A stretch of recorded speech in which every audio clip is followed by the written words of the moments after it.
With you 10 to 2, that is what we do, and we're excited that you're here with us. We are without the Lammy Man. Cecil is still on vacation. We got Jake Shapiro sitting in here today. I'm always fired up to work with my buddy, my bro, Jake Shapiro. We've got a ton to get into today, Jake. So thanks for being here. I'm fired up to kick it with you for 4 hours. We should have some fun. Yeah, and we're going to be talking about kicking a little bit here. Yes, we are. I went kicking and screaming last night, man. That stunk. Well, we can start with it because we were just talking about it. Mike Evans on his way out. We were kind of sharing our thoughts of what Team USA did not do last night and what it means moving forward. And I told you, I've been transparent. Alex has kind of been my guy for World Cup soccer. I was actually pulling hard for Mexico for my guy, Alex, and we all know what happened there. But last night, Jake, I've just been observing the World Cup honestly, as an uneducated fan of just like, all right, give me some drama. Team America, right? Patriotic and all the good things that come with it. And then, of course, my Mexican brothers that I grew up with and was raised in that culture, root for Mexico as well. But I said it to you and Evans before I cracked the mic, so I'll say the exact same thing. It looked like one team was good at soccer and the other wasn't. Am I right? Is that my takeaway there? You're not wrong. It's a little more nuanced than that, but that's basically the overarching thing. And I feel bad because I was on the show yesterday talking about soccer for probably an hour and a half of our 4 hours, trying to get our listeners hyped up. And I thought yesterday was going to be the breakthrough moment of USA Soccer. We had real controversy with the Balogun stuff. We were playing very well. We had our best manager we've ever had in Poach, and things looked to be trending well. This Belgium team is on its way out. Its golden generation is aging out. They looked bad against Senegal. They were so bad that they couldn't even start three of their guys against Team USA that are three of the best players in the world. It turns out they were just resting him for Spain on Friday, and they felt pretty confident. I mean, it was 4-1. It could have been 6-1 if De Bruyne plays. This is an all-time poop job from Team USA. They had poop running down their legs the entire game. They looked scared. They were not ready for the moment, and there were guys. Balogun looked like the best player in the field. It was great that he was playing. Dest needed to be subbed out at halftime because he was so bad. Tillman again with a miraculous free kick, but completely undone by their goalie making an unbelievable blunder. Tim Ream, my God, get off my soccer team. He lost every single second ball. He lost every single header opportunity. It was just Belgium making a whooping of Team USA up and down the field. Where's number 13? Let's punk him. That was a lot of what was going on. Man bun? Let's go after man bun. And at one point in the second half, he's arguing with the referee, and I'm like, get someone else. Don't talk to you don't represent what's going on out there on that pitch for Team USA. I'm like, don't talk to anybody, Timmy. So when the roster for Team USA was announced about a month ago going into this tournament, and Tim Ream plays for Charlotte FC and MLS, okay. I had someone in the Rapids organization text me, oh no, not Tim Ream. How they feel last night watching what we watched. I was getting, it's funny because I don't like Dest and he doesn't like Ream, and me and him the entire night were going, Dest, Ream, Dest, Ream, Dest. It was just mistake after mistake after mistake. And then Pulisic. You're the guy of U.S. soccer, and you've been subbed off, injured in 3 of the 7 World Cup starts you've made. He was a no-show in the first half. He has one moment in the second half and instantly gets hurt after it. We weren't threatening goal. We weren't particularly interesting as a team throughout the course of that game. It felt like a real moment for U.S. soccer, and I'm not going to be the guy that goes, oh, it could have arrived last night. I think it's arrived. We're watching soccer in this office all of the time, and we're sports people. People of our generation and more towards my side of things, Josh, are always watching soccer. Me and my buddies watch the Champions League final every single year together. So this is a real thing. And, I think USA legitimized themselves as one of those top 16 teams, maybe somewhere between 15 and 20 in the world. Okay. We're a good soccer team. Doesn't it? And again, it's my ignorance, and I'm asking you the questions. Hasn't this been the wall they've hit their entire existence? Yes. This 16 wall is what they hit and never can get over the hump. Yes and no, because yes, they've failed at this round, and this is an expanded tournament, so they really didn't even go further than they have before, right? they've failed at this round before, but before it felt like a surprise that they were here. Okay, all right, I like that. This year it felt like they should have been there.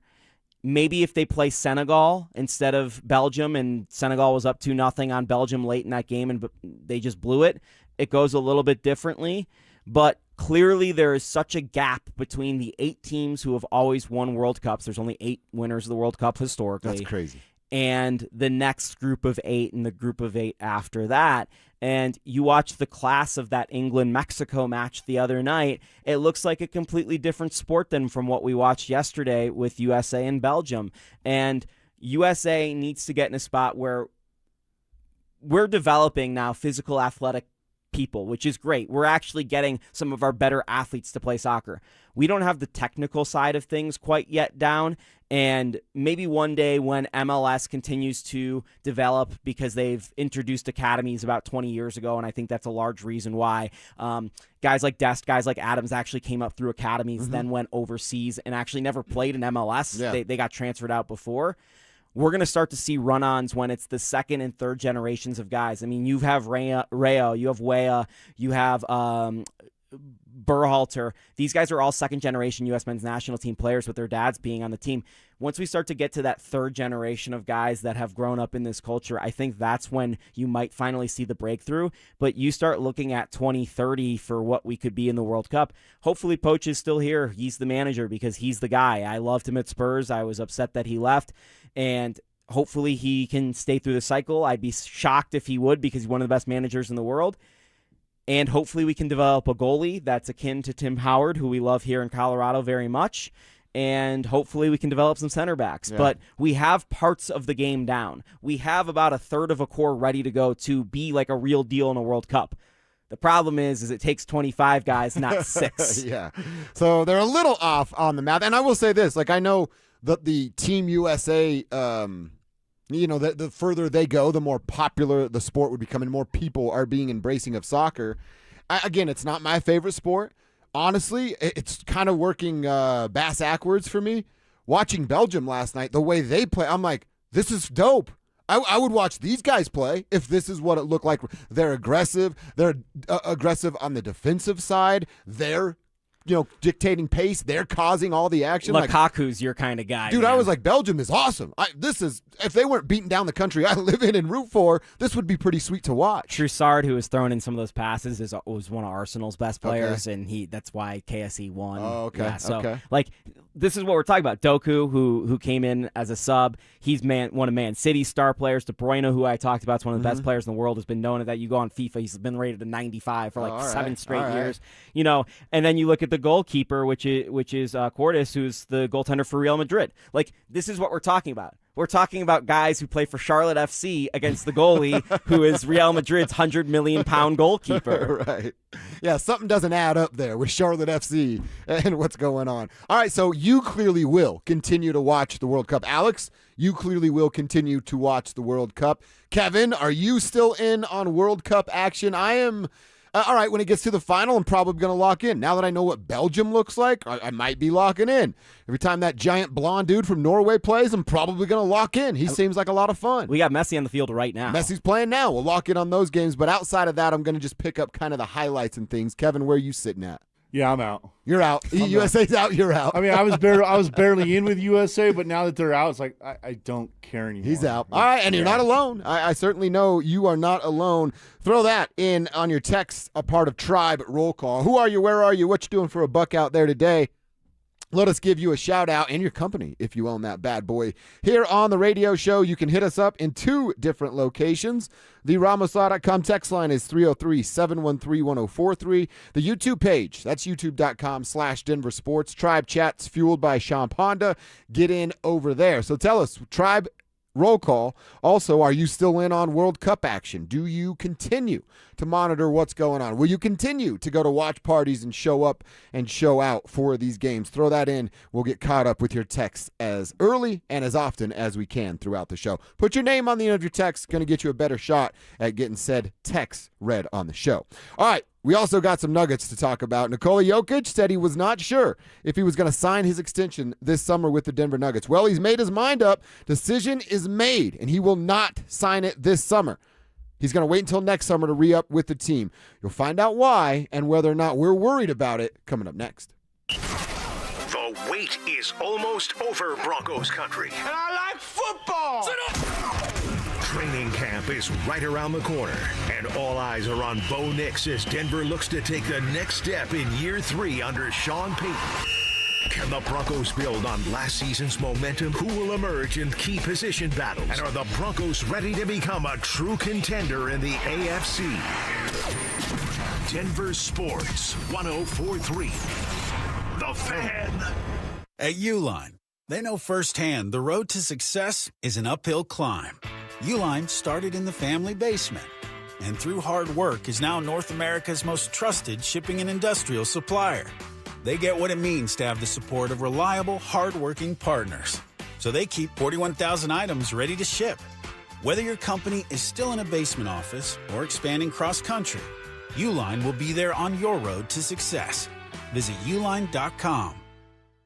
Hey guys, you avoiding photos, not feeling confident in your clothes anymore? Maybe you just don't feel like yourself. At Colorado Fat Loss, we help people lose 20 to 40 pounds naturally in about 60 days. It's time to get your confidence back. Schedule a free consultation call at coloradofatloss.com. Results may vary. Dental phobia? Consider Sedation Dentistry with Clarkson Dental. Their highly trained team will lead you through an exceptional dental experience from that first fearful call all the way through to aftercare. Call the most experienced sedation dentist and staff. Clarkson Dental, coloradosedation.com. Shop Honda keeps car buying simple. One price, one person, 1 hour means no games, no back and forth, and no dealer handling fees ever. Upfront pricing and one dedicated advisor who handles everything from start to finish. It's straightforward, stress-free, and honestly, the way car buying should have always been. At Shop Honda, the experience is just as good as the vehicle you're driving home. Discover the Shop Honda difference for yourself. Visit Shop Honda today, proud partner of the Dover and Cecil Show. Colorado's 150th birthday. What do you even get the state that has everything? Wildflowers, sunshine, 4 seasons in a single day? Seems like that's covered. How about the new 150th birthday scratch game from the Colorado Lottery? It's loaded with $150 prizes for you and helps give back to Colorado's great outdoors. Happy birthday, old buddy. Don't remember you celebrating my birthday, but I guess you're the big shot here. New 150th birthday scratch. Must be 18 to play. 1-877 Cars for Kids. K-A-R-S Cars for Kids. 1-877 Cars for Kids. Donate your car today. Call 877 Cars for Kids to reach a friendly live agent. Donation is super easy, and your car can be picked up as soon as tomorrow. Call us now or go to carsforkids.org. Donate your car today.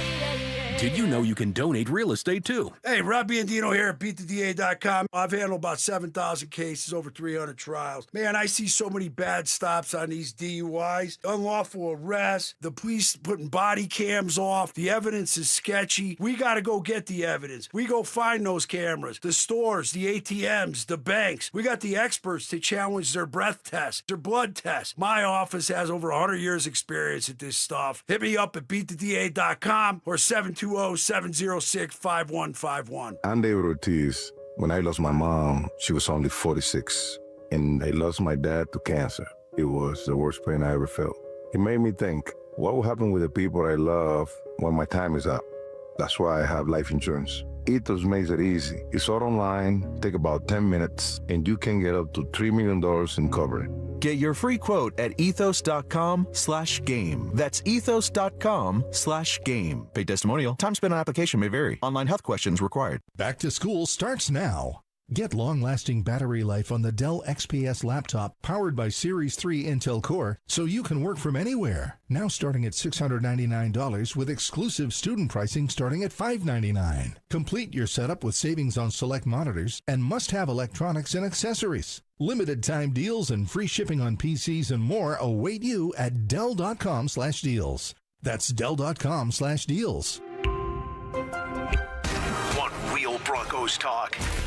Cecil Lammy and Andrew Mason bring the heat on Orange and Blue today. The most passionate intelligence and in-depth Broncos coverage in the game. Weekdays at 5 p.m. on the Denver Sports 104.3 The Fan YouTube channel. Hit subscribe at Denver Sports 1043 and never miss another take. Orange and Blue Today, powered by Ramos Law, official injury law firm partner of the Denver Broncos. Denver Sports 1043. The Fan. Denver Sports 1043 The Fan presents Dover and Cecil.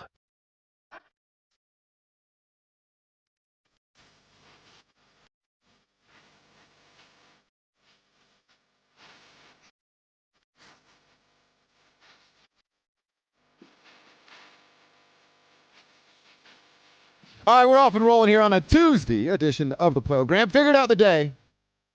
It is hot. Jake, I was in Indiana, as you know, for a couple days. Feels like temperature over 110 degrees each day that I was there because of humidity. It's unbelievable. How do you think they measure the feels like temperature? I don't know. I have no idea. Got to get Bianchi on the program for something like that. My buddy in high school, he'd always go, do you think there's like one guy who just walks outside? He's like, 63! Shaking his hand like, you know what? Yeah, 63. 63 today. But I'm glad to be back. Thank you and James for sitting in yesterday, holding it down for Cecil and I. I'm sure you guys touched on this a little bit yesterday, but the conversation about Nikola Jokic, I wanted to bring to the show and give a take or two about what's going on, get your opinion about what's happening. And basically, Nikola Jokic was asked yesterday after playing with Team Serbia, what's your plan? You going to sign this extension that's out there and on the table from the Denver Nuggets, and he decided he is not going to sign that contract. He is going to wait until next summer, and I think there are a couple of reasons as to why. And first and foremost is because he can become, even more rich after this summer. He can sign a contract that flirts with $360 million over a 5-year period. I believe you and I have had this conversation, Jake, and nobody at this station is closer to the Denver Nuggets than you. So when it comes to Nikola Jokic saying, nope, I'm going to wait, if you're worried about it, I can completely understand that. Not you, but you're a part of it, but Nuggets fan. If you're worried about this and you go, this could be next summer, we could be going, yeah, but then last summer, remember when? I don't feel that way. I look at this as a business decision, and Nikola Jokic being a businessman, the dude can earn up to, it would be about $725 million career earnings if he signs this 5-year Supermax that can be on the table as soon as next year. I've told you before, and I've told our listeners before, he is more aware and savvy than ever as to who he is and the generational wealth that he has on the table. You've talked about how much of his money is helping his home country. And 0.01% of the GDP of Serbia. Counts for what it is with Serbia. So he is so aware of that. Now, at the same time, and maybe this is my wishful thinking of him being this basketball god in my head that can do no wrong, I go, all right, look, Nikola is going to get the dough. He's going to get the biggest contract in NBA history at that time, and he gets to put a little pressure on the Cronkies, make Josh sweat just a little bit, the same way you Nuggets fans are sweating going, well, here it is. This is the beginning of the end. He's not going to sign it. He'll be eligible all year long. Teams are going to be recruiting and flirting with him. Yeah, you're right about all of that. But I still believe him when he says, I want to be a Nugget for the rest of my life. I want to play the rest of my career in Denver. As he said yesterday, I think it's two things. He's going to be mega rich. He's going to sign the biggest contract in NBA history is one. And two is, yes, I don't think he'll ever say it publicly, Jake, but my opinion is that Nikola Jokic knows this is the only way he gets Josh Kroenke's attention, and so therefore he's acting upon it. I agree with a lot of what you said. I want to break down this quote a little bit. Okay. And this is translated from Serbian. My idea is to sign next summer and stay with Denver for the rest of my life. Rough translation, could be career, Sure. but the reason for that is strictly business. My desire is to play with the Nuggets for the rest of my career. It is up to them whether they'll offer me that or not. Can I ask you, do you think that the contract offer of the $278 for 4 is on the table right now? I do, yes. Because you can read the end of that quote and wonder, like, why haven't if it's on the table. But then if he says, because I heard it in Serbian only, and I heard the word business, and then I'm like, okay, there's the answer. He's talking about that. I actually did not even consider it not being on the table. I did something that I probably shouldn't do and assume Josh Kroenke tells the truth. Well, I would guess that it is on the table, but I just want to raise this red flag because Jamal Murray's extension was not signed until after his international duty was over in 2024 with the Olympics. Well, good call, yeah. Right? And we all wondered what the hell was going on. I think they were just waiting to make sure he didn't get hurt. Like, I mean, there was some other stuff going on. I reported it at the time with contract guarantees and language and stuff, but I think that was part of it, right? Yeah. Well, Nikola Jokic has 2 more international games coming up next month. I'm knocking on wood just for all of us. Okay, James Merrillack. I'm not mad about it. I'm just worried. Alex just called me James as well. So I would guess that it is on the table, but I do think that it's worth noting that that could be read like that. When's the last time an NBA player left via free agency? Like a big name max contract guy left, went to a different team that was good right away. LeBron? In the Lakers in 2018. Yeah. So it's been almost a decade since an NBA player left in free agency and it made a notable impact. Free agency's dead, folks. I'm not worried about Nikola Jokic leaving in free agency for nothing because Donovan Mitchell today signed that giant Supermax deal that's going to be on the table for Nikola Jokic next summer. These guys will always extend. Maybe one day, and I doubt it based off of what Jokic just said and what I just read and what I've learned to come to learn about Nikola Jokic. I doubt he ever leaves Denver, but let's say he did. He's going to leave after signing a contract and then getting that money, then asking for a trade. The same way Giannis Antetokounmpo just did. There is no scenario I see in which the Nuggets walk away from Nikola Jokic with absolutely nothing. So, yes, it's going to be really uncomfortable to go into next summer going, Nikola Jokic has a player option. He's not a free agent technically next summer. He's got a player option. He will decline it. And we're going, ooh, he's a free agent. The Lakers could talk to him. Yeah. It's July 1st. The Lakers could talk to him. You don't think Luka already sent him a message? But you want to talk about business and maximum leverage. Do you know how many players in the last 5 years have had a no-trade clause in the NBA? I would imagine a lot.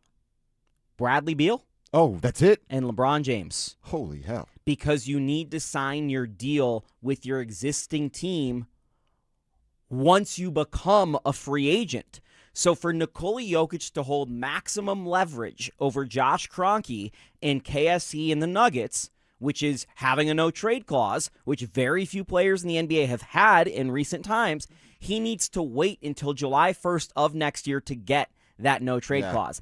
On top of that, there's the money aspect, which, Josh, you've done a great job of highlighting with Jokic over recent times.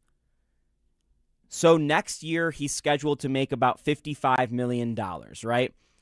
The delta in what he could make on the next deal versus what he could make if he waits is 278 versus, I believe the number is 359. 359 and a half. 278 or 359 and a half minus 278 is more than 55.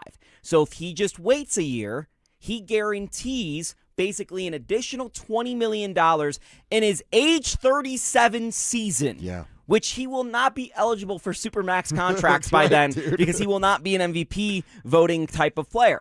On top of that, Josh, and I've been highlighting this on our website for over a year on DenverSports.com, in the convoluted collective bargaining agreement, while y'all focus on aprons, and aprons are confusing, there's this really small stipulation about players that enter their age 38 season and contract language that changes. Basically, I can't offer you a $20 million deal over 5 years knowing that it's really going to be a 2-year deal for $10 million because they don't want players to just retire with money on the table that they can write off.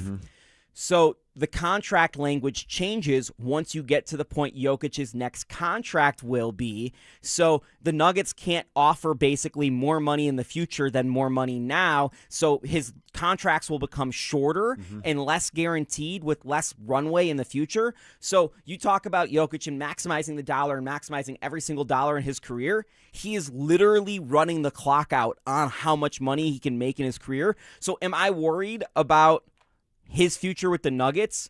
No.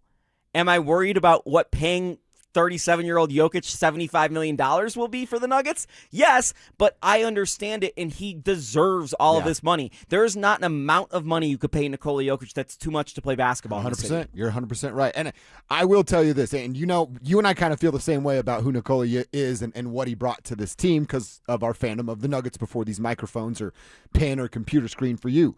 The first time in my, hey, I love Nikola Jokic timeline, I had that same exact thought of like, ooh, that's a lot of money for a guy that's going to be 37, close to 38 years old. Now, what you just said about him earning it and deserving it is 100% right, because a lot of these professional sports contracts are for what you have done more than what you're about to do and can do. So feels like we're sort of living in the same lane. Again, if you're worried about it, I'm not going to tell you not to worry.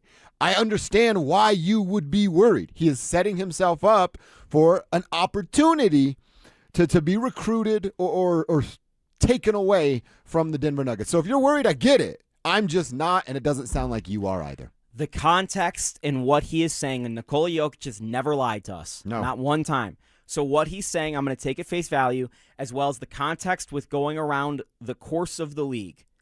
It leads me to believe that Nikola Jokic is not going anywhere. If he went anywhere, it would be a massive shock. Now, it's going to be very annoying most of next season, especially when we get to the trade deadline and the Lakers fans are photoshopping Jokic next to Luka and all that stuff. But I got to tell you, if you watched what the Lakers did this offseason, Josh, I know you were on vacation. The Lakers going all cream. And over there with their team. What's going on? Luka ain't long for the Lakers with that roster. No. I got to tell you. No, he is not. All right, we'll revisit that conversation. Fun stuff happening with the Nuggets. Plus, there's some Payton Watson stuff that I want to throw in to that conversation as well. And we'll do that a little bit later on. We got to have a Broncos conversation. Seth Wickersham of ESPN. He did it again. He's always got one of these long-form break down the Broncos articles during the offseason. And he's all over who Sean Payton is. I have a lot of takeaways from this, Jake, but one of my biggest was how much of this should I actually consider to be real when the dude that the article is about has final edit? That's coming up next. Bonneville International Radio Station contests are open to participants at least 13 years of age and older that are residents of the state of Colorado. Unless otherwise specified, employees or agents of the station, Bonneville International Corporation, other area radio stations, or an entity associated with the contest may not enter. Full general contest rules are available at DenverSports.com. Fellas, what's going on? Josh over here to tell you about my experience at Rocky Mountain Men's Clinic and RockyMountainMen'sClinic.com. It's been a complete game changer for me with my testosterone levels. A couple years ago, I was tired all the time because I wasn't sleeping well through the night. That led to no energy for my little yoga workout in the morning. You know what else it affected? My sex life. You can increase your sex drive. You can have better sleep, all with your testosterone levels being where they're supposed to be. So what did I do? Same thing you should do. Go to RockyMountainMen'sClinic.com right now. Take their low T quiz. Set up your first appointment. First appointment's only going to cost you $99. If you do what I did, signing up for testosterone treatment on the day of, they waive the $99. You'll get your first pain-free booster shot, and then in about 2 weeks, you'll start to feel a difference in your body. Here I am 2 years later, feeling like a completely different man. So if you're feeling any of those symptoms, don't just chalk it up to old age. Do something about it today at RockyMountainMen'sClinic.com. Featured therapies are compounded and have not been evaluated nor approved by the FDA. Provider prescription required. See website for details. Most home sellers get one offer. It's somewhere between lowball and not good enough. Orchard changes that. With Orchard's new Orchard offers, you don't just get one offer. You get multiple cash offers from serious investors all competing for your home. That's right. Make investors compete with Orchard's cash offer marketplace. Here's how it works. You work with an Orchard agent who submits your home to their exclusive network of hundreds of local cash buyers. They come to you with offers. You review them all and pick the best one on your terms. So you don't have to settle on one offer or worry about leaving money on the table. You see every offer side by side. That's how you know you're getting top dollar. Orchard offers means no repairs, no showings, no drawn-out process.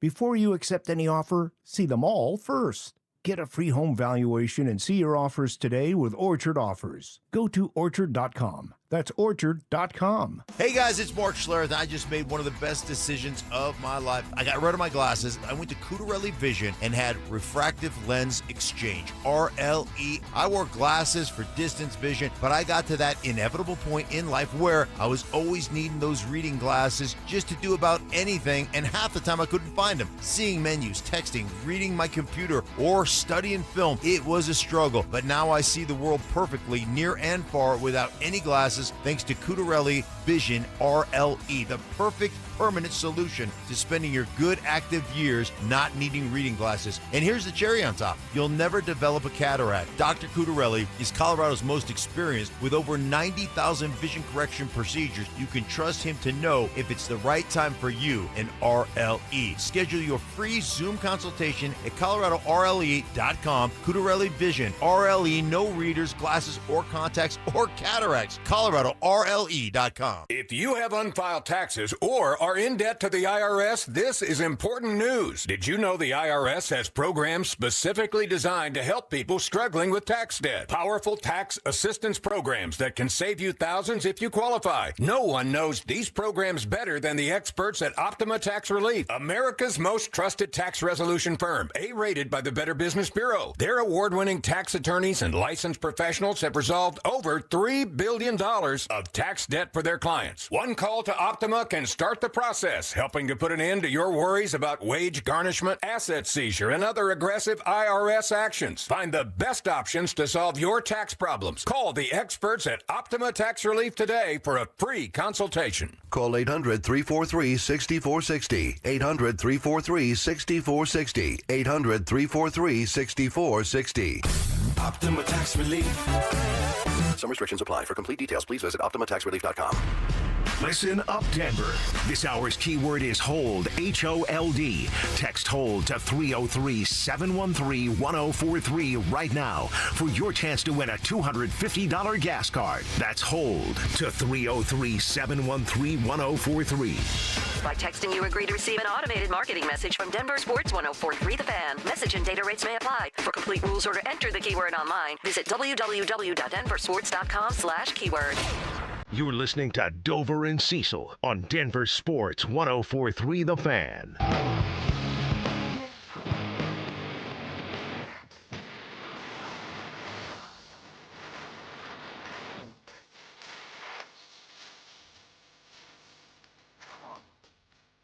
All right, we got to talk about this 20-page article on ESPN.com from Seth Wickersham. He does this every year.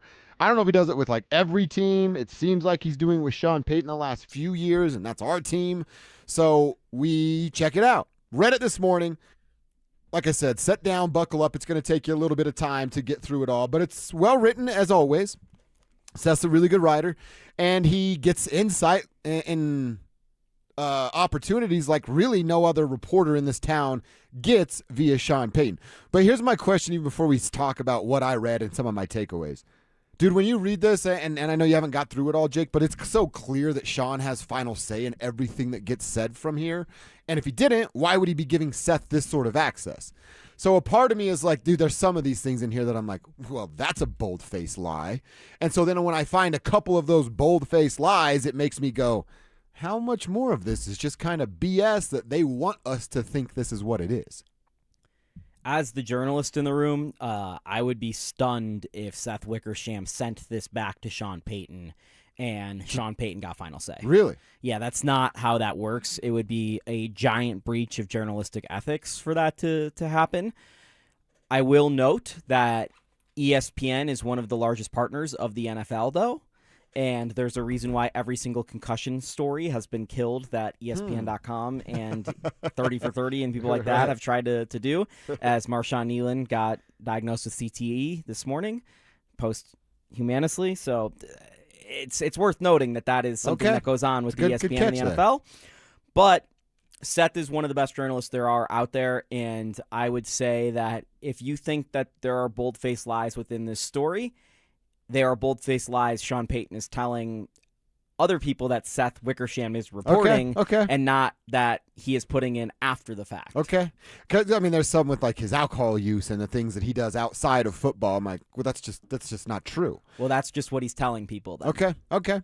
All right. Well, one of the first things is he references this in his first paragraph. Opening sentence is talking about how Sean is in a bad mood today. And then the next day, Sean is in another bad mood today. And he only references the first 2 days of him being there. But if that's the trend in day 1 and day 2, you can imagine what that time was like. And I get, okay, if your boss is in a bad mood from time to time, I understand. Sometimes we're all in bad moods.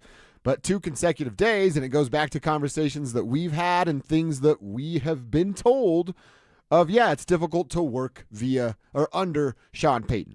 I heard the morning show talking about this a little bit, and Stokes said it. I believe Stokes was talking about, look, there's some coaches that are hard asses, and some of that is to the other coaches because you have to be that dictator there, and you don't get that down on the players' level of things. But then later on in the article, Seth Wickersham is describing it's not like an argument, but it's a conversation happening between Bo and Sean about the plays that Bo wants in the play call, the sheet this week. And Bo jokingly in the moment says, how many more years are you going to be calling plays? And then Sean and him go back and forth. And in the moment, Sean goes, well, with this, only a couple more years. So, like, it's playful, but there's also that, you know what I mean? You're not kind of poking the bear if there wasn't some form of sincerity in those moments. So it's like, again, now I have more proof that Sean's hard to work with and he's a jerk face sometimes at work. Yeah, that's been confirmed by every single person we've talked to on or off the record who has been willing to comment on the issue, essentially, since Sean Payton got here. And there is a method to his madness, quite obviously, and the results have been positive, but the process to get there has been pretty uncomfortable. And as somebody who got very close within the University of Colorado Buffalo's football program, the coach that people liked the most was the least successful of the coaches I covered. I'll put it that way. He's nice to everybody, right? Yeah. Ask Nathaniel Hackett how that worked out for him Correct. as a head coach as well. So, all right, I can get that. And I've said it before. If you're a jerk face but comes with results, jerk face away, man. Do whatever you have to do. Then it gets into the week of the AFC Championship game. And this just drives me nuts because he says it over and over again. And now this is a part of the conversation we've had all offseason about Davis taking over, is he just can't get out of his own way. He set a goal of 120 rushing yards in the AFC title game. He told Seth that. He talked all week about how defense and running the football will win them the game, and they go to the Super Bowl.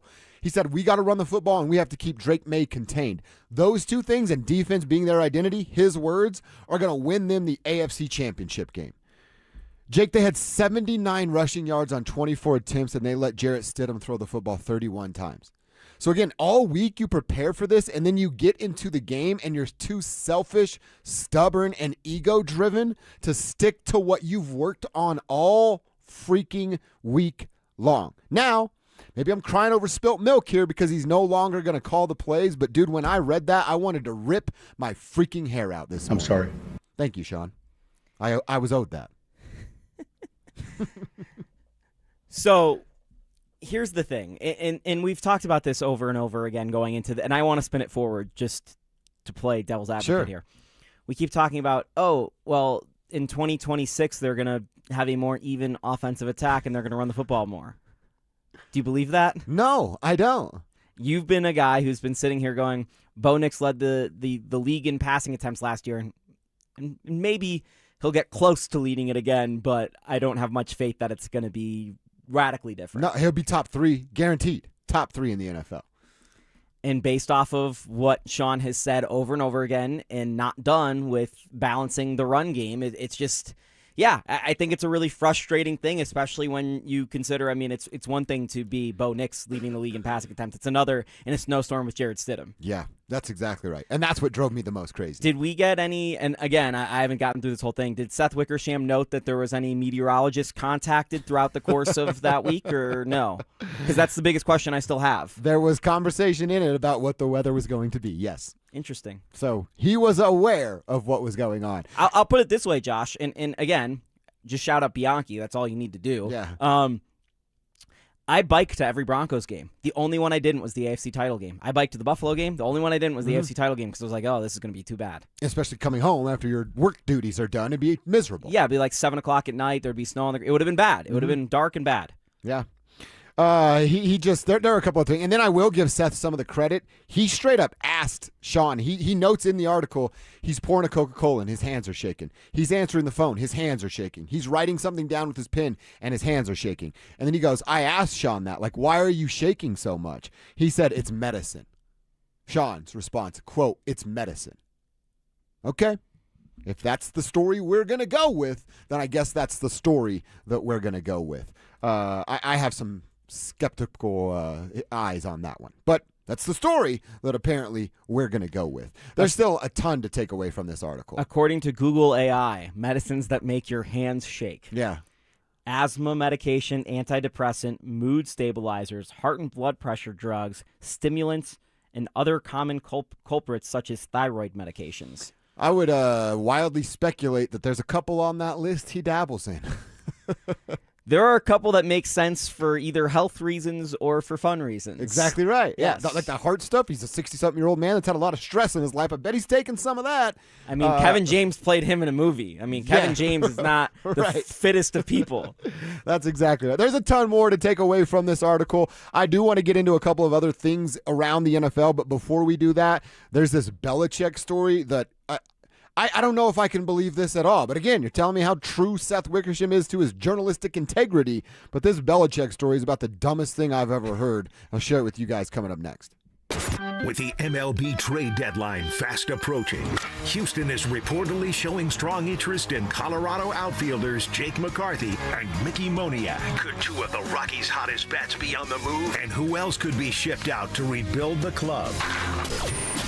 Denver Sports 104.3. The Fan. Hey, that's not bacon grilling. That's your living room at 2 p.m. If your home heats up every summer, your windows might be the reason. Infinity by Marvin Windows protect your home from UV rays, solar heat, and help lower energy bills all summer long. Colorado homeowners have trusted Gravina's Window Center of Littleton for 50 years. Right now, you can save 25% on Infinity by Marvin Windows. Visit them at windowsforyourhome.com. That's windowsforyourhome.com. The fun doesn't stop at the rides at Elitch Gardens. Watch incredible drone shows light up the Denver sky. Then grab a tube and float into a dive-in movie marathon week, where blockbuster family films play right in the wave pool. Meet family favorites like Blippi and Mika, Peppa Pig, and the Power Rangers during special live appearances all season long. Plus, enjoy thrilling coasters, family rides, and Colorado's only combination theme and water park. Make your summer unforgettable at Elitch Gardens. Get tickets and season passes now at elitchgardens.com. Don't miss the Tree Farms Array of Tree Sale, now through July 14th. Save up to 35% on thousands of evergreen trees in all sizes. Choose from arborvitae, upright juniper, Austrian pine, Bosnian pine, mugo pine, limber pine, blue, spruce, Serbian spruce, and more. And huge savings on thousands of shrubs and perennials. The Array of Tree Sale. Come see. I-25 to exit 235, then 5 miles west to the Tree Farm. Okay, I admit it. At 303 Law 4040, we like to have a little fun with the made-for-TV lawyers who pretend that they're from Colorado. In reality, they live in places like Chicago, Arizona, Texas. Heck, one guy flies in from New York City.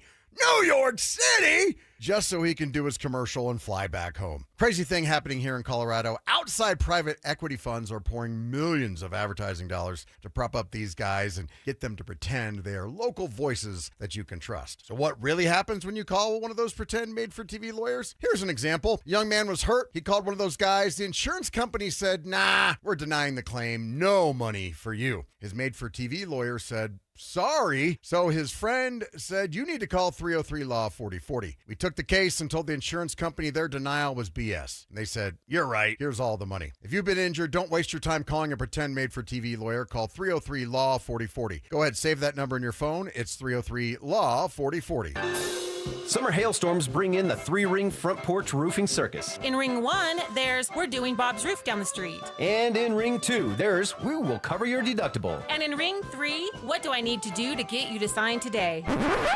Send those clowns to the curb. Don't turn your home into a circus. Call the pros, Denver Roof Pros. Check us out at DenverRoofPros.com. No matter if it hails, rains, or snows, nobody knows your roof like the Denver Roof Pros. 2026 is shaping up to be an amazing year to buy a home in Colorado. If you've been dreaming about getting into your first place, upgrading for more space, or downsizing for a simpler lifestyle, now is a smart time to start planning. And the first step is easy. Get pre-approved. With American Financing, you can get it done in 24 hours or less, so you'll know exactly what you can afford before you start shopping. Rates have been dropping, home prices are steady, and more homes are hitting the market. You could score the right home at the right price and lock in a monthly payment that fits your budget without stretching yourself thin. And unlike renting, every payment you make goes toward your future, not your landlord's. And here's a misconception that they love to bust. You don't need 20% down. Many buyers purchase with as little as 3% down. So if home ownership is on your 2026 goals list, make it happen. Call American Financing, 303-695-7000. That's 303-695-7000, or visit them online at AmericanFinancing.net. NMLS 182334, NMLSConsumerAccess.org. Miss an electrical problem and it can mean big trouble for your business. That's why Napa delivers the parts, tools, and expertise to catch problems before they become breakdowns. That's Napa know-how. Stream Stokely and Evans with Mark Schlereth, Dover and Cecil, The Drive, and all your favorite shows on the Denver Sports 104.3 The Fan app. Powered by Advanced Tax Solutions. Denver Sports 104.3 The Fan. It's Dover and Cecil on Denver Sports 104.3 The Fan.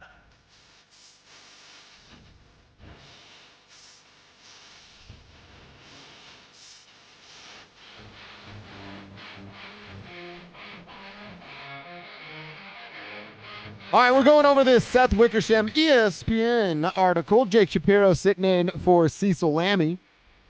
And there's a couple things I wanted to touch on here. This Bill Belichick thing, you might have seen it on Twitter by now. I think Adam Schefter shared it as well. And I saw a couple people quote tweeting it, basically feeling the same way I'm about to tell you I feel.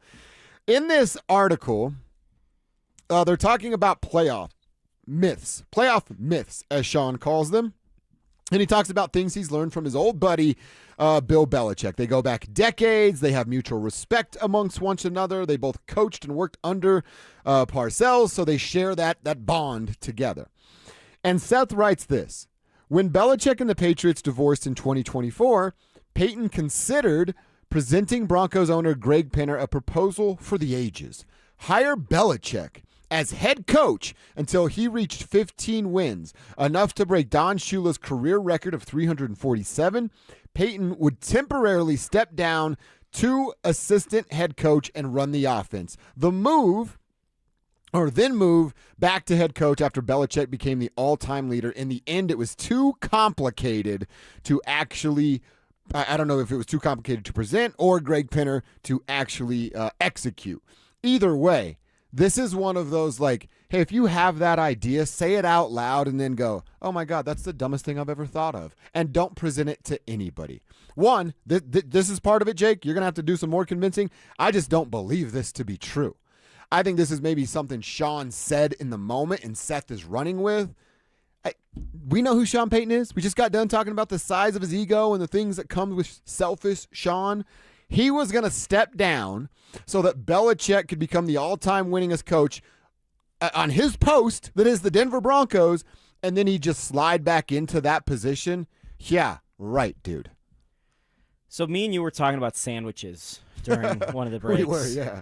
And the reason Shout out Shapiro's. The reason I bring this up is because, and this wasn't even a lie by me, you were just like, oh, yeah, you should check out this spot. I'm like, yeah, I was thinking about going the other day, but I didn't go. This to me is that, right? Like, it's just, yeah, I was thinking about doing this thing, but I didn't do it. Yeah. But except instead of me talking about the meatball sub you told me to go get, and I was like, yeah, I thought about it, but I didn't. I ended up going somewhere else. It's the most ridiculous thing you could have thought of, right. Which is my whole goal in life is to win a second Super Bowl with another team and cement my legacy as one of the greatest coaches of all time. But you know what? I thought for a little bit about helping greaten the legacy of one of the other greatest coaches of all time, because I just thought about it for a little bit, and I thought about doing it, but you know what? It was a little fanciful for me, so I went another way, and it was a playoff myth. What? Playoff myth. That's it. What? Like, I'm with you. I don't buy it. I don't buy that this was ever a real thought. Nope. I think this is... He never considered presenting this to Greg Pinner for even a half of a second? Was he trying to be cool? Like, why did he say this to Wickersham? Like impress Bill? Bill reads it and goes, man, he really has my back over there in Denver. Well, you know what? The amount of people that don't have Bill Belichick's back over the last year. That's true. Is this Sean Payton 4D chess? So in the future, Bill Belichick and him have each other's back. I mean, Bill didn't even... You know what? You know what was going on at the time? And this is Jake Shapiro just connecting dots here. Bill Belichick just didn't get into the Hall of Fame about the same exact time Wickersham was on the inside with the Broncos. Oh, you're right. You're exactly right. So It's Sean, fitting your narrative. Oh, crap. So Sean putting it out there, just saying things, saying whatever. Bill's always been my guy. Yeah. One of our texters on the RamosLaw.com text line, our 289er, says, what's the point of releasing this today? I don't know I don't know, Jake, you tell me. You write stuff. You are a journalist. I'm a knucklehead with a microphone in front of me. Is there a point to this, or is it like story done, edit done? Here's my project I've been working on the last few months. Generally, there would be a process where you would have a target date of completion, and I assume they would say sometime in July we'll get this done before training camp. As for today, as a particular reason, probably they just wanted a big story on their website because they knew nothing was going on in sports. The NBA free agency has calmed down. They knew that this was a day after a U.S. men's national team game where there wouldn't be a lot of chatter going around. So with programming, which you're a part of and you've produced some really good shows, you know that today is a day on the calendar looking ahead that you probably need something to talk about, and there is World Cup games going on opposite your daytime programming at ESPN, so you need something that soccer fans, people that don't care about soccer are interested in. What's people who don't care about soccer? NFL fans. So this was probably planned out to be today, probably within the last month, but this was probably at the time that Seth was writing this, sometime this summer we'll get this done. Okay. So, yeah, I would guess that, a confluence of events happened within the last month that said, let's just circle this Tuesday and we'll get it done. I assume the story's probably been pretty close to being done for the last 2 or 3 weeks. Okay. And, they've been going through edits and whatever and just final drafts. I guess that, like you said, a part of programming, you go, hey, when is it slow? When can we dominate? And they're doing it this morning with this story. It's the biggest story in the NFL right now. Right. And again, it's how can we take attention away? Look what's going on ESPN and ESPN2. Please don't turn away from DenverSports.com. Sure. But, and again, this is people that are NFL fans. Most of the people that listen to this show are NFL fans. ESPN1, there's a tennis match. ESPN2, there's a tennis match. Fox, there's World Cup games all day. So how do we get some attention to our shows and to our website with people that will not be turning their eyes to watch Naomi Osaka, who unfortunately just lost, or Messi play? Yeah, and Messi's down. And the answer is Bo Nix and Sean Payton. Yeah. Well, guys like Kevin Kistner, hey, football guy, Bo Nix guy, hey, that soccer's done, USA's out. I'm leaning all into this. So it's actually probably pretty smart on Seth's part, and as well as ESPN and their editing managers that decided this. Unfortunately, they're very good at what they do. Yeah, they absolutely are. All right, I got one quick Rockies question for you, but I got to remind everybody about our contest that's going on right now, trying to hook you up with some gas money. Want to take a summer road trip, but gas prices are breaking the bank? I certainly understand that. You got to enter for your chance to win a weekly $250 gas card and a possible grand prize of $1,000. All you have to do is something that you're doing right now. Listen to the fan. Listen for keywords. We're giving them out every hour. When you hear it, text it to 303-713-1043. You have until that hour ends to text in the keyword, and you can enter in as many keywords as your little heart desires until you win. For complete rules, visit DenverSports.com/keyword. DenverSports.com/keyword. All right, Jake, have you, since the last time we spoke, have the Rockies done anything to make you change your opinion on what they are right now? One thing. Whoa, really? We saw it last night. Okay. I didn't think we were going to get anything here. What is it? Cole Carrick is real. He's a stud right now.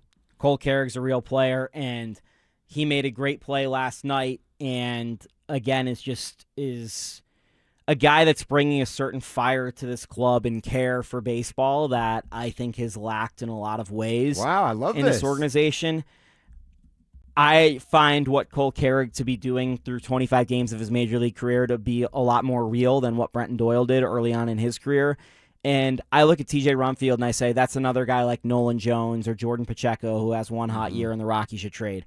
Cole Carrick was a high-rated prospect, was the second-round pick out of San Diego State University. He's 24 years old. He's younger as a baseball player, especially for one that came out of college. He's got speed. He's got power. He's got defense. And he plays with fire and passion. And I don't know if that'll be beaten out of him as they continue to lose 100 games. But when you're going at all-time baseball bad guy Dalton Rushing, who's just so freaking annoying in that game last night, and they're the first team this year to take the Dodgers into extra innings, by the way. Oh, wow. That's impressive. The Dodgers have lost games, but it's the first time they got taken in extra innings. It's been over a half season of Major League Baseball. That's crazy. Impressive. So, okay, I like that. Overall, as a whole, pretty down on the Rockies. Cole Carrick is something I'm excited about. That's all we're looking for is these tiny little foundational pieces that we can hold our hat on moving forward. All right, hour one done, quarter two on deck. We're a week into NBA free agency. It's just still minimum moves made by the Denver Nuggets. How long will they wait for the Payton Watson shoe to drop, and what's the latest? Find out coming up next. The Avalanche have set their sights on another Stanley Cup. But the biggest move of the offseason might not happen on the ice. What's next for Cale Makar as Colorado builds for the future? All eyes are on a potential contract extension for the franchise defenseman and cornerstone of the Avs organization. How will it get done? And what does it mean for the team's championship window? Denver Sports 104.3. The Fan.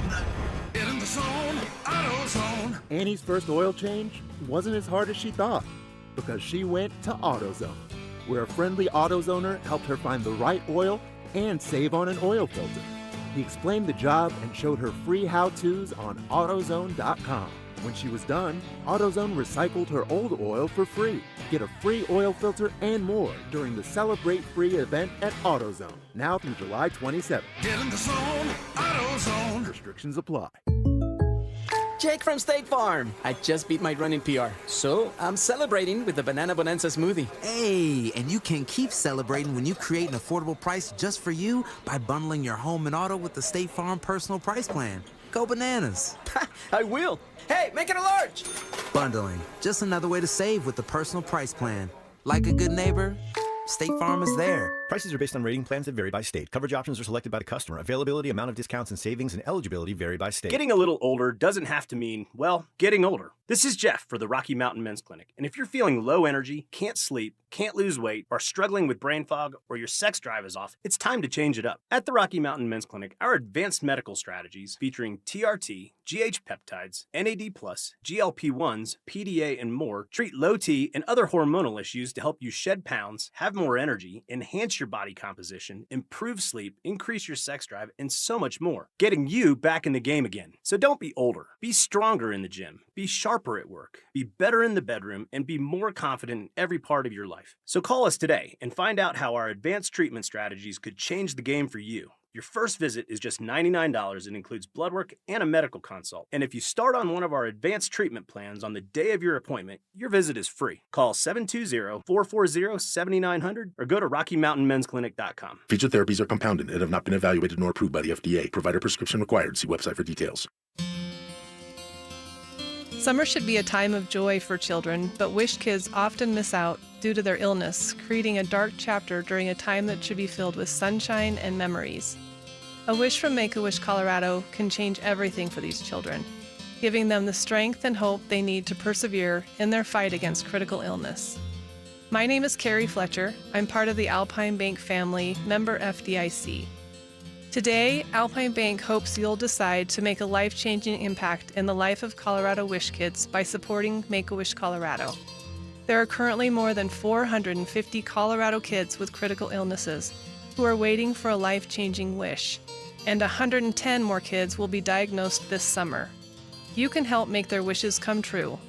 Visit wish.org/Colorado to help Make-A-Wish Colorado grant some memorable wishes this summer. You've probably heard all those ads for life insurance. Just a few dollars a day, apply online in minutes, no medical exam. Simple, easy, and cheap, right? Now you're thinking, maybe I should get a quote. Well, smart thinking. Everyone should have life insurance. But here's what they don't tell you. Those few dollars a day rates, they're for young people in perfect health. That's why everyone calls Big Lou the 50 to 60-year-old not-so-perfect candidate. Like you. You take prescription meds and you're overweight. Winner, winner, fried chicken dinner. Well, Big Lou works with life insurance companies that want people like you, with no surprises after you apply. In fact, if you're a 50-year-old guy with a few health glitches, Lou could probably find you $1 million of term life coverage for about $200 a month. So yeah, you need life insurance. But unless you're young and healthy, you gotta call Big Lou, because he's like you, older, heavier, and on meds too. Get a quote right now at 800-568-2790, 800-568-2790, or biglou.com. What's going on, guys? Philip Lindsay here, and I know there's at least 50 of you listening to me right now who are thinking about popping that question. And if you're ready for all that, you know you need a diamond. So let me save you time and money by telling you something as simple as this. Whether you're starting your next chapter with your perfect diamond engagement ring, or celebrating a new milestone, or finally just doing something special for yourself for once, this is where it's going to begin. Imagine the finest jewelry legends all in one store together, making you feel just like family, and their service is going to reflect that. So come shop the finest loose diamonds in Denver. They have every size, shape, and price range you can imagine, in the largest selection of engagement ring settings I've ever set eyes on. And not only are they going to share the secrets of the business with you, they're going to give you the best price in Colorado, guaranteed. So why wouldn't you want to create moments and memories for yourself and the ones you love by going to Williams Jewelers, the official jeweler of the Colorado Avalanche, Denver's first family of fine jewelers. Located in Cherry Creek North on 3rd Avenue, and also in Inglewood at Broadway and Bellevue. And don't forget to mention my name, Philip Lindsay, when you step through one of those doors. Lunch hits different with us. You're locked into KKFN at KKFN HD1 Longmont, Denver. This is Dover and Cecil, brought to you by Wayback Burgers.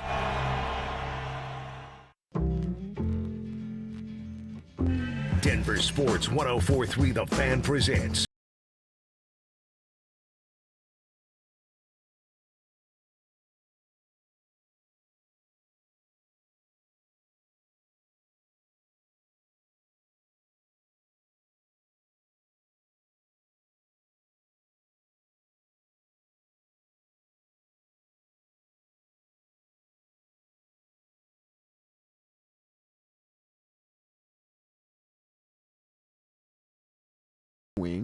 to watch the World Cup now that U.S. is out, Mexico out as well. Jake Shapiro, my boy, sitting in for Cecil Lammy. We're going to be doing this thing for the next couple of days, and we appreciate you rocking with us. Again, want to hear from you. Put your name on the end of your text. That'll give you a better shot at getting read. Plus, we want to give your company a shout-out right here on the radio. Who are you? Where are you? What you doing for a buck out there today? All right, Jake, what is going on? What's the latest rumors, rumblings for one Payton Watson? Now it looks like the Clippers are emerging again into a conversation with hopes and dreams of sign and trade conversations happening with Rui Hachimura there as a new Clipper signing a 2-year deal worth $28 million, but the second year is a team option. So I saw this on Twitter yesterday as well, that the Nuggets would have to pay a $177 million repeater tax if they just simply waived Big Val and then signed Payton to what would be a $25 million a year per deal, which I'm still a little nervous about giving that guy that kind of money. But it's not my money, which is why I say, oh, you got to pay a $177 million repeater tax? My God, I hope you can still fill up the yacht, Mr. Enos Kroenke. Hope everything will be okay. That's the worst report of all time. Don't tell me how hard it's going to be for a billionaire to pay a tab. I don't care what the number looks like. You're so clueless when you share that sort of information. I don't disagree, but I do think that there is real thought to the fact that would you be spending $400 million on this basketball team that won 2 playoff games? I can understand that. That's to me the thought is the cost-benefit analysis of what this team is worth. But what matters, real quick, what matters more of paying that tab, and I get it, you make a really good point, or showing Nikola Jokic that this is what you're into. And This that's matters. the thing, is $177 million on taxes is a lot less money you'd be spending than the amount of money you wouldn't have if Nikola Jokic walks away.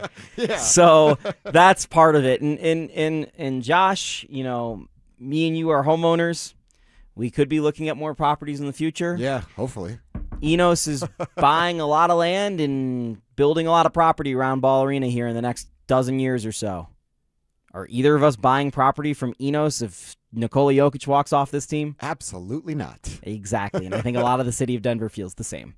So you have to get it done. Now to the LA thing with Rui and Peyton Watson. One, how interested are the Clippers in Peyton? And is this, if you're signing and trading and you're taking on a $14 million contract, aren't you still in the same position way the roster sits currently? The Nuggets, and I explained this yesterday, actually can't do a sign and trade where they take a player back. Oh, really? Because if they did, they would be hard capped. And I talked about this with the Jaylen Brown thing, That's right. hard capped Yeah, at the yeah. second apron. Yeah. They'd be hard capped at the first apron, not the second apron. Okay. And they're a team that's projecting to be right around the second apron right now. So if you were to sign and trade Peyton Watson, let's say for Chris Dunn, who I think we all think is a solid player. We Yeah, saw him play I like for the Chris Clippers. Dunn. Yeah. You're probably saying goodbye to Cam Johnson as well. It So does then not it's make Peyton sense. and Cam for Chris. Tell me how that makes sense. That doesn't make sense. That doesn't make the Nuggets better either. If you sign and trade Peyton Watson, all you're getting back is draft pick compensation, which is better than nothing. And the Nuggets do need to restock the cupboards. But to me, a lot of this reporting around Peyton Watson and the Nuggets front office has been pretty silent this offseason, except for recently in the last 3 or 4 days, where all of a sudden it's, we're going to go into the second apron is some of the reporting, and we're going to match whatever with Peyton Watson. Like, that's the only thing we've heard, and we're aware of what Nikola Jokic is doing, and we're comfortable with it. The attitude changed a lot, I think, after the first report came out that Jokic was not going to sign the extension this summer, or was at least considering it. And what I look at with this Peyton Watson situation is I think there's about an 80% chance he signs with the Denver Nuggets and is back next year, and the deal is far less expensive than what he had projected in his own mind. Because So that $25 million number I just rattled off is unrealistic? I wouldn't say unrealistic, but I would say that there is I would put the over-under on that contract right now at $21.5 million. Okay. I think there's a chance that we might get Peyton Watson here for $18 million a year.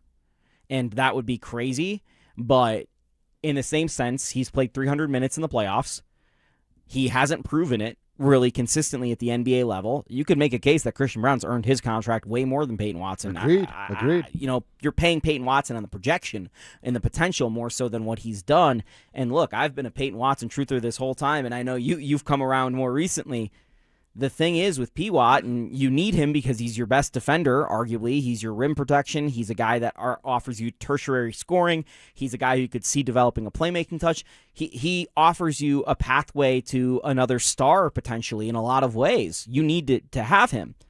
The problem is, for him, he's a restricted free agent, which is honestly a BS thing that exists in sports that shouldn't exist because it's unethical that you could be a restricted free agent. Josh, you're leaving this job, but these guys have a chance to offer you, match whatever you take elsewhere. That's kind dumb. of sucks. We used to have this thing, what was it in radio? The non-compete clause, where I could be fired and still not be able to work in this market. It is illegal now. That should be illegal in the NBA. Right.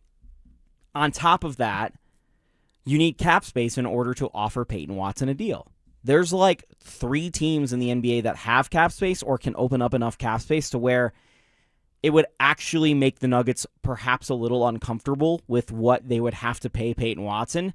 Instead, right now, what you're looking at is a bunch of teams with the non-taxpayer mid-level exception, which is about $16 million a year, that could throw that at Peyton Watson. If that contract starts at 1.6, the Nuggets are offering. That's great. Right. The Nuggets are doing anything back. And there's all sorts of minutia here where another team might offer bonuses and a structure that's non-conducive to the team that's having it, and the Nuggets will have to match that offer sheet. That's what happened with Quentin Post in the Memphis Grizzlies, and the Golden State Warriors are going to have to match it. Basically, the contract's only worth like $8 million, but it comes across on the books as like 12 because of bonuses, and it's bad in the current structure of the CBA. It's all minutia. Point being is we're in a spot now with Peyton Watson and the way the leverage has shifted where the ball is completely in the Nuggets' court, in my opinion, and all these reports you see coming out about, oh, it's going to be 30, it's going to be 25, it's going to be 27, it's going to be 30. The Clippers really want him. To me, that's all coming out from Clutch. It's all posturing from Clutch, and this is a situation that I think we might be talking about into July, late July, into August, because you look at the Josh Giddey situation with the Bulls last year, you look at the Jonathan Kuminga situation with the Warriors last year, these restricted free agencies went on a long time. And there are some quirks with the sign and trade versus a restricted free agency in the offer. But the Nuggets, to me, what their approach to this offseason, unlike last year where they had a plan and on day one, they were done. Their approach to this offseason is they're going to let the market tell them what everything is worth, and they're reacting to market conditions. And that's what they're doing with Peyton Watson, rightfully, because it's the first time they haven't just gone, Michael Porter, we need him. Yeah. Sign him up. Who's competing against no one, but we need him. Yeah. You And know? that's what got him in the spot that they're in currently. Right. So they're doing the right thing with Peyton. It stinks for Peyton, but from a team perspective, they're doing the right thing. And I got to tell you, the number of his annual average starting at 2 worries the hell out of me. Peyton Watson for $20 million a year, I'm not sure that's a good deal for the Denver Nuggets because I don't know if this is truly who he is. And I reported this, and I've said this to you, I think, off the record and behind the scenes, but I think I told you this like right after it happened, but I got told by someone close to the situation that had Calvin Booth not been fired last year, he was prepared to offer Peyton Watson an $80 million deal over 4 years, which was $20 million a year. And my first reaction to that, again, this was before last season, was, ugh. Yeah. I'm glad that didn't happen. Now I think a lot of people are sitting here going, yeah, if it starts at 18 and it ends at 22, it's a 4-year deal. That's probably good for the Nuggets. I mean, I would probably accept that now. I would too. But that just goes to show you how much changed with Peyton last year, and yet he still didn't play a minute in the playoffs. He was unreliable down the stretch. He had the same injury issues he's had multiple times in his career. But the Nuggets are in such a corner, and there's really only one light forward, and it clearly is Peyton Watson. So you have to get a little uncomfortable with this contract, but the more millions of dollars you can tick off this, the better it is in so many different ways. All right, we'll get back to that Nuggets Peyton Watson conversation a little later on in the show. Every day around 11:15, we're breaking down a Broncos player position group or a coach. We'll get to the coaches eventually. Today we're at that tight end position, and specifically Evan Ingram. I've got some projected stats from Ingram that I believe are realistic. I'll let you guys and Jake be the judge of that coming up next. The Nuggets are making headlines. Peyton Watson's contract talks are heating up while Denver's reportedly exploring a blockbuster run at LeBron James. Can the Nuggets keep their rising young star and add one of the greatest players ever alongside Nikola Jokic? Stay locked in for the latest twists, rumors, and reactions. Denver Sports 104.3. The Fan. Hey guys, it's Mark Schlereth. I just made one of the best decisions of my life. I got rid of my glasses. I went to Cutarelli Vision and had refractive lens exchange, RLE. I wore glasses for distance vision, but I got to that inevitable point in life where I was always needing those reading glasses just to do about anything, and half the time I couldn't find them. Seeing menus, texting, reading my computer, or studying film, it was a struggle. But now I see the world perfectly, near and far, without any glasses, thanks to Cutarelli Vision RLE, the perfect permanent solution to spending your good active years not needing reading glasses. And here's the cherry on top. You'll never develop a cataract. Dr. Cutarelli is Colorado's most experienced with over 90,000 vision correction procedures. You can trust him to know if it's the right time for you and RLE. Schedule your free Zoom consultation at coloradorle.com. Cutarelli Vision, RLE, no readers, glasses, or contacts, or cataracts. coloradorle.com. We wouldn't be celebrating America 250 if it wasn't for a strong foundation set by the framers. Hamilton built America's financial foundation on sound money, later embodied by the gold standard. But we abandoned that discipline in 1971 and have seen inflation erode the dollar's value. What's the foundation of your savings? Is it gold or something that can be devalued? Hi, it's Dr. Ron Paul, and I encourage you to speak with my friends at Birch Gold Group you by diversifying an existing IRA or 401k into a tax-sheltered IRA in gold. Learn more by requesting a free info kit on gold IRAs. Just text the word SECURE to the number 989898. Let Birch Gold help you build your foundation with gold. Text the word SECURE to the number 989898. Text SECURE to 989898. 1877 Cars for Kids. KARS Cars for Kids. 1877 Cars for Kids. Donate your car today. Call 877 Cars for Kids to reach a friendly live agent. Donation is super easy, and your car can be picked up as soon as tomorrow. Call us now or go to carsforkids.org. 7 Cars for Kids. Donate your car today. Did you know you can donate real estate too? T-Mobile has an exclusive bundle for customers 55 and up. I'm Sarah Bowl. Yeah, I'm Frank Bowl. A reliable network is key for us. And with T-Mobile, it's been wonderful. And going to the 55 plus plan saved us so much money. A lot. And that's important. Trying to keep costs down. The home internet's been perfect. It's fast, it's quick. The setup was so easy, it took less than 15 minutes. It was like, ta-da!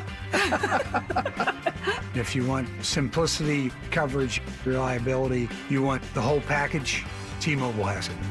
Right now, T-Mobile customers 55 and up can get 2 phone lines on America's best network, plus America's fastest 5G home internet for just $30 each. $30 per month each line with autopay plus taxes and fees. Minimum age 55. Pricing for home internet rely on 2 lines of Essentials Choice 55. $35 connection charge per line required. Best mobile network and fastest 5G home internet based on analysis by Ookla of Speed Test Intelligence data 2H 2025. All rights reserved. Is your health telling you it's time to lose weight? High blood pressure, rising cholesterol, joint pain, or more medications don't have to be your future. Colorado Fat Loss can help people lose 20 to 40 pounds naturally in about 60 days and keep it off. Schedule a free consultation at coloradofatloss.com. That's coloradofatloss.com.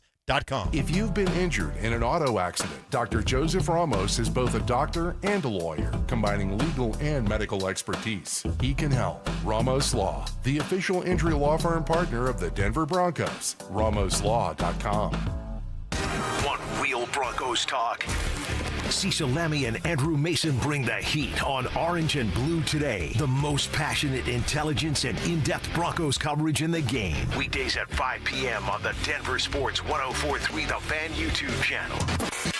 Hit subscribe at Denver Sports 104.3 and never miss another take. Orange and Blue Today, powered by Ramos Law, official injury law firm partner of the Denver Broncos.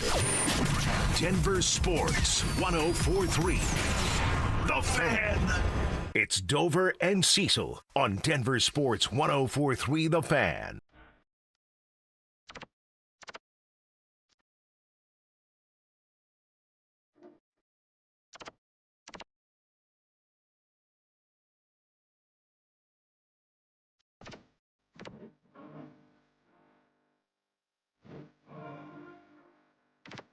All right, fun conversation with Jake about the Nuggets and the Payton Watson situation.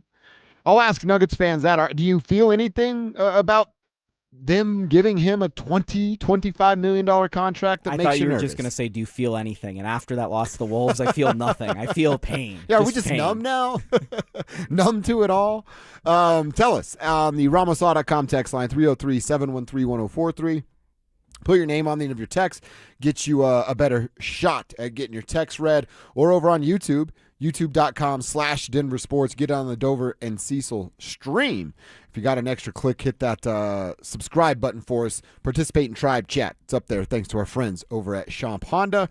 One of our texters says, you could easily, Dover, you could apply the Shakira drop that we use and make it Shapiro. Oh, wait, Alex, give me some audio here.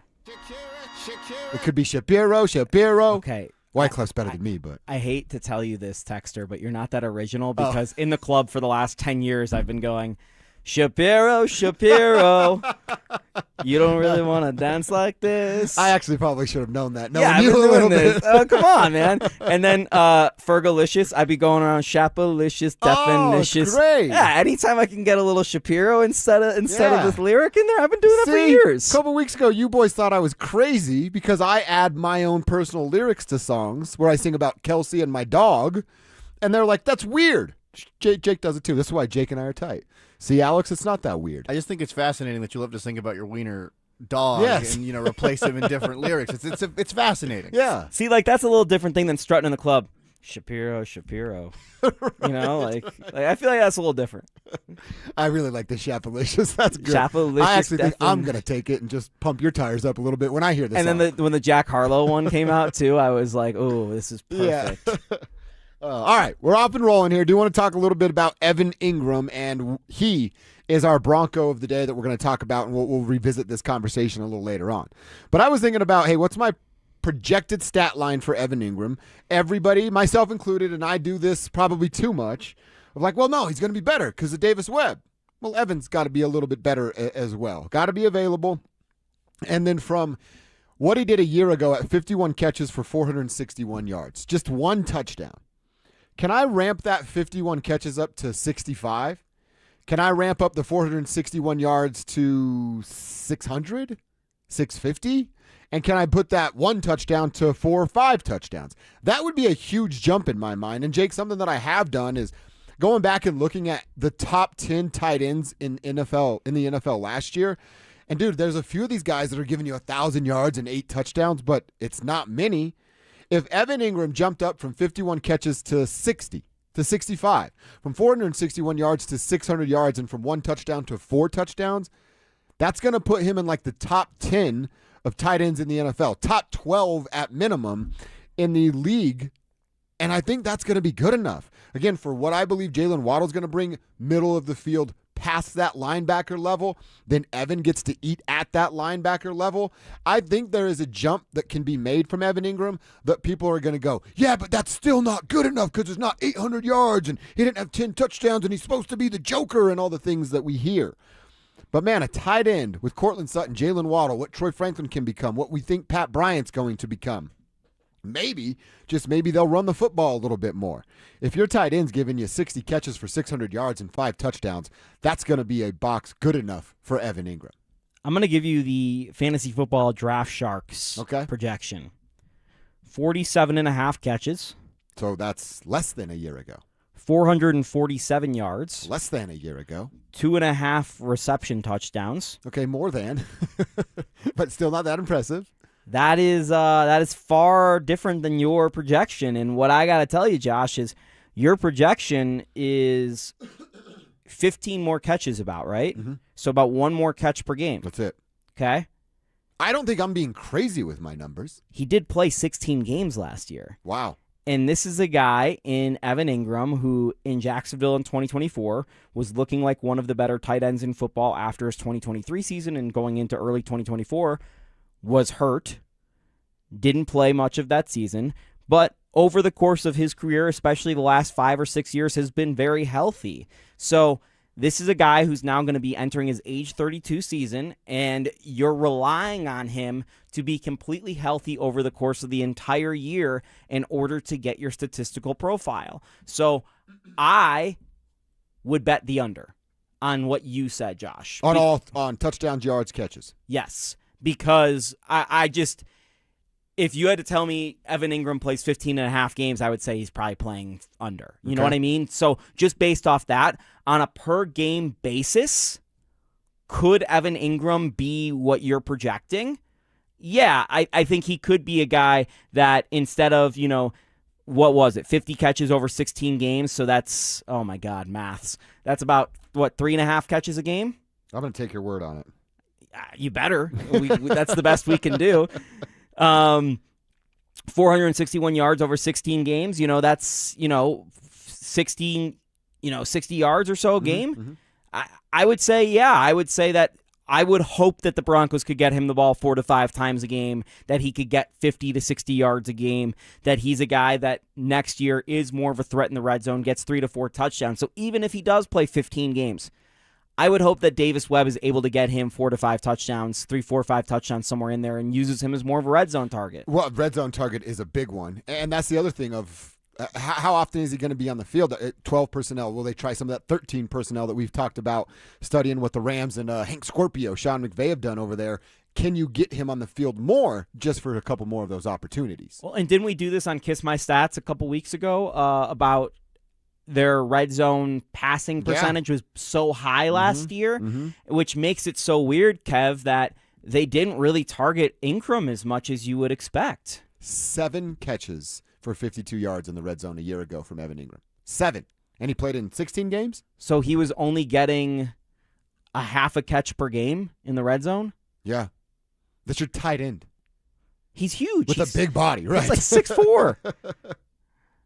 Yeah. You have to do more of that. And like I said, I've gotten over the whole Joker thing. I hope everybody has as well. Don't bank on Joker tendencies from Evan Ingram. You know what I need Evan Ingram to do?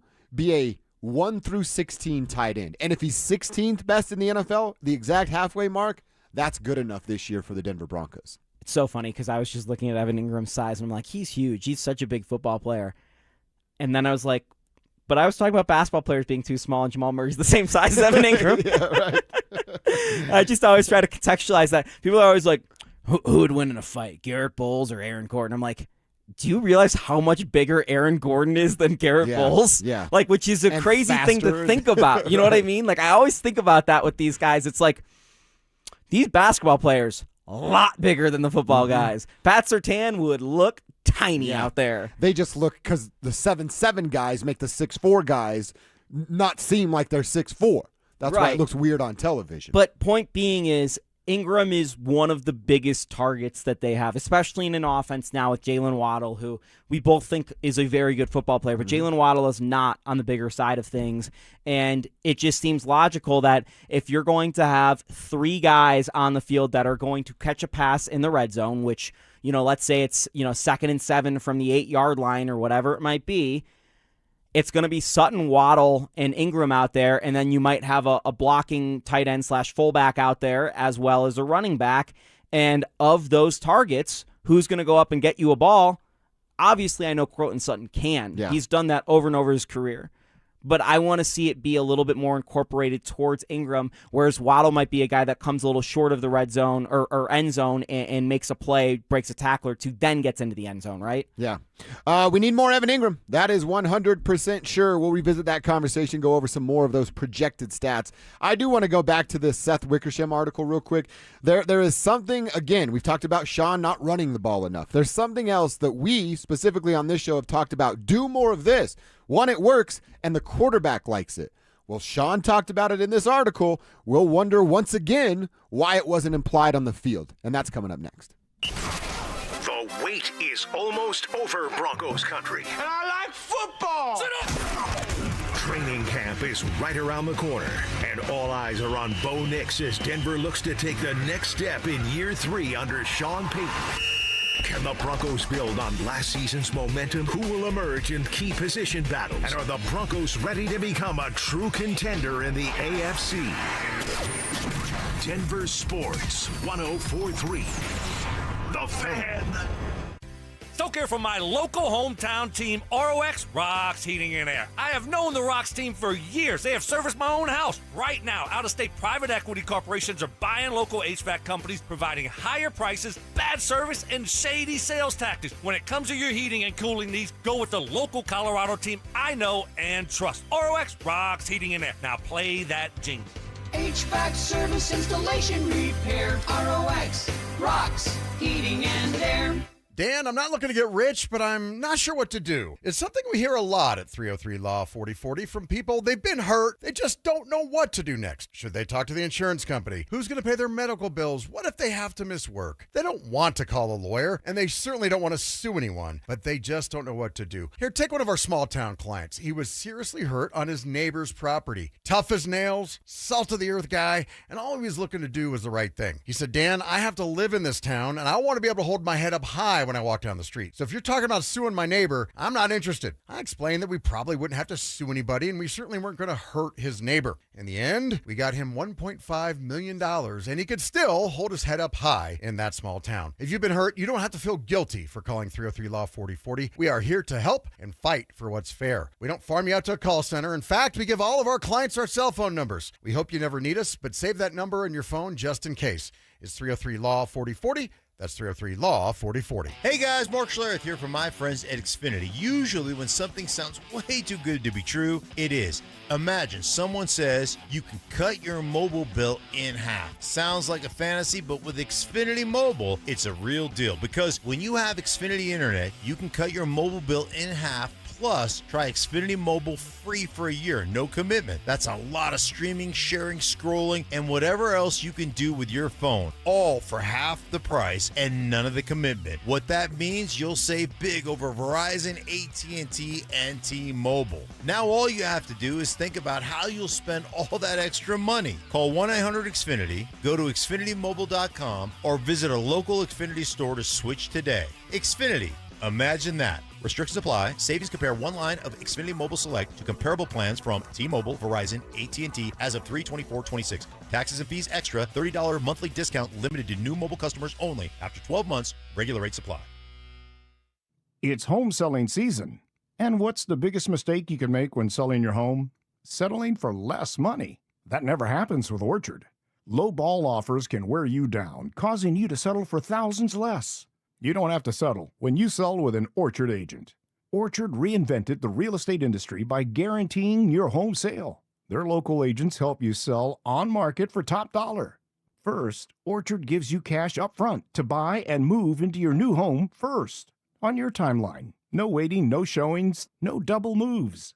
Then, once you're settled in, your Orchard agent helps you sell your home on market for top dollar. Here's what one customer said.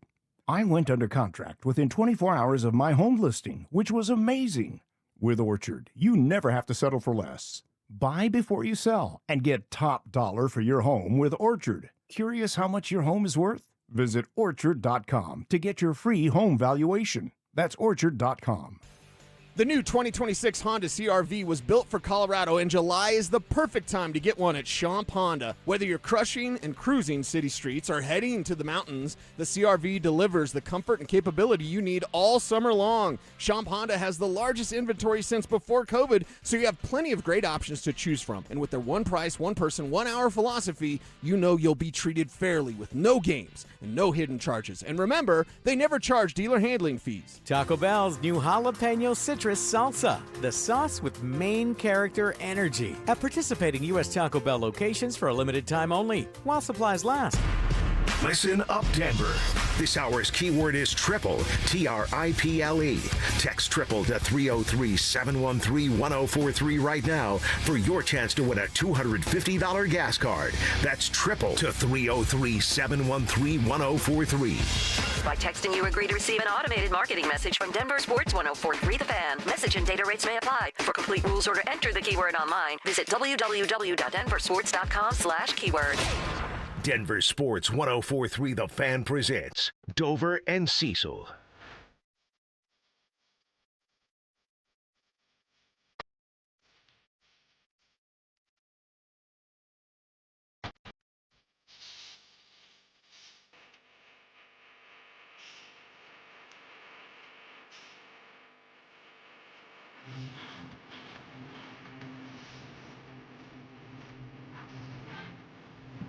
All right, big article today at ESPN.com from Seth Wickersham about his time with the Denver Broncos and hanging out with his buddy, one of his BFFs in Sean Payton. It was one of the pieces or piece of information in the article is that it feels like Sean just gets bored often driving to the facility. So he'll just call his random friends and you know, shoot the breeze, if you will, about things that are football related.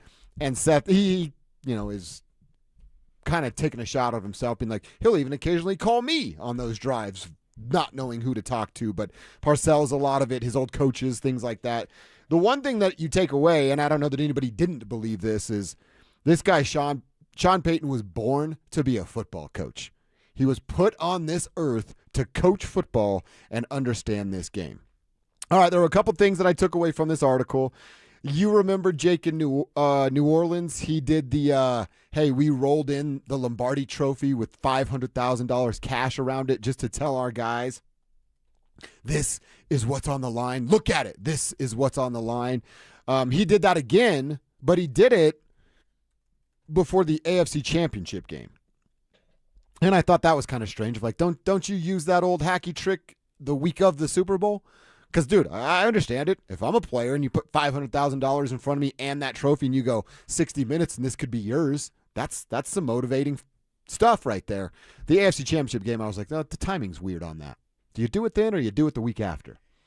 Yeah, I don't know. To me, the quote that rubbed me the wrong way wasn't the Sean stuff. It was the Stiddy stuff. I don't know if you have it pulled up in front of you. Because I'll find it real quick. Exact quote is not the best. About them celebrating? Yeah, and to me, it's I get it in a sense because you want your athletes to be irrationally confident and you want to feel good going into a game. I've got it here too. Yeah, I'm scrolling, but so 20 pages here, folks. Oh, you want to hang out with us now that you're playing, Davis Webb says. Stidham nods, smiles as the coaches discuss ideas to get the run game flowing. Quote, you know what else will be flowing, Stidham says? The drinks after we win. What a lame line.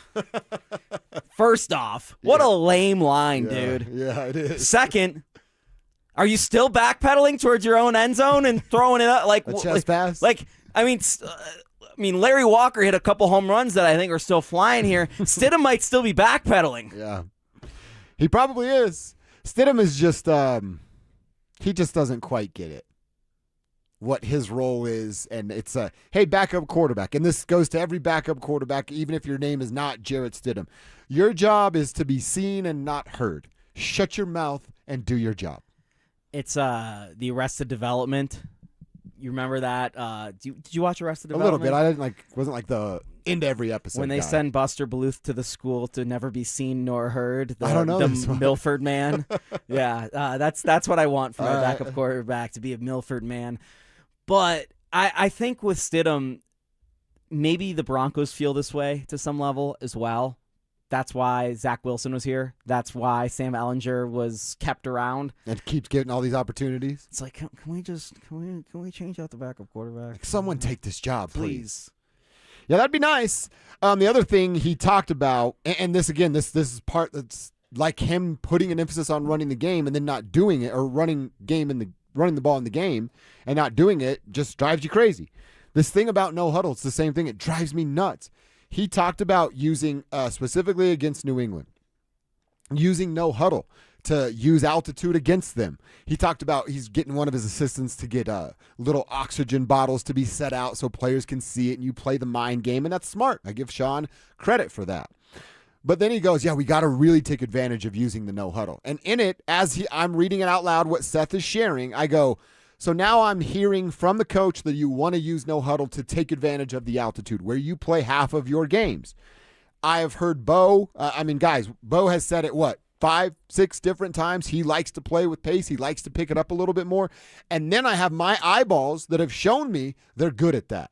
And they've had success playing with pace and playing no huddle offense. So the coach wants to do it because he's aware of the altitude. Great. Really good job from Sean. The quarterback likes it. You're good at it. And you have success. There's 3 different reasons right there to do it. And then guess what they didn't do in either of those games? Play with pace or no huddle. And again, how does a guy game plan for 5 days the right way? A really, really good approach to the game. And then that's all out the window when he gets that play sheet up in front of his face. I feel like it to some extent, his play calling and in-game management relies on old habits. And I'm not going to say he forgets what they've done throughout the week, but I do feel that he gets into his patterns of what he knows as a football coach, and he sticks with them. I don't disagree with what you're saying about their no-huddle offense and being at altitude and all of that stuff. But I do feel the Broncos were at their best this year, and I used this term yesterday, and I don't mean this negatively about Bo Nix. I mean it as a positive trait. he's a very good game manager. Like, he doesn't turn over the ball. He sets up the team well. I trust Bo to be in positions to have the Broncos winning. Like as endearing as possible, Bo Nix is a good game manager. Yeah. And part of that, in combination with having a really good defense, is we are not going to rush the offense. We are not going to run no-huddle offense because we don't want our defense to be stuck out on that field for as long as possible, because they're really, really good, and we want them to be fresh and be able to make an impact and get turnovers if they are able to, which we know has been an issue. But we know if they're fresh, our defensive line's going to come in waves and get sacks. And maybe, Josh, you're saying, well, they're so deep at the edge rusher position, shouldn't they be running no huddle and just be speeding the game up because they could use that as an advantage?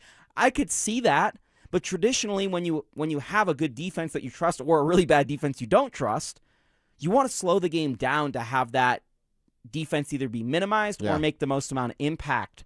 So in the Broncos case, I do think there's a reasonable explanation for why they don't run no huddle more. As for why they practice it all week and then say they're going to do it and then don't, it's the same thing why Marvin Mims is always, how can we get him the ball more? Why aren't we getting Marvin Mims the ball more? I don't know, man. You're the one responsible for getting Marvin Mims the ball. But this is like going back to his coaches walking on eggshells. If we operate in this business of what we do in radio and we come up with a game plan and then we're inside the game, the show for us, and none of the stuff we've talked about is being used, I'm dog cussing y'all. I'm pissed off and I'm mad about what the process is and why it doesn't translate onto the radio show. How does that process not happen at Broncos Park, powered by Common Spirit? Help me there, Jake. I don't understand. I'll do the next 2 hours on Novak Djokovic match going on right now. See where we're at the end of the day. See, there'll be a conversation to be had. There'll be a couple conversations. All right, it's good stuff inside the article. There's still a bunch that we're going to take away, and we'll do that coming up right around 12:30. In the meantime, let's check our X, one of our favorite segments. What's on our Twitter timeline that we want to share with the folks? I have one tweet that's going to go back to a Nuggets conversation. We might end up spending the whole time on this, but it's about what the team would look like in a tier conversation if LeBron showed up. That's coming up next.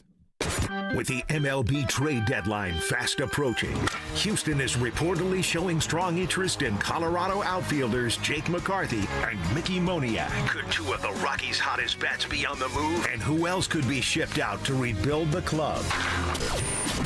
Denver Sports 104.3. The Fan. Cecil Lammy here for SodaDietNutrition.com. Hey, they got a big summer offer going on at Soda. You can get 4 weeks free if you call 866-800-SODA and mention this radio station. Mention The Fan. Call 866-800-SODA and mention 104.3 The Fan. And, of course, mention me, Cecil Lammy. Why? Because 5 years ago I lost 60 pounds with Soda Diet Nutrition, and I'm never going back. Why? Because Soda Diet Nutrition created a dynamic diet custom fit just for me, and they can custom fit a dynamic diet just for you as well. Listen, everyone has different food responses. You've got different schedules. Life is full. Life is busy. It's not too busy to maintain your health. It's not too busy to lose weight the right way, and you can do that with SodaDietNutrition.com. Check them out. You can go to their website, SodaDietNutrition.com, see those thousands of before and after pictures, and it's absolutely fantastic. 5 years ago, I lost 60 pounds, and I'm never going back. Thanks to Soda, because Soda is, say it with me, state of the art. Robbie Dino here at BeatTheDA.com. I've handled over 7,000 cases, 300 trials. Let's face it, divorce is really impactful. You may have a controlling spouse. You may have a violent spouse. You may have been a victim of a domestic violence. You may be wrongfully accused of domestic violence. This all affects parenting rights. And let's face it, the kids are the most important. These are the things that need to be handled. They need to be handled appropriately by someone that's going to protect your kids and protect your rights. Hit me up at BeatTheDA.com, 720-706-5151. Is your financial advisor managing your risk or just a spreadsheet? Hi, I'm Jeff Jr., founder of Trajan Wealth. Many financial advisors rely on target date funds, which are one-size-fits-all portfolios that don't know your name, your family, or your goals. And that passive management can leave you dangerously exposed. At Trajan, we look at the whole picture, not just the stocks everyone else buys, but the private market opportunities most advisors ignore. And as fiduciaries, we build a strategy around you, coordinating your investments, tax strategy, and estate into one cohesive plan. Your financial life deserves more than just a generic portfolio. Real Real planning isn't a stack of statements. It's the confidence of knowing where your income will come from for the next 30 years. Good enough isn't good enough for your family. It's time for a change. Schedule your complimentary consultation today. Call 855-TRAJAN-1. That's 855-TRAJAN-1. Advisory services through Trajan Wealth, LLC, an SEC registered investment advisor. Private equity investments require accreditation. Other services through Trajan Estate and Trajan Tax. Additional disclosures at TrajanWealth.com. Performance matters in intimate moments. Don't let ED ruin them.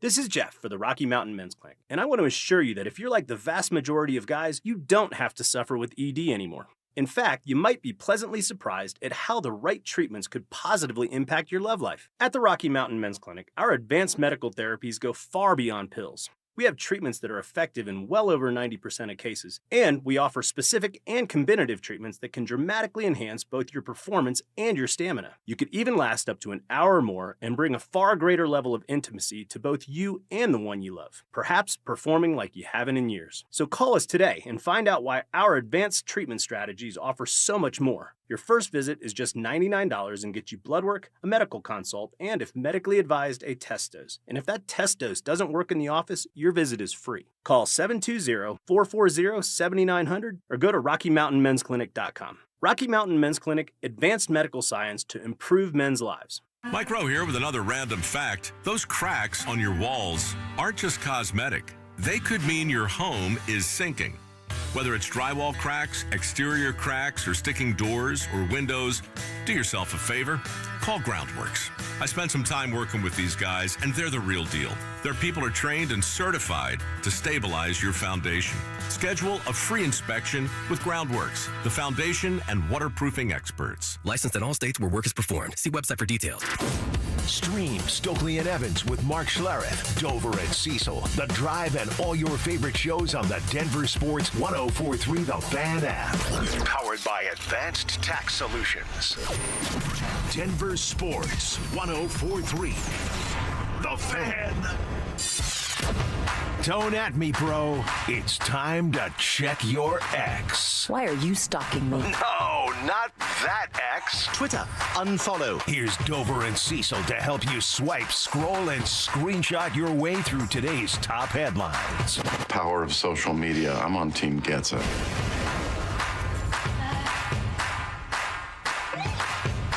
All right, what is happening on our Twitter timeline that I want to get into with my man Jake Shapiro? Like I said, Jake, I've got one that we might just spend the whole segment on. If not, I'll get out of your way and see what's happening on your timeline. But I saw this a couple of days late as I was out in Indiana trying to stay off of my phone. And it's from Sam Quinn of CBS. I actually like Sam. I've never met him in person, but I read his stuff regularly, and I like his basketball mind. I don't agree with him all the time, but I like his thought process on the game I love the most. Sam tweeted out a poll, and he wants to know if the Nuggets or Timberwolves get LeBron for the minimum and Denver were to keep Watson in this conversation, would you put them in the same tier as the Thunder and the Spurs? So who cares about Minnesota? Let's only do the Denver Nuggets. Jake, it's absolutely wild to me that people think that adding LeBron James wouldn't put the Denver Nuggets in a tier. All right, if you want to entertain, they're on the same tier. I'm putting them above the tier that is San Antonio and Oklahoma City. Your starting lineup, and again, if all things are the same here, you're talking about a Jamal, Cam, AG, LeBron, and Nikola Jokic. That's the best super team I think I've ever heard of in this era of basketball. So, yes, not only would they be on the same tier, maybe it's my Denver Nuggets bias that I certainly have, but I put them above those two teams if LBJ shows up. Am I crazy? Shots fired internally, but Zach Bai put this out the other day that he did not have the Nuggets on the level of the Thunder or Spurs if LeBron signed with the Nuggets. I'd love to know why, because I think he's bat-you-know-what crazy for that statement. It's a really bad opinion. It's just a really bad opinion for multiple reasons. But I would look at LeBron, first off, as what he did last year. We know we're not getting Miami Heat 2014 LeBron. Josh, he was still 27-6 last year. That would be the second best player on the Nuggets. It would be him and Jamal head-to-head. The only reason why LeBron might be not the second best player in the Nuggets is because he doesn't play 70 games a year anymore, whereas Jamal played a ton for the Nuggets last year. That's right. LeBron isn't the greatest defender in the world. I know that. We could pick apart LeBron's game at this point. His three-point shooting number was down even a little bit, which has been such a great late career revelation for him. Josh, you'd be making $4 million. You want David Roddy there on your bench making $4 million or No. LeBron James? I like making $4 David million? Roddy, but I want LeBron James. Correct. And I think David Roddy would understand Yeah. you saying that as well. Right. It would be the single best value contract maybe in the history of basketball. We talk about A.J. Mitchell being one of the best contracts with the Oklahoma City Thunder, makes a couple $1 million a year, is going to be a starter for them most likely next year. LeBron James would be a starter and one of the top 5 players of all time coming, for the Nuggets to play for $4 million. That would instantly vault them, especially in the scenario they keep every one of their wings. And I've talked about this with you. Boston won a championship off their wing play. Oklahoma City won a championship off their wing play. New York just won a championship off their wing play. The Nuggets at the wings would have LeBron, Peyton Watson, Cam Johnson, Christian Brown, and then sometimes Aaron Gordon can play wing as well. And maybe you bring back Bruce Brown. That's an insane rotation of wings around the fact that your two-man game, who I know has failed a little bit recently, is still the best two-man game combination in the playoffs and in the big spot that you can possibly have in the sport. Yeah, there's some holes defensively. There's some holes with the three-point shooting. You're going to ask Cam Johnson to play the shooting guard and put up a lot of threes, especially in a lineup without LeBron. But some of the biggest issues with the Nuggets, rebounding, LeBron solves that. Playmaking, LeBron solves that. Rim pressure, nobody in the league's been better at that than LeBron freaking James. That's right. So in the world that the Nuggets somehow get LeBron James, and I've put this at about a 15% chance at happening, which is a lot for the Nuggets, that they have a 15% chance at landing one of the greatest players in the history of basketball. I was at 5, the whiteboard. I'm about at 15 now. Yeah. In that scenario, in the world where the Spurs just went to the finals and had a heartbreaking loss, and I really like what they did in signing Tobias Harris, don't get me wrong. In the world where the Oklahoma City Thunder have had to gut some of their roster, about 6 through 9, some of their big guys, some of the guys that helped beat the Nuggets 2 years ago, guys like Isaiah Joe and Aaron Wiggins, guys that were really tough against the Nuggets. And the Nuggets had an extra couple weeks off because they ended their season early. Jamal's not playing for Team Canada. Jokic looks like he's in pretty good shape for Serbia. And they get LeBron James, even if it's just for 55 games, and you're telling me he's healthy in the playoffs? To me, the Nuggets aren't just in the S tier. They're the title favorites. They're the single title favorites. You think about, and I'd love to have this conversation with Zach because I think that's a crazy take. What you just said about who LeBron is, that guy only has to run downhill. His job would be running downhill and then catching it and dunking it all over somebody at the age of 42 years old. Remember how good, and neither of us are Russ guys now. I know you were going into the season. Yeah. But I'll even give you how good the Russ Jokic inverse and regular pick and rolls were because of the rim pressure Russ generates. Yeah. You're replacing Russ with a guy who's more efficient at it and 6'7" and a better finisher. Yeah. Like, that's how good it would be. Has touch, can finish on both sides. It's to this day, not just like looking at their peaks. To this day, it's two of the smartest and most efficient basketball players in the league. Still to this day, even LeBron at this age, playing together alongside who was the single best shooter in the NBA last year in Jamal Murray, a really good one in Cam Johnson, and your pick, Peyton Watson, Christian Brown, depending on the lineup.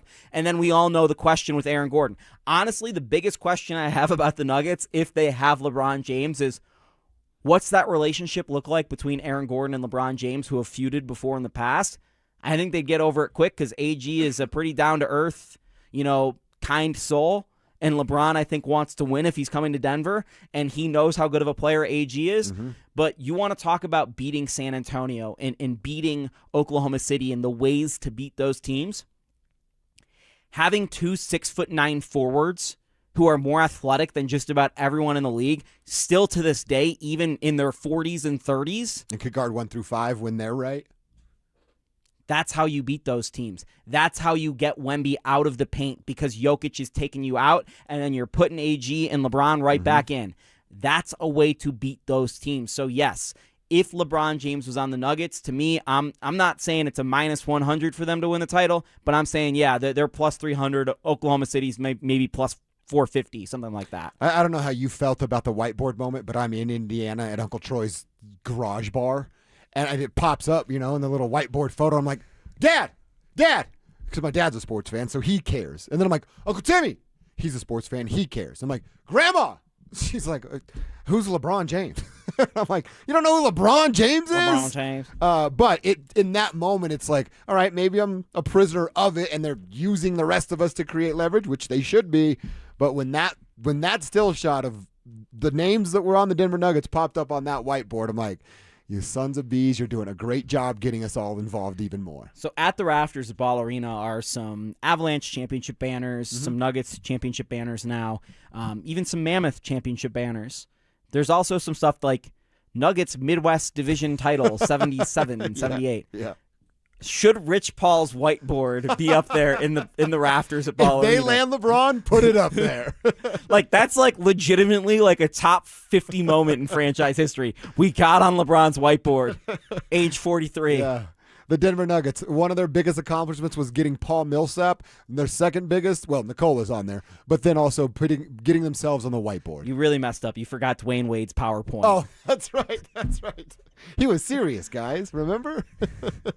Josh jumped off my yacht. Yeah. Right. Or me and Josh jumped off the yacht. We had a good time in the ocean together one day. All right. Well, yeah, sorry, Jake. Tomorrow I'll let you dominate, check your X and what's going on our Twitter timelines. I just thought that was very interesting. And, yeah, I definitely got to figure out what the hell Zach's drinking if he doesn't think that the Nuggets would be the top tier, not the top tier team if LeBron James were to show up. I still am not holding my breath. But, man, would it be beautiful basketball to watch. All right, let's get into hour number 3. We like to call it quarter number 3. There's another conversation with these Nuggets about Nikola Jokic making up his mind about the future. We'll tell you why he's actually making the right choice by waiting on the contract extension and look back at that Team USA loss to Belgium in the World Cup last night. We'll do all that coming up next. The Avalanche have set their sights on another Stanley Cup. But the biggest move of the offseason might not happen on the ice. What's next for Cale Makar as Colorado builds for the future? All eyes are on a potential contract extension for the franchise defenseman and cornerstone of the Avs organization. How will it get done? And what does it mean for the team's championship window? Denver Sports 104.3. The Fan. Ryan Reynolds here from Mint Mobile. With the price of just about everything going up, we thought we'd bring our prices down.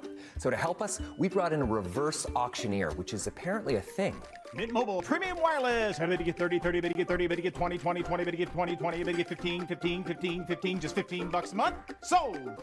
Visit mintmobile.com/radio. Upfront payment of $45 for 3 months, $90 for 6 months, or $180 for 12-month plan required. $15 per month equivalent. Taxes and fees extra. Initial plan term only. Greater than 50 gigabytes may slow when network is busy. See terms. Veterans and active duty service members. When your call to service ends, your mission doesn't have to. Go from GI to IT in just a few months at My Computer Career. Prepare for a high-demand career in cybersecurity, protecting people, systems, and institutions from real cyber threats. Cyber warriors are needed now. Will you answer the call? Go to mycomputercareer.edu/CWP to learn more. That's mycomputercareer.edu/CWP, an elite CompTIA certification partner. VA education benefits are available to those who qualify.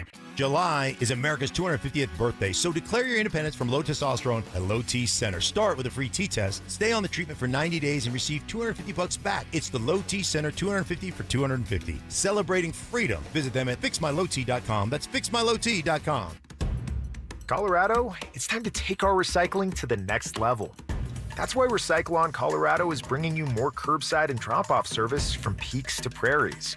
Guidelines as clear as our skies, so you know what goes where. And the price? As free as gawking at Bighorns on I-70. You deserve a recycling system you can count on, like your puffiest winter coat. And we're here to give it to you. Learn more at recyclon.org/Colorado. Joint pain is awful when you're the person who is fighting through it, but I'm betting you aren't the only ones affected. Maybe you love someone who struggles with joint pain. You see it. You see what they don't say, what they've slowly stopped doing. It's July. The days are long. The light hangs around. Time to be outside, moving, playing, living, and you're sitting it out. Hey, it's Mike Evans. Let's talk about getting that life back, because at QC Kinetics, that's what's happening every day. People who are stuck in that cycle of pain in their hips, knees, shoulders, and back, they're finally stepping out of it with regenerative treatments done right in their office. No surgery, long recovery, or putting life on hold. Just real relief. The inflammation eases and the pain lets go. We hear it all the time, not just from patients, but from the people around them. He's back. She's herself again. So if this sounds like you or someone you love, go find out what's possible. QC Kinetics offers a free consultation to see if you're a candidate. Call 303-900-8986, 303-900-8986, with locations in Aurora, Superior, Highlands Ranch, and The Springs. It's QC Kinetics. Hey, Mr. C, it's me. Well, I just picked up the ring. I actually went to Hellsberg. Thanks for that recommendation. Kate's gonna love that hers is from the same jeweler you got Mrs. C's ring from. They were so helpful throughout the whole process. They even knew your family by name, and the ring looks great. Anyways, I just couldn't wait to let you guys know. Call me back and wish me luck. Hellsberg, designed with care and craft since 1915. Shop in store or at hellsberg.com. Hey, it's Phil Lindsay here. Do you need a new roof, gutters, or exterior needs? Monarch is your one-stop shop, backed by 16 years of experience and over 10,000 satisfied customers. Their in-house insurance team fights for you, and their white glove service means every detail is handled with care. Competitive pricing, award-winning craftsmanship, and the only roofer the Denver Broncos chose to endorse. A proud member of Team Dave Logan, make the call to your home team, Monarch Construction and Roofing, the official roofer of the Denver Broncos. Buying or selling a home? Let a Weichert agent guide you every step of the way to get the best price on your timeline with the least amount of stress for your peace of mind. Now that's smart real estate. Weichert, the bright choice. Each Weichert franchised office is independently owned and operated. Lunch hits different with us. You're locked into KKFN and KKFN HD1 Longmont, Denver. This is Dover and Cecil, brought to you by Wayback Burgers.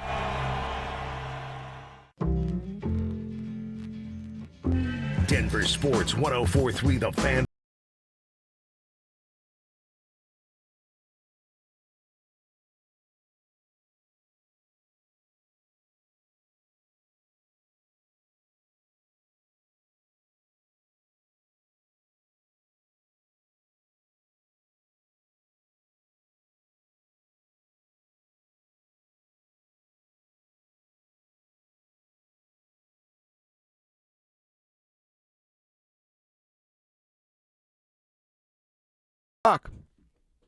That's when the drive gets in here. Those boys will get you home.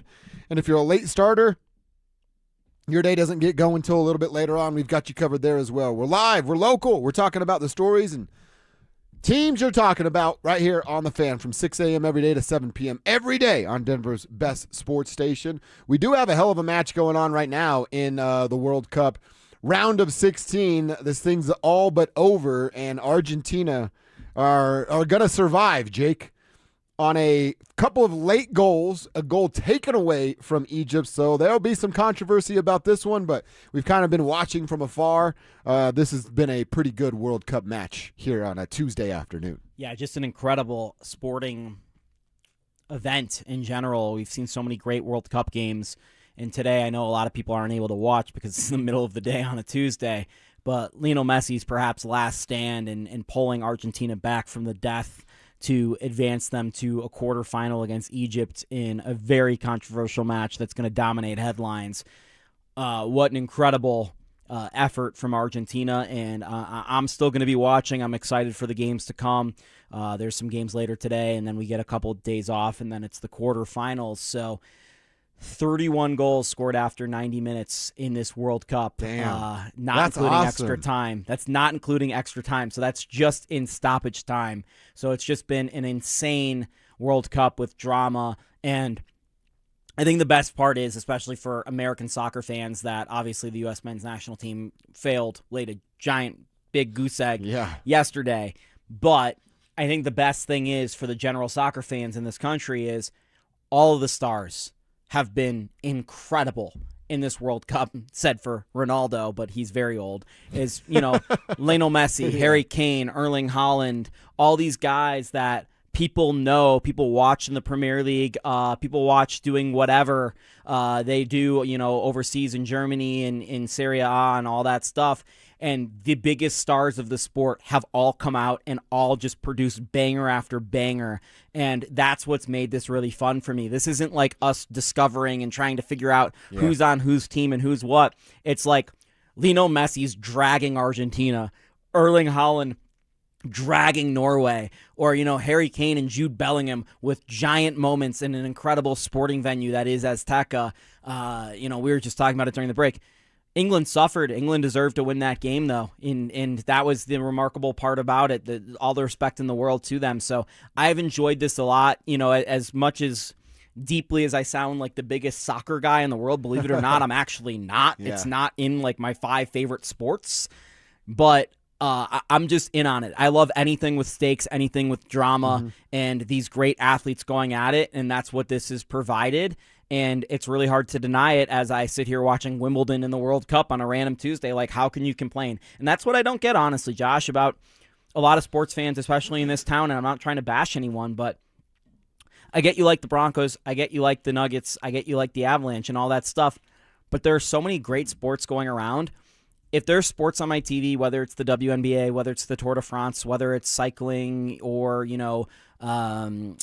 darts, whatever it might be, anything with drama, anything with stakes, anything with athletes performing, I will watch and I'll get involved and I'll be into it. And I encourage people to be a little bit more open-minded about their sports watching habits, because there are so many great sporting events going on around the world that I don't even know about, but trust me, I'm trying to find out about. Yeah. I'll tell you, like I said, with the Team USA loss last night, of course I'm rooting for Team USA. I'm an American man. You watch that game and you're like, okay, again, I don't know anything about soccer, but the fact that Belgium was doing what they were doing, there's some entertainment value to that. Then, of course, when USA ties it up, and that lasted for 100 seconds before Belgium took their lead back. I was screaming on that Tillman goal. I'm sure. Tillman's been outstanding. He was, the second American player to ever score in that realm, and then did it again the very next game? Just to reference how crazy this match has been with Lionel Messi and Argentina, Tom Brady has just tweeted, so that might top 28-3. Oh, wow. Look at old Tommy throwing himself under the bus right now. I was going to say, I don't know. A lot of people are watching this. Probably more people watching this than they were Tom Brady beat the Atlanta Falcons. Globally, yes. Yes. In the United States, no. Well, that's because most of us are at work. And this is happening. And we get to watch sports at work. And this is happening in Atlanta, so there's probably some thoughts of 28-3 going through Tom's head. Okay. Yeah, he's like, man, you guys are seeing all kinds of cool stuff. Look, for the Americans last night, I'll ask you and lean on you for some of this. Like I said, I thought it was very entertaining to see Belgium, enough to go like, all right, I'll watch the rest of this and see who ends up winning the World Cup, down to some really, really good teams. You just rattled off some of the star power that still remains in this tournament. But as far as the United States goes, are we do this every 4 years, I feel like, Jake. Are we in this position again? We're like, nope, this is it. This run, this group, these guys, this is what's going to make soccer popular in the United States. And let's put our definition on popular. Is it ever going to pass the NFL in this country? No, it's not. Is it ever going to be as big as basketball? Not for me. I don't know if it will be for everybody. Can it fight for spots with baseball, hockey, and then what soccer could be? Maybe, but I just feel like we do this same song and dance about every 4 years. Was there something this time that was different that maybe gives me or those folks that believe that more ground to stand on? More people were watching the U.S. men's national team play than the NBA Finals. Wow. So you might not believe that soccer is more popular than basketball in this country. I'd agree with you that basketball dominates the conversation, that basketball is a big part of our culture, but there is a lot of data that supports the fact that soccer is perhaps already more watched and more important in our country than anything besides the National Football League. And I don't necessarily agree with that. I do think that soccer has arrived. Soccer has been here for years, and it has dominated at least the last 10 years of my life. I've paid attention, and I'm talking about stars of the game. I think most Americans know who Erling Haaland is, and that's just a star striker for Norway who plays for Man City. And if I had said that 15 years ago, I think people would have thought I was crazy. So that's part of this conversation is it's not just the U.S. men's national team. It's the way the Premier League is broadcasted. It's our access to Serie A, to the Bundesliga. We have become comfortable with watching a lot of these things, and they're on at opportune times comparatively to our other sporting events. And meanwhile, MLS is about to switch its calendar to a winter-based schedule, which is going to be fascinating because now they're going to be going head-to-head with the NBA and NHL rather than the NFL in MLB. And they're going to be playing a lot of cold weather games. Might not be as fun to go to the games, but it'll be maybe better to watch, and it'll be more in tune with the rest of the soccer schedule. So there are big things happening in soccer as far as the U.S. men's national team and their hopes for the future. I think there's about 5 to 6 guys on this team that are real deal players that would be starting on, a majority of the World Cup teams, maybe not Argentina or France, obviously not France. There's no one on USA as good as Dembele, let alone Mbappe. But you look at a player like Balogun, who really showed out this tournament, threatening goal consistently. And I think Balogun would be starting on most teams in the World Cup. Christian Pulisic, however, no. And that is become clear. And I think that the difference in American soccer now is we always used to think that whether it was a guy like Jozy Altidore or Freddie Adu, that we were waiting on this giant savior to come in like LeBron and change the way we all thought about soccer and single-handedly drag Team USA through, a World Cup, maybe into the semifinals. That's not the way soccer works, and I think we've done a really good job of developing and getting more athletes to play soccer and stealing talents from other country, whether it's a Dest, whether it's a Pepe, whether it's a Balogun, and making it an American thing. So there are signs of building blocks happening with American soccer. There is some bright lights for positivity towards the future, but it's not going to be a single player that comes in and changes the way we think about U.S. soccer, and that's where we all went wrong with Christian Pulisic and these other guys that I mentioned before. It's going to be guys like Tyler Adams, Tillman, Balogun. It's going to take a team effort, and it's going to take us developing center backs. And that's why we lost yesterday, was the fact that Tim Ream, who's 38 years old and plays for Charlotte, is the best center back this country had to offer. At and 38 he years stinks. Old? Dude, he at 38. stinks. Ooh. Yeah, he was awful. Again, a guy that doesn't know anything about soccer, I could identify number 13 and go, that guy is out of position and doesn't know what he's doing. And I was just thinking the entire time, and I know Karl Anthony Towns is Dominican. He's American Dominican. But I was like, we don't have like Karl Anthony Towns or something like that can just throw out there. You know what I mean? Like there's not like some basketball guy that can just win some headers and like just run around for 90 minutes. Well, that's the thing. You keep talking about who Pulisic is or maybe was supposed to be. I think that one of the bigger reasons, and again, the casual observer that just goes, yeah, America, it's what I do. I honestly didn't know a ton of the players. I've heard the name Pulisic, but that's not a household name in the United States of America. Pulisic? No. Pulisic's definitely a household name. I don't think so. The average sports fan knows who he is? Yeah, I think that Pulisic is one of the most famous athletes in this country. I disagree. Christian Pulisic has on Instagram, and this is not the best way to do this, but Christian Pulisic has 7.7 million followers on If Instagram. we went to downtown Denver and showed them a picture of Christian Pulisic and said, who is this and what sport do they play, how many out of 10 know? I think 4. Who do you think is like a household name of Denver athletes? Nikola Jokic, Jamal Murray, Aaron Gordon, Nathan McKinnon, Aaron Gabe Gordon. Landeskog. I'll just use Aaron Gordon as an example because he's won the dunk contest. He's literally a model. Yeah. Like he's right. he's a music producer. Yeah. He's a music producer? Yeah, he does his own music. Have you not heard Aaron Gordon's music? Not. Yo, Alex, you got to pull out some of AG's music. Is it okay? Is it? I like Aaron. I don't want to not like Aaron. He did a diss track at Dwayne Wade after the dunk contest, and then he's got Let's some hear R&B it. stuff. All right. Christian Pulisic has 7 times the amount of Instagram followers as Aaron Gordon. Really? Yeah. Okay, so maybe I'm speaking out of turn because it's out of my realm. But I would know the guys I run with, and again, we're basketball players and skateboarders and golfers nowadays that we're old. I probably have, like my real life friends, not work stuff. I probably have 2 friends that could tell you who Pulisic is. That's interesting. Text line, you tell us. I don't know. You guys tell me over on YouTube, youtube.com/DenverSports or the RamosLaw.com text line at 303-713-1043. If I'm wrong, I'm wrong. I just don't think that he's this household name for the casual American sports fan. I mean, Ronaldo has almost 700 million followers on Instagram. Right, but so Ronaldo, I think more people know Ronaldo than they do Pulisic in this country. No doubt about that. That there's no question there. It's also because he's handsome. Well, and we're talking about two of the greatest soccer players of all time. It's a Sure. little bit different. But I do think that, these soccer players have become more and more household names.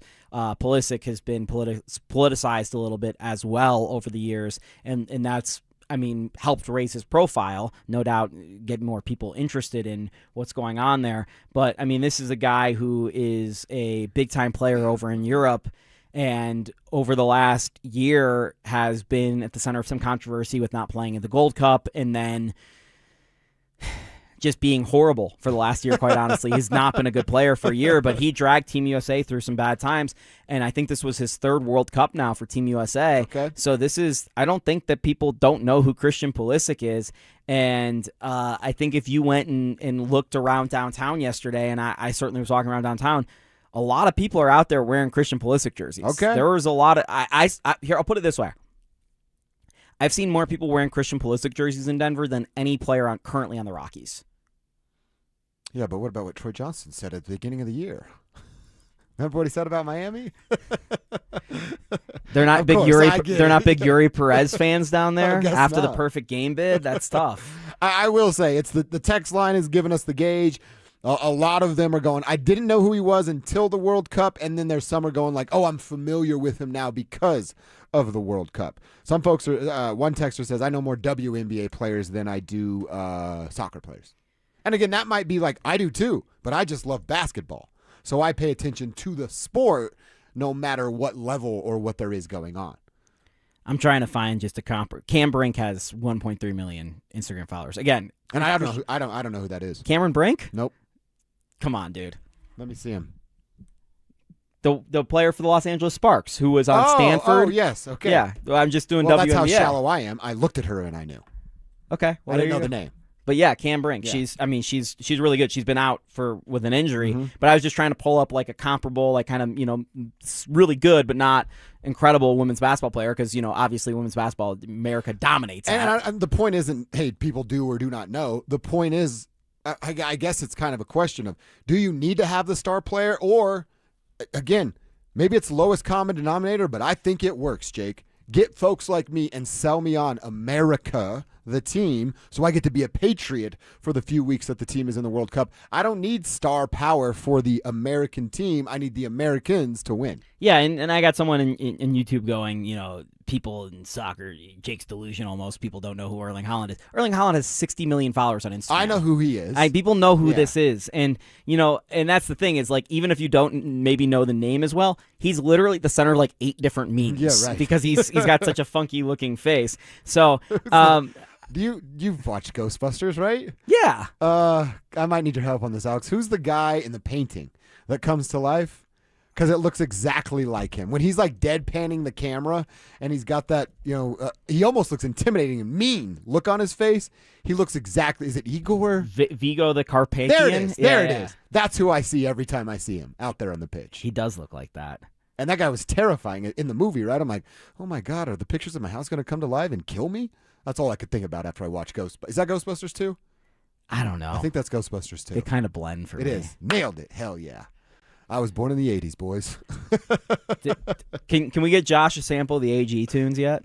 Oh, I do want some of that action. We got to. And there's like, I'm telling you, there's like some R&B action in there too. I could There's see like that. He could give us some R&B. He's slow it down, smooth it out for the ladies kind of fella. He is he's about as smooth as a cucumber as you can get here in Denver. But yeah, like Christian Pulisic's in this commercial right now for Michelob with Messi. Like, come on, man. Like, that's what I'm saying. Like, damn it! Like, I look up, he's right there. Like, So, and again, he's not even the best player for Team USA. We got to get to a point where we develop a better soccer player, and maybe Gio Reyna, who's there's a lot of controversy around him, and he's got a bigger name than he is a good player. But maybe he turns into that guy. I don't know. I still think that Team USA went wrong with some of the selections. I thought Austin Trusty, former Rapid, should have been at center back. I would have loved former Rapid Georgi Mihalovic to be on this team, and there's a bunch of different ways I could go. All I can tell you is we're years away from being one of these teams that makes a deep, deep run in the World Cup because we're lacking at a couple positions. But this year felt like the first year we truly belonged in the group of 16 rather than we made a surprise run there. So I'll ask you this, and then we'll talk a little Nuggets here. If we get to 2030, are we going to celebrate the round of 16, or has the bar now been raised? I don't think people are celebrating the round of 16 this time around. No, so I know. I'm not either, but it feels like, hey, they got there. And you're saying, like, they deserve to be there this time. Is this the, hey, that's good enough? You punch your buddy in the shoulder. You gave it a good effort, pal. Or is it like, hey, no, there's a bar and a standard now? I think that it doesn't feel like that right now for the people really following. And Poach, it's not his fault. Like, a lot of people, look at the coach and be like, oh, they didn't go as far as. The coach is the reason why they got this far. Their roster was not talented enough. They need better player development. And the coach before Berhalter did a really good job of getting some of these guys that they stole from other countries, like Pepe, like Balogun, like Dest. Like, they were not supposed to play for us. And Tillman, like, a lot of our best players were guys they stole from other countries, basically. And that's going to be a big part of this moving forward is, hey, does Lionel Messi have a USA passport? Like, you know what I mean? Like the Olympics do. Right. Yeah. Can we steal a couple guys? So that's going to be a big part of that too. And like I said earlier in the show, continuing on the development that was set up by MLS academies within the last 20 years, a lot of these good players like Tyler Adams came through MLS academies, then went to Europe. So that next generation of guys that have more experience in the academies know what they're doing now, and MLS is continuing to grow, and the profile of MLS is continuing to grow. Look, and I say this all the time. You look around the big leagues right now, David Peterson, Kyle Freeland, Griffin Jacks, there's no coincidence why all of a sudden around 1991 to 1995, a bunch of Colorado baseball players were born and that are big leaguers. It's because the Rockies came here in 93. Right, yeah. MLS became a serious league in 96. I know there was professional soccer leagues before that in the United States, but none is organized. Once we start to get to a point where everyone that grows up is able to access MLS and access soccer, and now that they are, because the Premier League's on NBC every Sunday, it's going to inspire people. We were talking to one of our producers here who was like, yeah, my kid's 6 years old and wants to play soccer more so than any other sport, right? Once that becomes an avenue and an interest to this generation that's growing up right now, I think that's when we're going to start to actually see soccer take over as a real cultural lifeblood that is so important, like college football is in this country. Okay. That's how it's treated there in Europe, Yeah. like college football. That's the best analogy, rather than this kind of cool toy off to the side. Yeah. Well, I will say, too, for Drew's son, my nephew's 5. He's about to be 6, and I do a lot with him. Hated basketball, loves baseball and soccer. Wants to play baseball and soccer more than anything else in the world. And look, again, this is coming. I just know a lot about sports because this is my job and I'm interested in it. I used to cover the U.S. men's national team for the Denver Post. I am not the biggest soccer fan. Like, I would tell you, 9 out of the 10 games I go to stink. It's 0-1 or 1-0, and it's 0-0, whatever. And I'm sick of the culture's annoying. I hear all of you on the other end. I really do. But I'm telling you, what we just watched with Argentina, Egypt, what we saw with Cape Verde, what we saw with England, the 1 out of 10 soccer games that rocks is the best sporting event that you could go to in your life. And I've seen some of these with the Rapids over the years where it's like, I'm in. Like, I'll suffer through the 9 out of 10 these suck because this one is worth the payoff. Yeah. And look, let's not act like there aren't some stinkers in the NFL level, the NBA level, the NHL level. There's some bad sports that go on. The Colorado Buffaloes. Yeah, their entire existence since 2004 has basically been that. All right, quick conversation about the Nuggets, then we'll roll into our next segment talking more about Nikola Jokic. But before we dive into the Joker didn't sign his extension and will not sign his extension conversation, Jake, do you think any part of this is different if the Nuggets had Payton Watson signed before Joker asked or was answering that question yesterday? If that game ended yesterday and Joker got the news, hey, they signed Payton Watson, he's here for 4 years for $80 million. I'm just throwing the number out there. Is Nikola then on the phone talking about signing this contract? Or can we make this as simple as he made a business decision to make the most money possible, and that's the right decision to make? Because that's more where I live. He made a business decision, and it doesn't matter what the roster looked like yesterday when he was asked that question. That was the answer we were going to get no matter what. Yeah, and it puts him in a situation where he has the most leverage, right? Not only in his contract negotiations moving forward and for making the most money, but for getting the Nuggets to acquiesce to what he wants, not only with the roster building for this year, but because of the deal he can sign next offseason is the only one that allows you to have a no-trade clause. And you might be going, Jake, they're never going to trade Jokic unless they want to, unless Jokic wants out. And I'm with you. But because he has the no trade clause, he can hang that over his head. And if he ever wanted to, like I said, free agency's dead in the NBA. The only way guys are getting moved is trades. So if he has a no trade clause and says, yeah, I'm only going to play for the Miami Heat moving forward, there's really nothing you can do if you have the no trade clause and he says that. So him having that leverage is really important. It's something that's smart for him to do, and I think as someone who mentioned it in his quote, it's purely based on business, and it's the best business decision he can make in his current situation. So while it does make things very uncomfortable for the Nuggets this season, I will not deny that.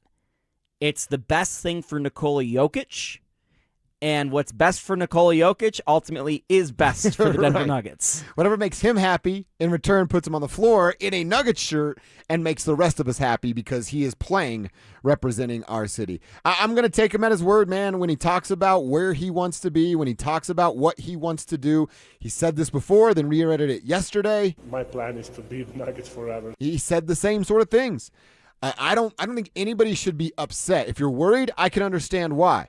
But if you're in a position with that kind of leverage to possibly sign as I always forget the number, 41st overall selection in the NBA draft, to have at the moment the biggest contract in NBA history and change your family's life forever, change your country forever, at least the damn region of the country that you're from forever, you absolutely do it. So no harm, no foul. If you're a little worried, I can understand why. We'll continue to talk about this and the conversation because there's one other side of this that we have to talk about. I don't think you're going to be upset about it, Jake. I know I'm not upset about it, but people always wondered, should Joker even consider taking a team-friendly deal to help build that roster? Well, the answer is not just nah. It's a hell nah from Nikola Jokic. We'll get into that next. The Nuggets are making headlines. Payton Watson's contract talks are heating up while Denver's reportedly exploring a blockbuster run at LeBron James. Can the Nuggets keep their rising young star and add one of the greatest players ever alongside Nikola Jokic? Stay locked in for the latest twists, rumors, and reactions. Denver Sports 104.3. The Fan. Progressive presents the Museum of You. We begin our tour with a unique piece, a relic from the early big screen television era. Remarkable. Next, we find a juicer, which historians believe has only ever been used once. And finally, compact discs from the emo era. A rare find indeed. Some things should be history, but until then, you could protect what's important to you and save by bundling your auto insurance with a renter's policy from Progressive. Progressive Casualty Insurance Company affiliates and other insurers. Not available in all states or situations.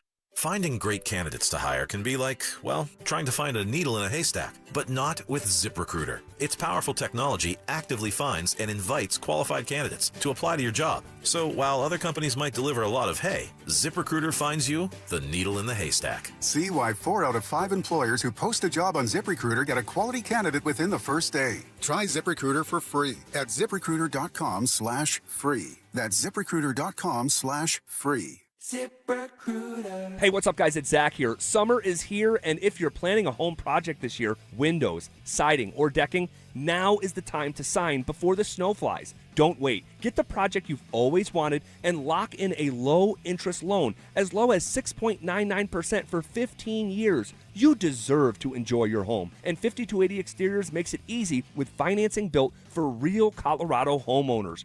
Call today or visit 5280exteriors.com to schedule your free estimate. I'm Rob Wilhite. For almost 50 years, Colorado has trusted the Wilhite Law Firm after serious car accidents. With over $1 billion recovered, we know how to win for our community. Injured? Call 303-GOOD-LAW or visit WilhiteWins.com. That's WilhiteWins.com. All right, Broncos country, listen up. Philip Lindsay here. And for stress-free summer travel, I chose Hermes Worldwide. Forget the airport chaos. Hermes Worldwide offers comfortable, reliable transportation for your airport transfers and more. They're dependable, they're professional, so you can focus on your vacation. Make your summer travel easy. Give them a call today at 303-577-7600, or you can visit them online at ridehermes.com/DenverSports. Again, that's ridehermes.com/DenverSports to book your next ride today. All new drinks are now at McDonald's, with refreshers like the Strawberry Watermelon Refresher and the Mango Pineapple Refresher with popping boba, to crafted sodas like the Sprite Berry Blast with berry flavors and cold foam. Who knew ice-cold drinks could be so fire? 6 all-new drinks are here, now at McDonald's. Refreshers contain caffeine.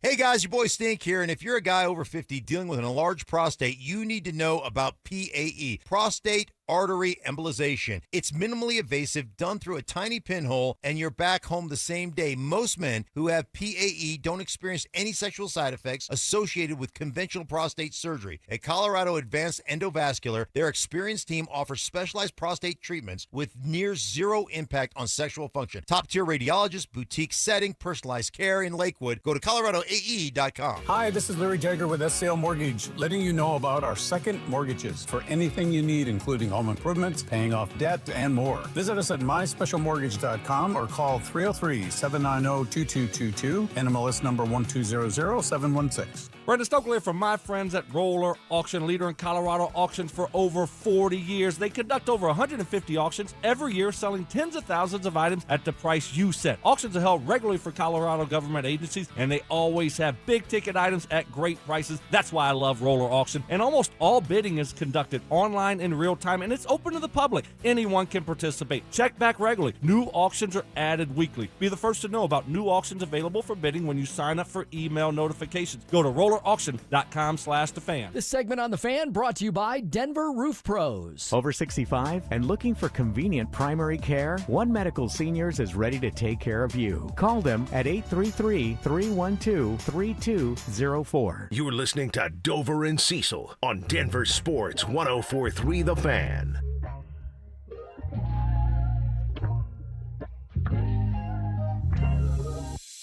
Pent up sentiment, resentful temperament. This is Aaron Gordon. Your jaw dropped. Holy cow. I'm honestly shocked you hadn't heard this before. I actually like this. My sister-in-law bumps this. For real? Yeah. That's not terrible, right? Like, it's not awful. It's not it's not the Shedeur Sanders songs. Right. Yeah, that's exactly right. I might have Alex play for you next, and I had someone on our YouTube chat throw out, what does Josh think about Marvin Bagley signing? Oh, I like it. Marvin Bagley also has Oh, my God. Are you kidding me? And it's not like that. I can only imagine it's not like that. Dude, that's honestly like, I'll throw that on, me and the later out on the patio, having a little cup of what we like to have, and that's playing in the background. That's not a bad little setup. Throw a little ASAP Ferg in there, you know? Yeah. I already had a ton of respect for Aaron. Just got a little bit more right there for our boy AG. He's the coolest guy who's ever lived in Denver. It's not even close. Dude, I was scrolling through some of the Payton, they were celebrating somebody's birthday. They were doing Michael's. It was Michael Porter Jr., Peyton Watson, Aaron Gordon, Austin Rivers for some reason. Austin Rivers, Lil Durk or something like that. Oh, really? There was a rapper out there. Nice. One of the Lils. I don't know which Lil. One of those guys. But they were all in Paris together. Yeah. And even Aaron, like his outfits. He's wearing a full-on long sweater and pants on a boat. And I'm like, normally I'd be like, what are you doing? But then I'm like, I wish I looked that cool on a boat. That is actually, can you send me the link to that? I'm going to play that later on the golf course, dude. It's going to be nice. Hottest I've ever been in my life was Paris in the summer. Oh, you were there for the Olympics, huh? Yes. He's on pants and a long sleeve I can tell you he was sweating. That is a very, very good song. Much better than I thought that was going to be. And yeah, the Marvin Bagley thing, they got him real cheap, right? He's a backup big that Adelman will screw up. So I like it for what it's going to be. He can run a little bit more than a guy like Val will, so maybe that puts him in a more favorable position with their head coach in David Adelman, so you can get up and down in some of those transition moments. So I really like the idea of what it can be. Let's see if DA executes the way I think it should be used. I'm going to give you a trivia question on the front end, and then I'll give you my take on it. Marvin Bagley, the third, is the highest selected player in the NBA draft to play for the Nuggets since, as number 2 overall.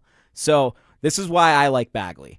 He's different than Jonas Valanciunas. I'm not going to say better, but he's different than Jonas Valanciunas. He can play with or without Jokic, and that's something the Nuggets have always wanted out of their backup center, is someone that could play with Jokic at times. He honestly is like a very bad version of Aaron Gordon in a lot of ways. Like, he can run up and down. He's been shooting the 3 better. He honestly had a really good year last year for 2 bad teams in Washington and Dallas. He's turned around his career. I've got a lot of respect for Marvin Bagley. I think this is a really strong move from a guy who's making a minimum contract. I wish that there was a world in which Valanciunas and Bagley were playing for the Nuggets in the front court next year, but I don't mind the Bagley move at all. It's Kenyon Martin. Yep. I thought he was the second overall pick. I just Googled. He was the first overall selection. So I thought he tied what Marvin was, but he was the first. So since Kenyon Martin, Marvin Bagley.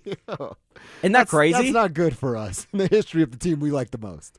The Nuggets had like no lottery talent, and then like there's obviously Allen Iverson, and there was another one in there in the mid-2000s later on that played for the Nuggets. I don't want to say like Antonio McDyess, maybe it wasn't, but there was another guy who was like a number 1 or number 2 overall pick who played for the Nuggets in the mid-2000s as well. But I was looking that up the other day. I was like, there's no way. Like, there's no way Bagley's the highest drafted player to play for the Nuggets since then. And I put that out. When he takes the court, he's going to be that. The first comment someone said back is, that won't be true. LeBron James is coming to the Nuggets. Oh, there we go. Were you thinking about Rafe LaFrance? Yeah, I think I was thinking of Rafe LaFrance. Yeah. Because that's what I'm like, is it Kenyon or is it Rafe LaFrance? Rock chalk. And please don't let it be Rafe LaFrance. All right, that's a fun trivia question right there. You know the meme of the Bugatti sitting in the shack of a driveway? Yeah. I'm like, the first thing I think of when I see that is what Rafe LaFrance thought he was in the Denver Nuggets. It's a trailer with a carport, and there's a Bugatti sitting in there right there chilling. Right. All right, the Nikola Jokic thing. Now, I think a lot of people feel a certain way about this, and every time I hear a fan say it, I go, oh, really, Mr. or Mrs. on your high horse? Let's flip the roles here. Let's change the scenario and put you in the position. A lot of people in this Jalen Brunson thing has done it. Jalen Brunson took a team-friendly deal, and now look at him. He's a world champion. And, Jake, guess what Jalen Brunson won't do next year? Take a team-friendly deal and take the $465 million that the Knicks can offer him and go, the rest of y'all, good luck. I got mine. He won't be writing anything anytime soon either. Did you see this? No. He just underwent wrist surgery today. Really? He'll be out for the next 2 months. Okay, wow. So that was something he was just fighting through? Yep, and it makes you wonder why Nikola Jokic hasn't gotten that same surgery on his wrist. And that's one of the interesting parts about him playing for Serbia this summer is the wrist injury that's bothered him since 2019, his first MVP season. He won't be getting cleaned up this year. I mean, he wouldn't be doing it next year either because he's still going to play basketball in the summer. He'll be playing for the World Cup next summer, and the summer after that he'll be playing in the Olympics. Yeah, so it's not happening anytime soon. Yep. The idea of him taking a team-friendly deal, I always thought that was stupid. Again, I wouldn't advise maybe my worst enemy, but I think they're foolish for doing it. Never take a team-friendly, a corporate-friendly deal. That's stupid of you to do, especially if you have other options. But now what we can say with 100% certainty is Nikola Jokic is not going to do that. We just got done saying in the last segment. The reason he's waiting, I think there are a couple reasons. You finally get to put some pressure on a guy like Josh Kroenke. I absolutely applaud him for doing that. And then the second of the reasons is he can get $359.5 million next year. That's a great deal. To be making $70 million in the last 2 years of your NBA life, that's the right business decision. He's operating in the right world, but if you're going to be upset about Nikola not taking a team-friendly deal to build the roster around him, again, flip it. You're in his position, or you're the star employee at your work. You're going to take a team-friendly deal to keep your teammates or your coworkers around? I love y'all, but I ain't doing that, and I never would. And neither should Nikola Jokic. That's tough to hear. But Jake, do the same thing to me, please. I understand. You know what? At the end of the day, take care of you and your wife. Screw me, man. That's tough. The deal that was signed today by Donovan Mitchell, I thought was really telling. You want to project the Jalen Brunson thing, sure. There's only been 3 Supermax deals before today signed by players since the new CBA was signed, which is SGA, Tatum, and Brown, and now Donovan Mitchell. And Donovan Mitchell's contract instantly becomes a bad contract, which is crazy because Donovan Mitchell is one of the best players in the NBA. Yeah, he is. But unless you're one of the 3 best players in the NBA because of the new collective bargaining agreement with the CBAs and the aprons, and the Boston Celtics just told you this because they traded the guy who was 6th in MVP voting last year for basically nothing. They gave up. They traded him for one of the worst contracts in the sport, and they got a couple first-round picks as just filler. These guys are not as valuable as they used to be. So it would be incredibly helpful if Nikola Jokic, instead of taking the entire 35% max, took a 30 or a 25% max, something the Nuggets could only offer him. No other team in the NBA could even offer him that. The Nuggets aren't competing against the Los Angeles Lakers to sign Nikola Jokic because the Nuggets can offer him literally $100 million more dollars. It would be the difference of $250 versus $369, basically. But that's the difference between 25% and the 35% max. So it would actually be smart business in a lot of ways to offer Jokic the 30% max. But that's just not what's going to happen, and nor should it, because Nikola Jokic has earned every single dollar and more so. If Nikola Jokic was on the open market in a world without salary caps, Jokic would be earning well north of $100 million a year from the Denver Nuggets. It's not even close. So it is right for Nikola Jokic to do this. I understand why Nikola Jokic is doing this. Will it impact his chances of winning a second ring? No doubt about it. It will hurt his chances of winning a second ring. But Jalen Brunson was also in a unique situation with New York. Yes, he was a second-round pick, or he was undrafted, I believe. Or was he a second-round pick? He was a second-round pick. Yeah. Second-round pick like Jokic. His dad also worked for the team. His dad is not a legend for the team, but an iconic member of their history. And he was working for the team, and there's all sorts of things that may have happened malfeasance-wise with that contract. And they used the money to sign a bunch of his friends with Villanova. I don't think any of that's going to happen with Jokic's circumstance, especially because the Nuggets are so far into the second apron that them actually spending less money actually doesn't give them any more flexibility unless they start cutting significant amounts of money. So Jokic isn't going to take a team-friendly deal, nor should he, unless he is so interested in winning a ring, in which case he should just be like LeBron and play on a minimum contract, which is obviously not going to happen. No. And it'd be a fool's errand for him to do that. LeBron can do it at age 42 and still have made $1 billion playing basketball. I'm literally asking you, is a championship to you worth losing $360 million? No, it's not. And yeah, there's middle ground there, obviously. But the difference in Jalen Brunson's max deal that he took with New York, which left money on the table, and the difference we're talking about Jokic, is literally $200 million. It's 140 versus 369. That's insane. And plus, he's already got it. He's got one, and I know we all want more. I do too, hand raised, but you're telling me my kids would be okay? I'm going to go with that route and take care of my family forever. We're going to be looking at this era of the NBA and what Nikola Jokic did as a 3-time MVP, Finals MVP, and champion. A lot different about 10 years from now. There have been 8 different champions in 8 different years. Mm-hmm. That has never happened in NBA history. The first guy of all these guys, whether it's SGA or Tatum or Brown now with Philadelphia, Giannis even with Miami, Jokic with Denver, the first one of these guys to win a second one, that's the legend of the era. That's the race right now. Yeah. And it's not necessarily, Jordan won 6. Yeah, Jordan won 6 in a league that was designed for dynasties. Jokic won 2 in an era where everyone on the team had to switch within 5 years because of the salary cap. The only guy that was still there was Jamal Murray. Mm-hmm. I'm not saying Jokic's 2 is as impressive as Jordan's 6, but I'm telling you it's not that far off. It's how you submit your legacy in this era of hoops. It's well said. Very well said.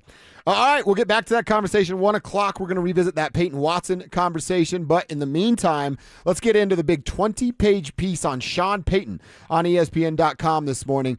There's a part in this article where Sean does something on his way down to games. It's something else I'm having a hard time believing. Details coming up next. wait is almost over, Broncos country. And I like football!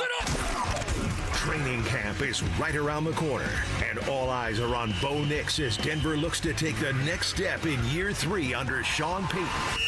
Can the Broncos build on last season's momentum? Who will emerge in key position battles? And are the Broncos ready to become a true contender in the AFC? Denver Sports 104.3. The Fan. Meet Lee Platz, a renter whose possessions fill not only her apartment, but also the darkest corners of a mini storage unit. A land of both truth and fiction. Truth, everything inside is protected by Progressive. Fiction, one day Lee will fit into her clothes from senior year of high school. Renters, discover coverage for what you love and what you can't get rid of in Progressive's Protection Zone. Get a quote at Progressive.com. Progressive Casualty Insurance Company affiliates and third-party insurers. Get in the zone, AutoZone. Summer's finally here, and we're kicking it off with a whole lot of free. Free brake pads with Duralast rotors. Free oil filter with 5 quarts of oil. Free Armor All wipes with Armor All glass cleaner, and more. More free, so you can have more summer. Celebrate free at AutoZone. Now through July 27th. Restrictions apply. Get in the zone, AutoZone. When disaster hits your home, it's game time. Water in the basement, fire damage, mold creeping in. Don't sit on the sidelines. Call Able. Able Restoration is your first-round draft pick for emergency response, mitigation, and full rebuild. We move fast, protect your property, and fight for you with insurance start to finish. This isn't practice. This is your home. And when it's time to step up and protect what matters most, bring Able to the table. Call 303-590-5600. That's 303-590-5600. Go Able. Bring Able to the table. Don't miss the Tree Farm's Array of Tree Sale, now through July 14th. See what's on sale at thetreefarm.com. Save 25 to 45% on thousands of 3 to 8-year-old shade and flowering trees. Choose from honey locust, linden, maple, oak, flowering crabapple, serviceberry, willow, and more. And save big on thousands of shrubs and perennials. The Array of Tree Sale. Come see. You take I-25 to exit 235. Then 5 miles west to the Tree Farm. This July is America's 250th birthday, and Low T Center is celebrating 250 years of freedom with our 250 for 250 deal. All month long, men who start testosterone therapy and stay with it for 90 days earn $250. So if you're over 40 with low energy, sex drive, not feeling yourself, don't stay that way. Low T Center is raising the T of American patriots from sea to shining sea. Come celebrate 250 years of America with Low T Center's 250 for 250 deal, because bringing back energy and vitality of your youth is worth celebrating. Go to fixmylowt.com to book a free T test. That's fixmylowt.com. Offer ends July 31st. Terms and conditions apply. Hey, Rob Biandino here at BeatTheDA.com. I've handled about 7,000 cases, over 300 trials. Man, I see so many bad stops on these DUIs. Unlawful arrests, the police putting body cams off. The evidence is sketchy. We got to go get the evidence. We go find those cameras, the stores, the ATMs, the banks. We got the experts to challenge their breath tests, their blood tests. My office has over 100 years experience at this stuff. Hit me up at BeatTheDA.com or 720-706-5151. If the amazing regenerative treatments at QC Kinetics provided relief for former pro football player Bobby Carpenter, imagine the potential for your aching joints. So my knee had been bothering me for a while. I played football for a number of years. I looked at, talking to some doctors where I need to potentially have surgery. And I decided, hey, let's check out QC Kinetics. I go in there and they look at the knee. Hey, here's the program that we can put you through. That treatment takes your body's own healing properties and concentrates them at the root of the pain. No surgery or downtime. The best part was there's no recovery until one day I felt like, hey, this feels like my old self again. I feel better. It's helped me. It's helped my dad. Hopefully it will help you in the same way. My message to them is do not wait. So you can go out and play golf and do the things that you love and enjoy. Take it from Bobby Carpenter. Call QC Kinetics now for your free consultation. Call QC Kinetics, 303-900-8986. That's 303-900-8986. 303-900-8986. Want real Broncos talk?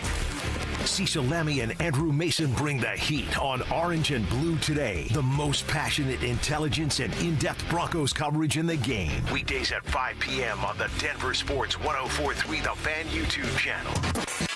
Hit subscribe at Denver Sports 1043 and never miss another take. Orange and Blue today, powered by Ramos Law, official injury law firm partner of the Denver Broncos. Denver Sports 1043. The Fan. Listen up, Denver.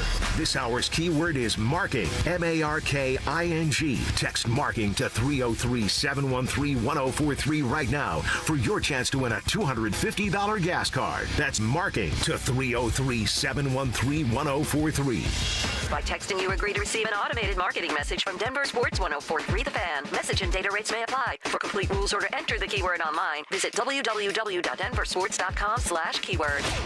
It's Dover and Cecil on Denver Sports 1043 The Fan.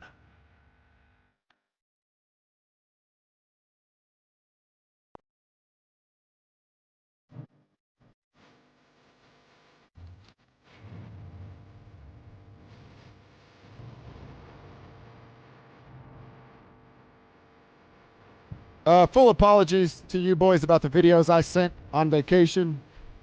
Not sure if you watched them or could hear anything I was saying, but I tried. This isn't Marvin Bagley, by the way. This isn't? No. Not something close, maybe?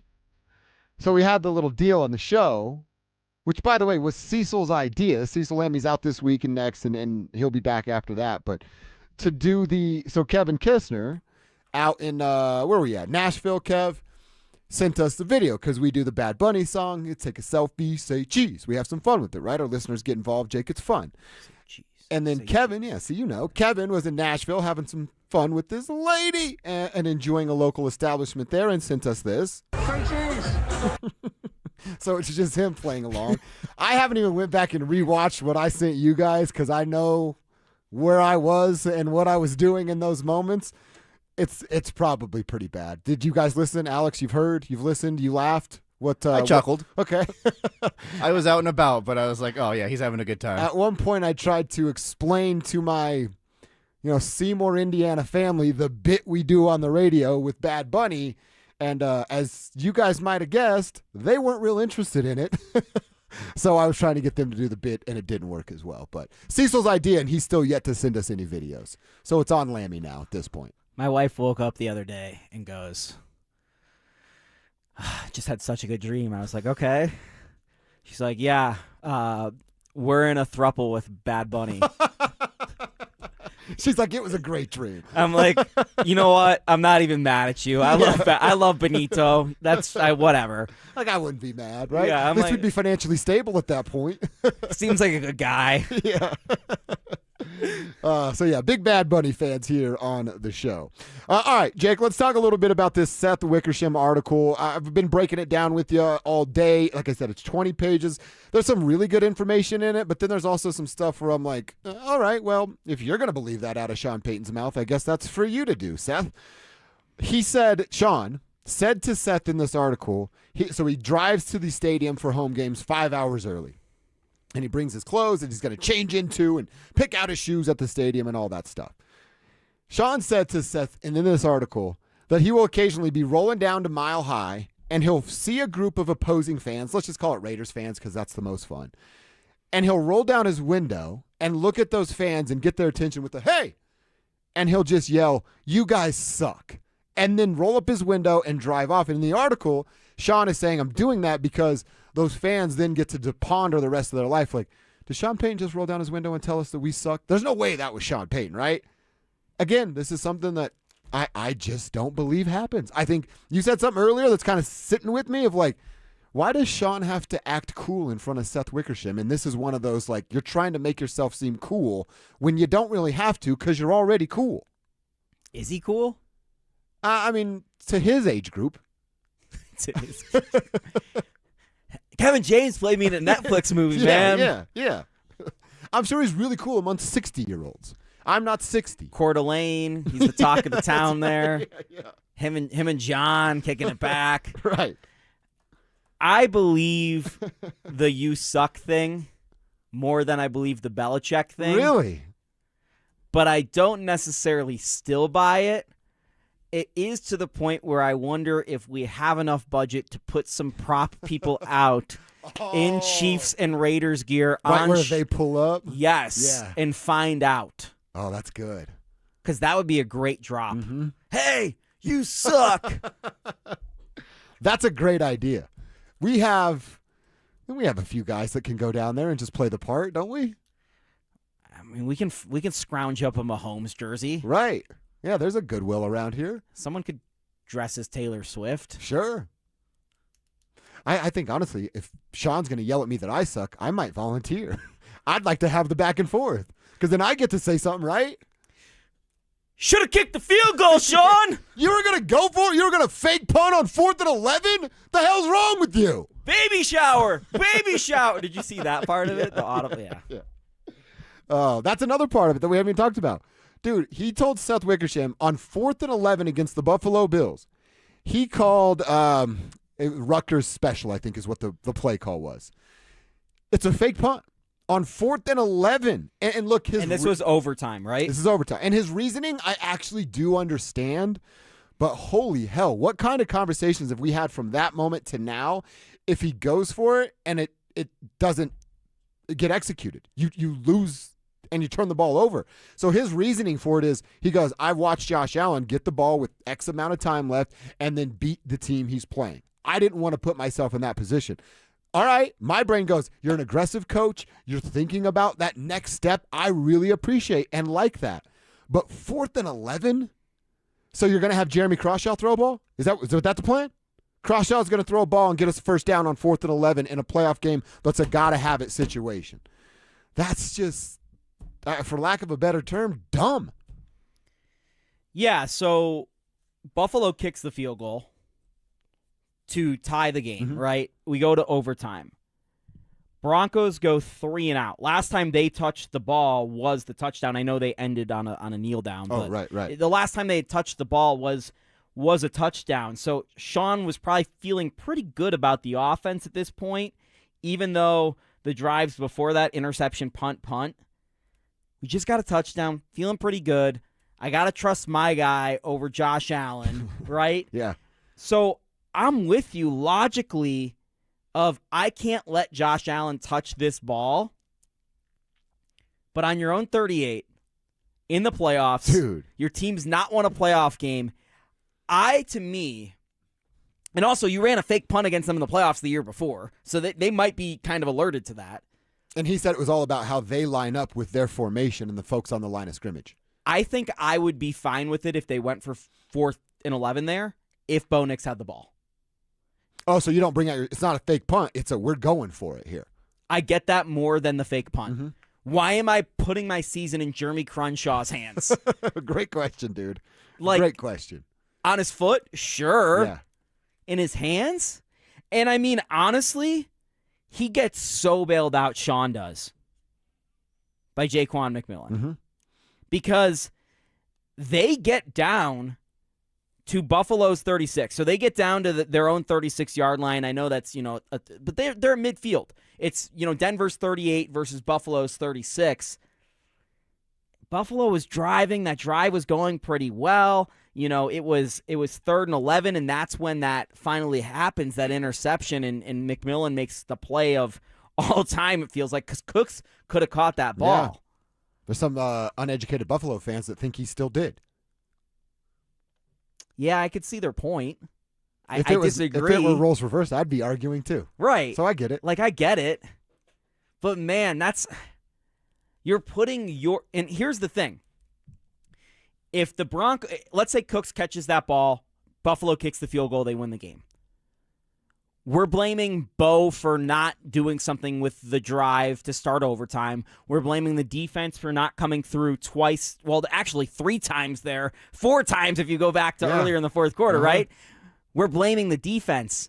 But by going for it on 4th and 11 with a fake punt, that goes squarely on you, and there's no other blame to pass around. So I almost get not calling the fake punt just because it isn't blame on you, even if the look was the right look. And by the way, he called it.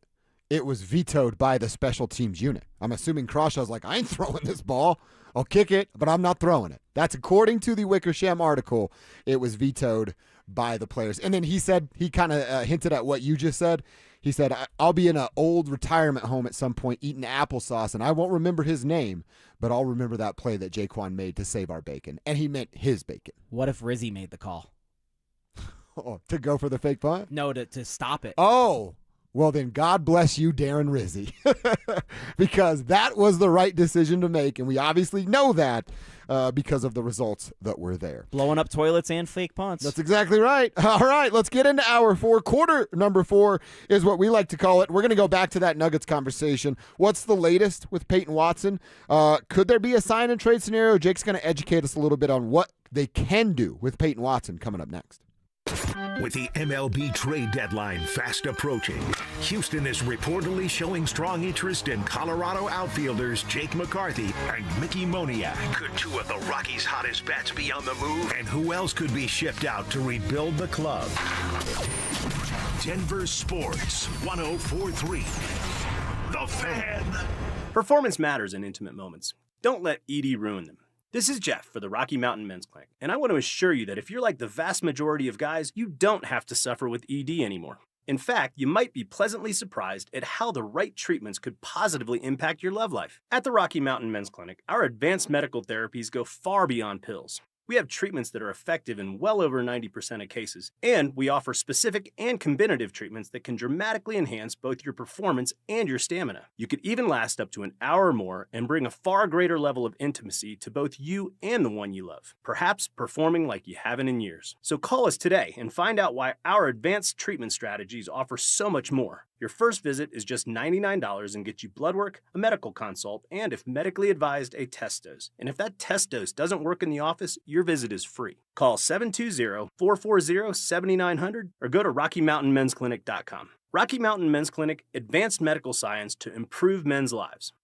This July, make the most of summer adventures in the all-new 2026 Honda Passport from Champ Honda. Designed for drivers who want capability without compromise, the Passport is equally at home on Colorado back roads, weekend camping trips, or your daily drive across town. At Champ Honda, buying is just as easy, thanks to their one price, one person, 1 hour philosophy, giving you a transparent price, a single advisor, and a faster, more enjoyable experience. Plus, Champ Honda never charges dealer handling fees. I started my first business when I was 12, mowing lawns for about $5 a yard. I learned if you do the job right, people trust you and customers care that you show up and do what you say you're gonna do. Hi, I'm Tommy Mello, owner of Don's Garage Doors. From garage door repairs to upgrades, we show up, we stand behind every job. We only use the best parts and springs guaranteed to last a lifetime. When you care about the people you serve, you work harder and it shows. Call Don's Garage Doors today or schedule online at donsgaragedoors.com. When it comes to garage doors, no one knows more.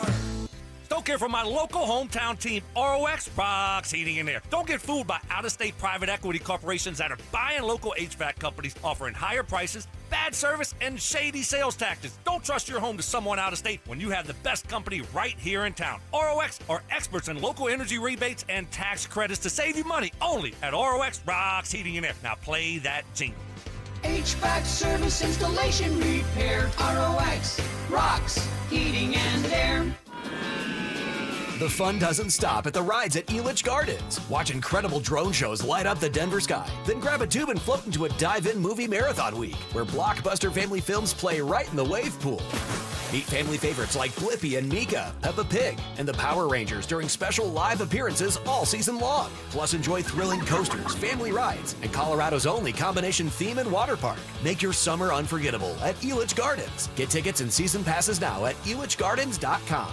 Hey guys, it's Mark Schlereth. I just made one of the best decisions of my life. I got rid of my glasses. I went to Cutarelli Vision and had refractive lens exchange, RLE. I wore glasses for distance vision, but I got to that inevitable point in life where I was always needing those reading glasses just to do about anything, and half the time I couldn't find them. Seeing menus, texting, reading my computer, or studying film, it was a struggle. But now I see the world perfectly near and far without any glasses thanks to Cutarelli Vision RLE, the perfect permanent solution to spending your good active years not needing reading glasses. And here's the cherry on top. You'll never develop a cataract. Dr. Cutarelli is Colorado's most experienced with over 90,000 vision correction procedures. You can trust him to know if it's the right time for you and RLE. Schedule your free Zoom consultation at coloradorle.com. Cutarelli Vision, RLE, no readers, glasses, or contacts, or cataracts. coloradorle.com. This segment on 104.3 The Fan brought to you by Weichert Realtors.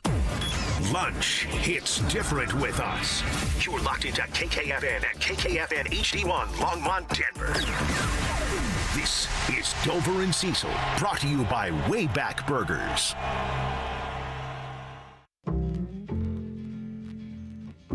Denver Sports 104.3 The Fan presents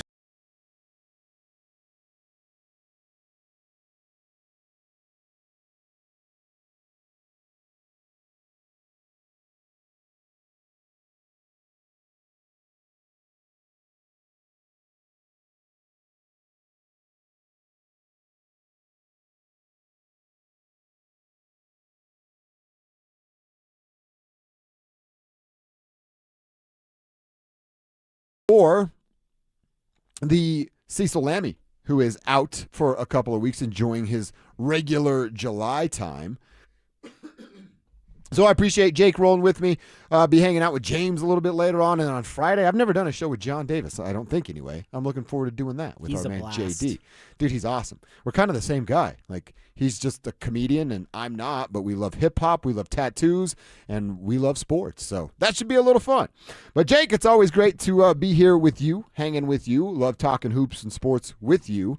And I want to get into this Payton Watson conversation. Yeah, you're more educated on everything that's going on with Payton and his off-season options or opportunities.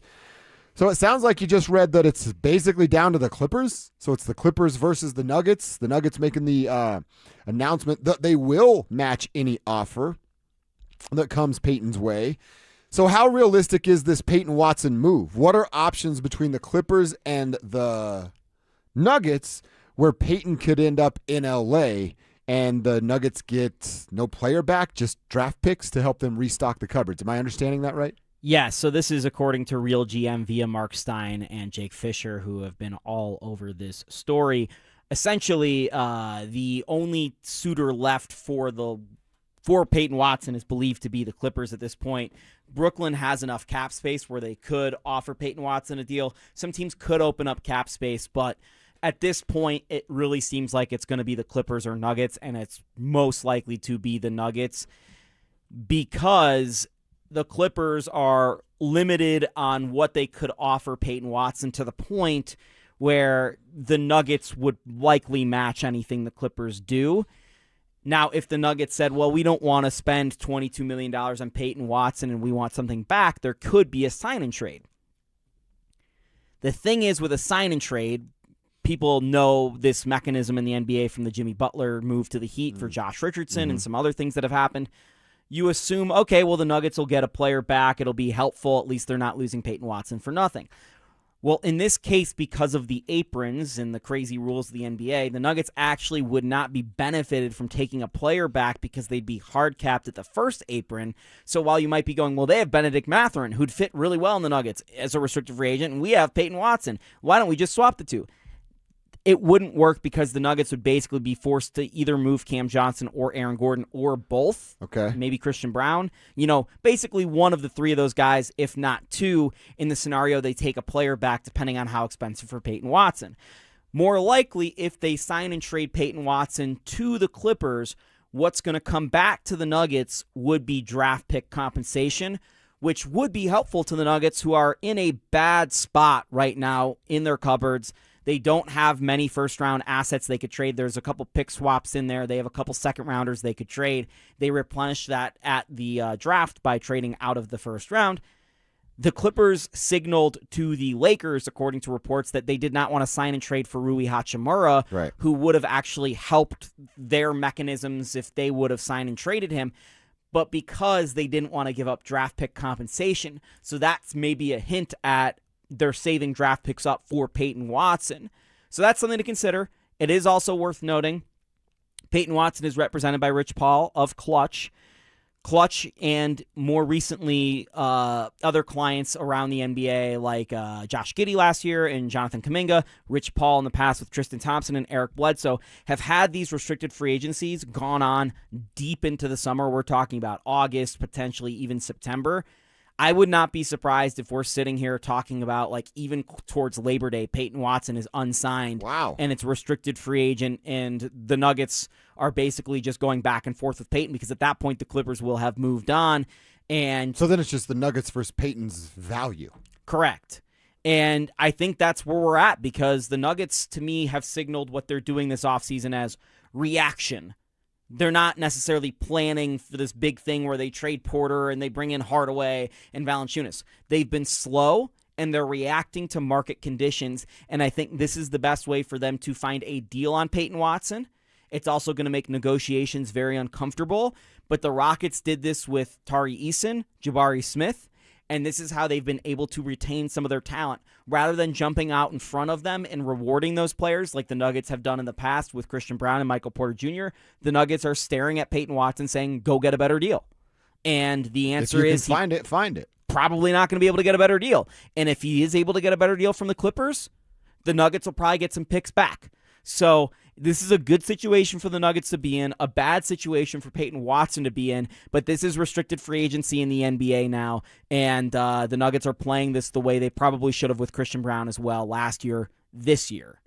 So, I mean, that's sucks for P.W., but I would go, all right, so best case scenario is we get through this little, week or so left in what's the second or third wave of free agency signings and things going on, and Peyton's still on the Nuggets roster, because then everybody else, as you're hinting at, is they've built their roster. Their money has dried up. You can't do anything else.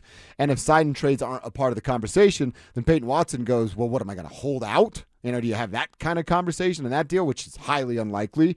Or do you talk about, I'll take the $17 million and it's going to get me to 22 by years 3 and 4, and then after that I'll still be on the right side of 30 years old, and then I'll get another giant payday. Yeah, and then there's the scenario where it's like, do I take a 2-year deal with a player option for one so I can become a free agent as quick as possible? I actually don't hate that either. Because that gives me, I need more proof from Peyton Watson. Honestly, I'm terrified to give this guy a $100 million contract. Terrified for the Denver Nuggets and me as a fan to watch him do what Christian has done. And I know, I like what you said earlier. Christian helped the Nuggets win an NBA championship. It wasn't sexy the way that he did it because he was defending and dunking in transition. That part's sexy. But Ask Shakira. That's exactly Shapiro, right. Shapiro. Shapiro. That's good. With Peyton Watson, I go, all right, so what do I have, a 40-game sample size, and I'm supposed to give you $100 million? Yeah, I'm worried about that. And that's the thing with Peyton is it's all on potential. Mm-hmm. It's not necessarily off of what he's proven at the NBA level. He's shown flashes, and boy, are the flashes good. And the Nuggets need to do this because they're in such a corner with their assets that Peyton Watson is likely their best spot out. I think both of us agree Peyton Watson needs to be on this basketball team next year for them to have a legit chance. Agreed. And I'm okay with overpaying him. I'm okay with giving him $22, $23 million. I'm going to be uncomfortable with it, but we're talking about 30 perhaps, according to the people that are kind of leaking out from his agency side of things. And the thing is, nobody in the NBA seems to have even $18 million to offer Peyton Watson. So the Nuggets are playing chicken with Peyton Watson and Clutch right now, and I'm curious as to know if the LeBron situation and Clutch as an agency is at all changed by the LeBron situation with the Peyton Watson situation, and there is kind of stuff going on. Because you might be going, well, these two things aren't tied. With these mega agents and these mega agencies, everything becomes tied and it becomes favors and it becomes down the line and patting them on the back. It's one of the reasons why last year at the deadline, I was talking about at a certain point, you got to trash your relationships and you got to just throw caution into the wind. And right now, the Nuggets are, I don't want to say they're doing that, but they have to operate with what's best for them. And sometimes doing the thing that really pisses the agent off or pisses the agency off is sometimes the best thing for your interests right now. And given the Nuggets circumstance where it's all about right now and doing what's best for their championship window right now, this is something the Nuggets need to do. They need to be uncomfortable. This is an offseason about being uncomfortable, right? That's the word we're going to keep using, uneasy and uncomfortable. We're staring down Nikola Jokic and saying, okay, this is what we need from you. And Jokic is staring back going, I'm putting pressure on you. I'm not signing this deal. I want $80 million more. The same thing to some extent is happening with Payton Watson. There's also a case to be made.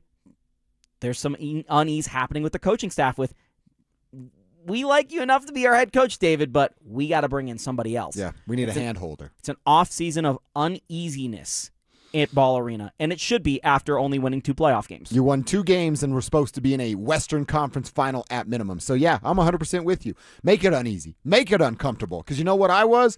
Uneasy and uncomfortable watching you guys get your ass beat by the backups of the Minnesota Timberwolves. All right, let's get into a Broncos conversation. We're breaking down a Broncos player every single day right around this time. Today, we're talking tight end, specifically Evan Ingram, and that's coming up next. The Avalanche have set their sights on another Stanley Cup. But the biggest move of the offseason might not happen on the ice. What's next for Cale Makar as Colorado builds for the future? All eyes are on a potential contract extension for the franchise defenseman and cornerstone of the Avs organization. How will it get done? And what does it mean for the team's championship window? Denver Sports 104.3. The Fan. This is a special alert to all Americans who own a vehicle with less than 200,000 miles with an auto warranty about to expire or with no warranty coverage at all. Due to a decline in the economy, CarShield is announcing a low-cost month-to-month vehicle protection plan that is now available to the public to save any driver out-of-pocket expenses on future auto repairs. Call now to find out how you can pay almost nothing for covered auto repairs. Yes, you heard that correctly. Pay almost nothing for covered auto repairs. An open phone line has been established for all drivers to call for a free quick quote. Call 800-292-4541 now. Drivers who are covered will not have to pay for covered repairs again. This protection plan is at an all-time low. Additionally, drivers who activate this vehicle protection today will also receive free roadside assistance, free towing, and car rental options at no additional cost. Call us for your free quick quote today. 800-292-4541. That's 800-292-4541. What do you have to lose? Call 800-292-4541. Again, 800-292-4541. Hi, Dan Cicchini, Done Right Home Improvements. For an 8% scheduling incentive and a special financing rate of 0% APR with 72 equal monthly payments, go to drhi.com. Kitchens, baths, counters, and floors, finished basements, windows, and doors. You have our word, we'll treat you right at Done Right. It's game day.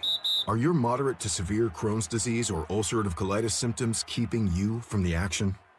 Skyrizi, risankizumab Riza, could help you get back to the game. Skyrizi is proven to help people feel significant symptom relief, achieve remission, and visibly improve damage of the intestinal lining. Skyrizi is a prescription injection medicine for adults. Don't use if allergic to Skyrizi. Serious allergic reactions, increased infections, or lower ability to fight them may occur. Before treatment, get checked for infections and tuberculosis. Tell your doctor about any flu-like symptoms or vaccines. Liver problems leading to hospitalization may occur when treated for Crohn's or ulcerative colitis. Control is everything to me. Ask your doctor about Skyrizi, the #1 prescribed biologic in Crohn's and ulcerative colitis combined. Learn more at skyrizi.com or 1-866-SKYRIZI. Behind every door is a story. Let Weichert guide yours with expert advice and peace of mind for all of your real estate needs. Weichert, the bright choice. Each Weichert franchised office is independently owned and operated. There's nothing between a motorcyclist and the road, and when a careless driver causes a motorcycle crash, the results can be catastrophic. I'm Rob Wilhite of the Wilhite Law Firm, and for nearly 50 years, my firm has been standing up for seriously injured riders across Colorado. We know these cases, we know how to win them, and we won't rest until we get you the maximum compensation you deserve. If you've been injured in a motorcycle accident, call us today, the Wilhite Law Firm, 303-GOOD-LAW or wilhitewins.com. Summer is a time to feel and look your best, but I'm not talking about your tan or abs. Guys, I'm talking about your hair. Restore that bald spot, reverse your receding hairline, or add volume to decades of thinning during Advanced Hair's once yearly summer savings event. Advanced Hair's simple one-day treatment begins to regrow your own natural hair the very next day, and it can even grow for life. Did I mention Advanced Hair even guarantees your new hair will grow? Take advantage of your flexible summer calendar and get the most hair for your dollar during Advanced Hair's best offer ever. The summer sales event is on for a limited time, so schedule your free consultation and get the details today. 720-459-HAIR. One-day treatment, life-changing results with Advanced Hair. Your new hair is guaranteed to grow. Check out the incredible before and afters and get your savings details while still available. That's 720-459-HAIR. or AdvancedHair.com. To 15-year-old Harper, buying an $80 vintage rock t-shirt is a great investment. To Harper's mom, this logic has a few holes in it. So she helped Harper open a Wells Fargo Clear Access banking account. With no overdraft fees and tools to track spending, Harper's learning, one heavy metal tee at a time. However you make money work, Wells Fargo can work with that. Terms apply. Visit wellsfargo.com/deposit disclosures for fees and details. Let the big dog eat. What's up, guys? Zach here, and I am all in on golf these days. Always looking for tee times, booking lessons, and saying yes to rounds with friends. And that's why Aurora has become my go-to for playing and practicing. Yes, we're talking about practice. From beginners just starting out to competitive players, Aurora Golf has a course you'll love. All 5 courses are in beautiful shape, the staff are super friendly, and the value, man, it's tough to beat. Book your next round tonight at golfaurora.com and give their Instagram a follow at GolfAurora CO. This segment on 104.3 The Fan is brought to you by 5280 Exteriors, the altitude of quality. Stream Stokely and Evans with Mark Schlereth, Dover and Cecil, The Drive, and all your favorite shows on the Denver Sports 104.3 The Fan app. Powered by Advanced Tax Solutions. Denver Sports 104.3 The Fan. Denver Sports 104.3 The Fan presents Dover and Cecil.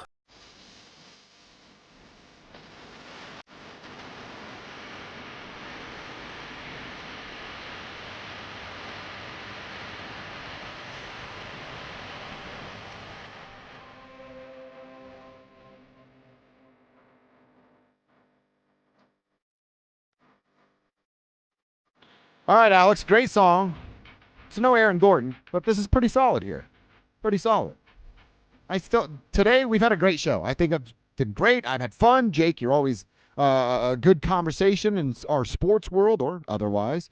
But my biggest takeaway today will be Aaron Gordon rips singing R&B. Yeah. This is unbelievable. You got to hear I still can't believe you didn't hear the song that went viral right before he got traded to the Nuggets about ripping Dwayne Wade.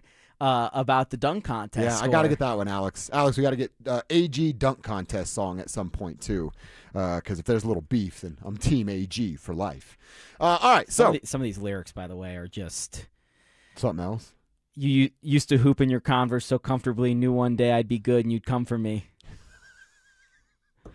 Ride the heat, the windy city. Did you see the dang coat? See you in the hallway, you said. Youngin', put on a show.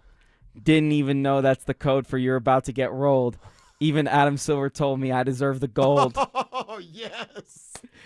Didn't get the trophy, but I'm something to hold. Something, Yeah, sure. I think I know where that's going. Forgive me, bro. I won't sell my soul. I don't think I need to play it anymore. Jake just spit it for us? He got it. I feel like this is going to be a promo. Jake Shapiro doing AG lyrics. All right, that's good stuff. Another hidden talent there from Aaron Gordon. I want to talk a little bit about Evan Ingram. We had a conversation earlier about what his projected stats would be, and I said I'm looking for him to be a top half of the league tight end. That's not a huge jump from what he did last year, which was 51 catches, 461 yards, and a touchdown. Now, he's got to be a lot better in the touchdown department. Add 4 of those there, and you'll feel all right. We then got into a conversation about what he should be in the red zone and the target that he should be in the red zone. Well, speaking of Kevin Kistner and Kiss My Stats, he went back and did a little research for us during that segment and found his career red zone numbers. A year ago with the Broncos, Evan had 7 catches for 52 yards. He had that touchdown in the red zone. The year prior with Jacksonville, this isn't good for us, Jake. 3 catches, 34 yards, a touchdown. But he only played 9 games. Okay, so he's hurt that year. The year before, 6 catches, 33 yards, 3 touchdowns in the red zone. If you're a touchdown target, I'll forgive the lack of catches or yardage. You are in the red zone. So half his catches his Pro Bowl year were touchdowns in the red zone. Yeah. Okay. Yeah. Which, again, like I said, I'm cool with that. 3 touchdowns in the red zone is a good number. In 2022, 3 catches, 23 yards, and 2 touchdowns in the red zone. Our boy, my bro, Trey McBride, he led the NFL tight ends and receiving yards in the red zone, 19 catches, 157 yards, and 10 touchdowns in the red zone. Well, which is funny because Trey McBride didn't have any touchdowns in the red zone before Jacoby Brissett became his quarterback. Yeah. And look, if you're expecting Evan Ingram to look like Trey McBride, well, you're setting yourself up for failure. He will not and cannot be that sort of tight end. But if I go, okay, maybe I have to temper my expectations a little bit with the red zone numbers and even my numbers about him getting close to 600 receiving yards. Maybe I need to dial that back down a little bit. But if we're just going to talk about the 461 yards he had on 51 catches, if I call it 55 to 60 catches and add 100 yards to that plus 3 touchdowns, is that realistic? So I'm going 9 catches for 560 yards and 4 touchdowns for Evan Ingram. Is that good enough? That put him top 16 in the NFL. It would make him good enough. The question to me is, I don't know how you get there because, yes, he was a guy that a couple seasons ago played in all 17 games, went for 963 yards and caught 114 balls, but he also had 143 targets. Last year, he had 76 targets. Do you think Evan Ingram's going to have 90-plus targets next year? Probably not. Now, especially Jalen Waddle's on the team. Right. So I don't see this number increasing. And you look at that 2023 Jacksonville team that had, a 9-8 record, and Ingram was by far their best receiver. I mean, it was him and Calvin Ridley, and Calvin Ridley obviously was good. And they also had Christian Kirk. So that was a 3-man tandem in that receiving room. Ridley had 136 targets, Christian Kirk 85. Do you see a world in which Evan Ingram's the guy maybe that gets 85 targets, and then Waddle and Sutton are both guys with 100-plus targets? I mean, we saw Brandon Jones last year had 100-plus targets. That was one of the craziest things about the Broncos. So maybe there's a world in which Ingram is that third piece. He gets 80-plus targets. And Franklin is who you're talking about. Yeah, Troy Franklin, sorry. Is a guy that gets 80-plus targets and gets around 800 yards. But then that goes back to what where I'm at with, they're going to pass the ball at that rate where you have 200-yard targets, 80-plus for another, and then flirting with that for your tight end. I mean, all right, are you going to throw the ball around that much? It's not hard to believe, but then we're talking about their identity being exactly what it was a year ago. Their identity to me is defense. The only way this team is going to go back to the AFC title is defense. If your defense is as good as it has been the last couple of years, and hopefully it's even better for the Broncos, then why are you passing the ball that much? Why do you need Evan Ingram to have 700-plus yards? So I look at your projections, Josh, and I don't think that there's a way that he gets there. I just don't. I think that 500-plus yards from Evan Ingram would be a great season. Okay. I really do. Even if he had 450 again, I don't think he was bad per se last year, but I want more of a red zone impact, and that's to me where I circle, especially now that I have Waddle to be a yards after the catch guy. Sutton's my old reliable. I'll never have a problem with Cortland Sutton, especially now that he's not the number one wide receiver. I'm fine with Evan Ingram going for 450 yards, maybe 50 catches, and if he gets 5 touchdowns, that to me is a good season. I just want to minimize the amount that Adam Troutman is on the field and having to rely on him. Amen to that. We're going to talk about the rest of the tight ends tomorrow, and he'll be a part of that conversation. But I guess you're probably right, especially at the age of 32. I probably, I don't know. Like I said, I'm like, can you be the 16th best tight end in the NFL? If you added 4 more touchdowns, a few of those are in the red zone. Maybe there's one big breakaway touchdown that he had, and you're looking at 5 touchdowns, about 550 yards, and anywhere between 50 and 55 catches.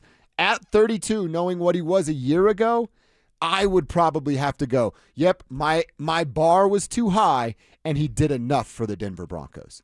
It'd be right now on July 7th, I feel like that would be tough for me to do. But then when we get into the moment, I'd go, yeah, those numbers were good enough, because what we rattled off at 51 catches for 461 yards was much more than I thought he originally had, because the impact felt so low throughout the season. We'll revisit it. Like I said, let's do the rest of the tight end group, and we'll certainly talk about why the hell Adam Troutman's still around coming up tomorrow when we look at the tight end room. Speaking of old Broncos tight ends, can I give you a crazy one? Please. And he didn't play that much last year. Greg Dulcich got more fantasy points per game as a tight end last year than Evan Ingram. Oh, no. Yeah. That's my hair, bro. We had the same hair for all that time, remember? One of you went one way with your career, the other went the other way. Oh, that's a fun stat. I'm going to use that one. All right, we'll continue this conversation about the ESPN article with Seth Wickersham. There's 3 things that I didn't get to that I've taken away from this article. A call to Jerry Rice, and the reason is outstanding. And then he said something that we all believed, and now no one, Kevin, this is for you, no one could ever tell us different about what it could have been like. Details on that, what Sean said, coming up next. Nuggets are making headlines. Payton Watson's contract talks are heating up, while Denver's reportedly exploring a blockbuster run at LeBron James.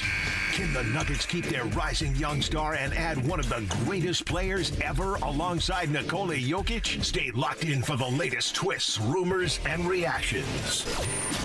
Denver Sports 104.3. The Fan. This is a special alert to all Americans who own a vehicle with less than 200,000 miles with an auto warranty about to expire or with no warranty coverage at all. Due to a decline in the economy, CarShield is announcing a low-cost month-to-month vehicle protection plan that is now available to the public to save any driver out-of-pocket expenses on future auto repairs. Call now to find out how you can pay almost nothing for covered auto repairs. Yes, you heard that correctly. Pay almost nothing for covered auto repairs. An open phone line has been established for all drivers to call for a free quick quote. Call 800-292-4541 now. Drivers who are covered will not have to pay for covered repairs again. This protection plan is at an all-time low. Additionally, drivers who activate this vehicle protection today will also receive free roadside assistance, free towing, and car rental options at no additional cost. Call us for your free quick quote today. 800-292-4541. That's 800-292-4541. What do you have to lose? Call 800-292-4541. Again, 800-292-4541. There are so many out-of-state roofing companies, and roofing companies claiming to be locally owned, yet owned by out-of-state private equity firms. Denver Roof Pros is the real deal. We are truly locally owned and operate right out of Denver. We've been serving the Front Range and the Eastern Plains from Fort Collins to Colorado Springs for 10 years.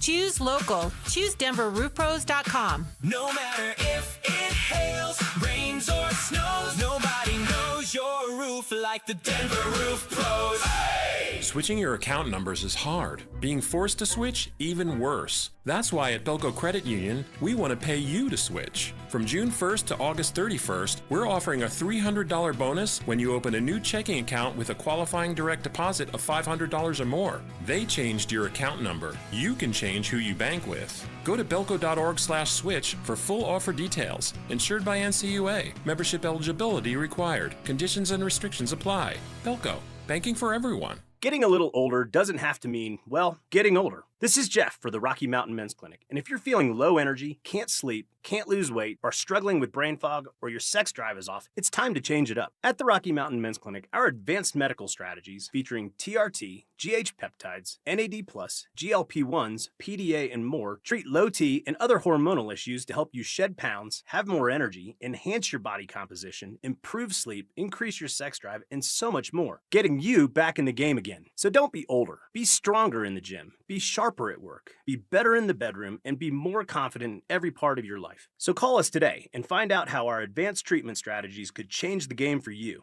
Your first visit is just $99 and includes blood work and a medical consult. And if you start on one of our advanced treatment plans on the day of your appointment, your visit is free. Call 720-440-7900 or go to RockyMountainMen'sClinic.com. Feature therapies are compounded and have not been evaluated nor approved by the FDA. Provider prescription required. See website for details. Have you ever looked in the mirror and just didn't feel like yourself anymore? Maybe your clothes don't fit the way they used to, or you don't like how you look in them. Honestly, it's more than that. It's how you feel walking into a room. Avoiding photos photos, skipping events, not feeling as confident at work or even with your spouse, over time, it starts to wear on you. Here's the truth. Losing weight is one thing. Feeling confident again and keeping it off, that's what really matters. At Colorado Fat Loss, we help people lose 20 to 40 pounds naturally in about 60 days without injections, crazy workouts, or prepackaged meals. More importantly, we show you how to keep the weight off so you can feel comfortable in your clothes, confident going out, and actually like what you see in the mirror again. Hey guys, Mark Schlereth here, and I lost 30 pounds in just 7 weeks. It was easy, and I've kept the weight off. Many clients lose 20 to 40 pounds in about 60 days. Schedule a free weight loss consultation. Call and start to feel confident again. Go to coloradofatloss.com. That's coloradofatloss.com. Results may vary. Robbie Dino here at BeatTheDA.com. I've handled over 7,000 cases, 300 trials. Let's face it, divorce is really impactful. You may have a controlling spouse. You may have a violent spouse. You may have been a victim of a domestic violence. You may be wrongfully accused of domestic violence. This all affects parenting rights. And let's face it, the kids are the most important. These are the things that need to be handled. They need to be handled appropriately by someone that's going to protect your kids and protect your rights. Hit me up at BeatTheDA.com, 720-706-5151. Brandon Stokely here from my friends at Roller Auction. Do you have items you're looking to sell?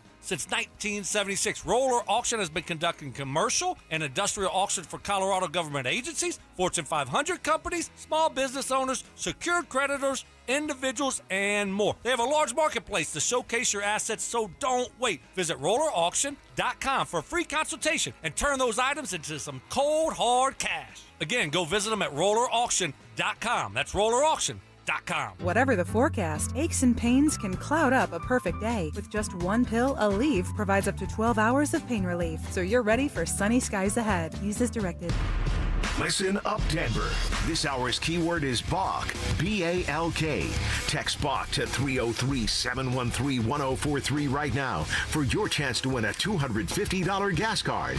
That's Balk to 303-713-1043. By texting, you agree to receive an automated marketing message from DenverSports 1043 The Fan. Message and data rates may apply. For complete rules or to enter the keyword online, visit www.denversports.com/keyword. You're listening to Dover and Cecil on Denver Sports 104.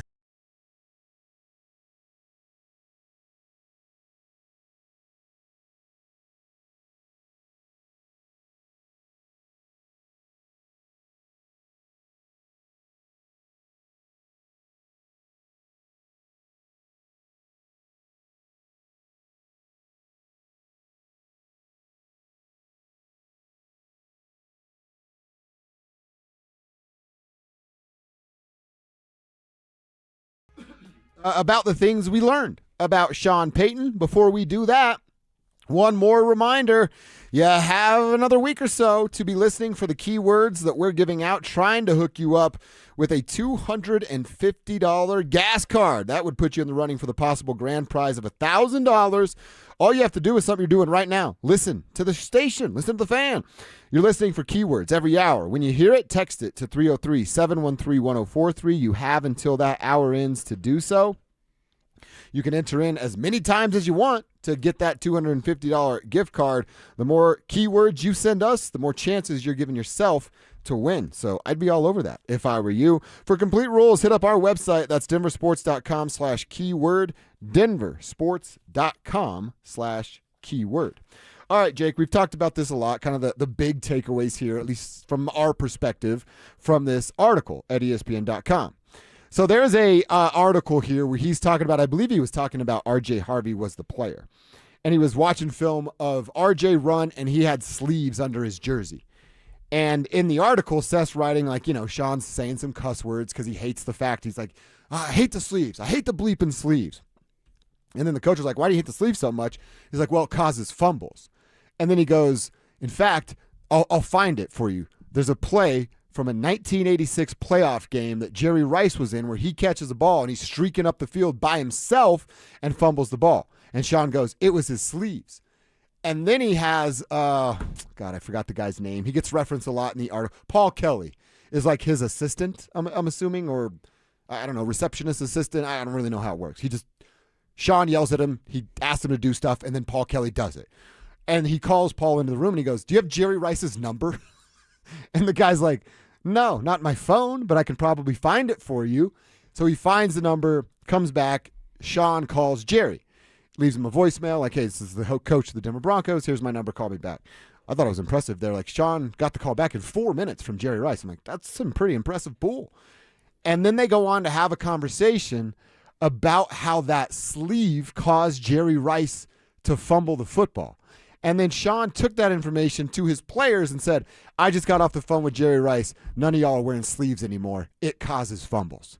Now, as much as I'll go at Sean from time to time for being, and doing some of the things he does, this kind of like maniacal thinking, I'm kind of down with that. I kind of like this crazy of Sean Payton of like any tiny, and maybe it's not an advantage. It's all in his head, and it's in Jerry Rice's head. But the fact that you're thinking about sleeves and not fumbling the football, I like that from my football coach. There is a lot of information in this article that shows how Sean Payton makes decisions, and a lot of it is really fascinating, and it's more numbers-based than you might believe of an old-school football coach. It really is. This is an anecdotal opinion that has no proof to it, and you mentioned this in the story. I don't know if you heard Justin Simmons talking about why he got cut by the Broncos. I did not. Justin Simmons, on, I believe, one of his podcasts, was talking about how Sean Payton told him he was no longer going to wear sleeves for the Denver Broncos. Yes, all right. And Justin Simmons says, who cares if I fumble? I'm a safety. I don't get the ball. And the 2 times I've ever intercepted a ball, I've not fumbled. This isn't an issue for me. I'm going to wear sleeves. I said, no, you're not. I'm going to wear sleeves. No, you're not. Justin Simmons out of a job. Mm-hmm. So I don't know that the impact of the sleeves is worth losing an all-pro safety. And I'm not saying it wasn't the right time to move on from Justin Simmons. But with a running back, sure, I'm with you. I get it. Anything that you might use for your years of football to help with your experience, and Phil Lindsay, who will be on with us in just a few minutes, could explain better than anyone how a sleeve could impact carrying the football. But I don't care what my linebackers' sleeves are wearing or my safeties. Like, it doesn't make an impact on me, and it doesn't make an impact on it. So, to me, it's more telling, at least in this story, of the way Sean Payton operates and the way he thinks and the contacts and the respects he has within the game of football, more so than do sleeves cause fumbles. I love. Now I'm going to always think Justin Simmons retired because of sleeves. He couldn't find a home because of the sleeves that he refused to get rid of. But it's like 12 degrees outside at the AFC title game. Right. Like, those guys want to be wearing sleeves. Oh, we're the tough guy. We're warming out without our shirt on. I always laugh at that. I was just like, I grew up in Denver, man. Like, I hate the cold. I hate being cold too. Right. Like, I'm tough. Like, I can be out in the cold. But those kids at the playground, me and you went to school around the same time in middle school. They wear shorts with like boots on. Yeah, it's ridiculous. Like you're out of your mind. Ridiculous. Well, put on some pants. It's cold. I'm 100% with you. You don't have to, you're not tough because you're dealing with the elements that are cold. I have another word for you, and it starts with S. So I don't think you're tough if you are doing that. A couple more things from Sean, and this is the one where I said, Kevin Kistner, you could live on this forever. It's about how he felt, and I would imagine still feels, if Bo Nix did not get hurt, and we'll tell you how he felt coming up next. The wait is almost over, Broncos country. And I like football! Training camp is right around the corner, and all eyes are on Bo Nix as Denver looks to take the next step in year 3 under Sean Payton. Can the Broncos build on last season's momentum? Who will emerge in key position battles? And are the Broncos ready to become a true contender in the AFC? Denver Sports 104.3. The Fan. Hey guys, Mark Schlereth here from my friends at Xfinity. And when it comes to your internet, you want the most intelligent, and that's what they provide. The most intelligent Wi-Fi that can hunt down and fix problems. Reliability, well, you want the most reliable Wi-Fi for streaming, gaming, working from home, and coverage that goes wall to wall in your home. How about security? Wi-Fi that's security blanket for your network and reliability. Fiber-powered network with 99.99% reliability, built for speed so you can run multiple devices at once, and Wi-Fi that makes everything in your home tie and work together. Consistency, you can lock in 5 years of predictability. 5 years, the most reliable fiber-powered Wi-Fi with our best equipment. Plus, you can get online with minutes, same-day Wi-Fi. Hey man, that's the price lock guarantee. 5 years, same price, no contracts, no commitments. It's all included. Everything you need, including the data and equipment, the most reliable Wi-Fi. That's Xfinity, guys. Imagine that. Get in the zone, AutoZone. Annie's first oil change wasn't as hard as she thought because she went to AutoZone, where a friendly AutoZoner helped her find the right oil and save on an oil filter. He explained the job and showed her free how-tos on AutoZone.com. When she was done, AutoZone recycled her old oil for free. Get a free oil filter and more during the Celebrate Free event at AutoZone, now through July 27th. Get in the zone, AutoZone. Restrictions apply. This summer, the Honey Pepper Pimento Chicken Sandwich and Pineapple Dragon Fruit and Sprite are back at Chick-fil-A.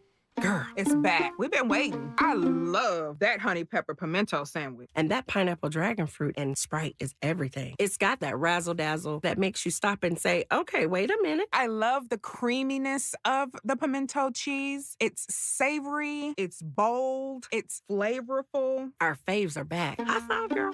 Which fan favorite will you choose? Real customers paid for their testimonials. Are you one of those people who dread going to the dentist? If so, have you tried sedation dentistry? Learn more about sedation dentistry at coloradosedation.com. Sit back, relax, and dream with the most experienced sedation dentist and staff at Clarkson Dental. Colorado, it's time to take our recycling to the next level. That's why Recycle-On Colorado is bringing you more curbside and drop-off service from peaks to prairies. Guidelines as clear as our skies, so you know what goes where. And the price? As free as gawking at bighorns on I-70. You deserve a recycling system you can count on, like your puffiest winter coat. And we're here to give it to you. Learn more at recycleon.org/Colorado. Hey, it's Mike Evans with all these Bluebird days in Colorado. Enjoy the view through energy-efficient windows from Bluebird Windows and Doors. Through July, it's their Buy More, Save More event. Save up to 20% on your window and door projects. And when you mention you heard it from me, you'll save an extra 5%. Bluebird's family-owned, serving the Front Range for over a decade with windows, doors, and siding built for Colorado's harsh climate. Financing is available. Visit GoBluebirdCO.com. Bluebird Windows and Doors. Make today a Bluebird day. When disaster hits your home, it's game time. Water in the basement, fire damage, mold creeping in. Don't sit on the sidelines. Call Able. Able Restoration is your first-round draft pick for emergency response, mitigation, and full rebuild. We move fast, protect your property, and fight for you with insurance start to finish. This isn't practice. This is your home. And when it's time to step up and protect what matters most, bring Able to the table. Call 303-590-5600. That's 303-590-5600. Go Able. Bring Able to the table. If you've been injured in an auto accident, Dr. Joseph Ramos is both a doctor and a lawyer, combining legal and medical expertise. He can help. Ramos Law, the official injury law firm partner of the Denver Broncos. RamosLaw.com. This segment on 104.3 The Fan is brought to you by Roller Auction. Want real Broncos talk? Cecil Lammy and Andrew Mason bring the heat on Orange and Blue Today. The most passionate intelligence and in-depth Broncos coverage in the game. Weekdays at 5 p.m. on the Denver Sports 104.3 The Fan YouTube channel. Hit subscribe at Denver Sports 104.3 and never miss another take. Orange and Blue Today, powered by Ramos Law, official injury law firm partner of the Denver Broncos. Denver Sports 104.3. The Fan. It's Dover and Cecil on Denver Sports 104.3 The Fan.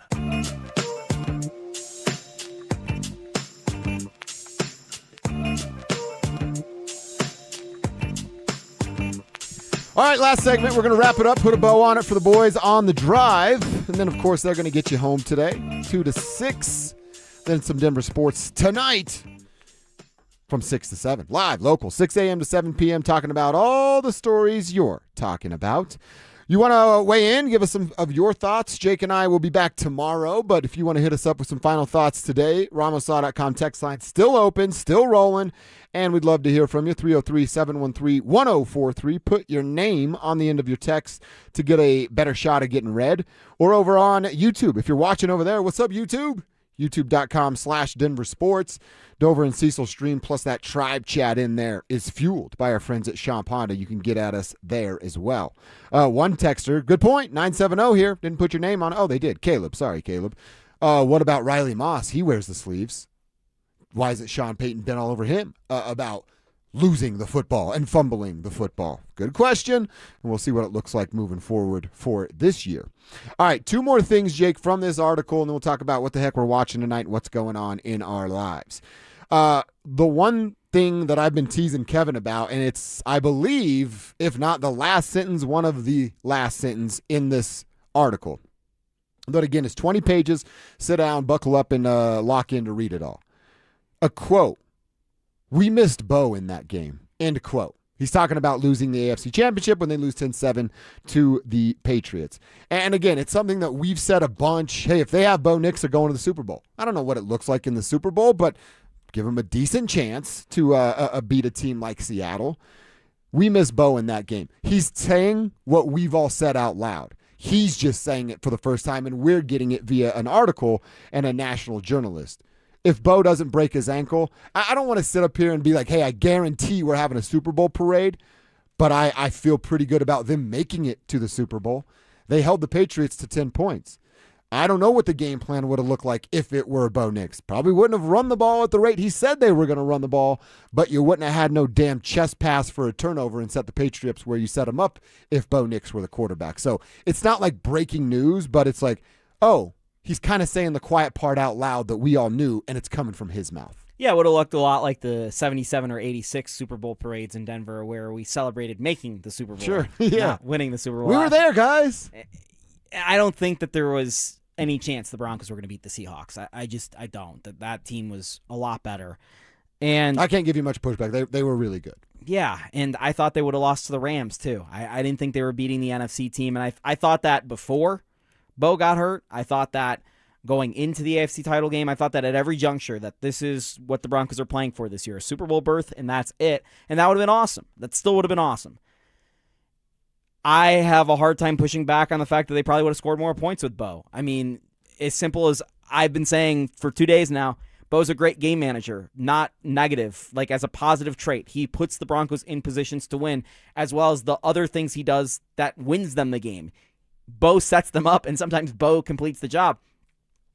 Bo's never in the situation Stiddy was in that completely changed the game, where he's backpedaling and chest passing the ball 100 feet in the air, going, what do I do with it now? And you know what? We're all upset the Broncos went for it on 4th down when they should have kicked the field goal. He says that in the article, too. Looking back, I should have taken the 3 points to give us a 10-0 lead. Does that 4th down look a little different when Bo Nix is on the field? There's a lot more to worry about if you're the defense, that's for sure.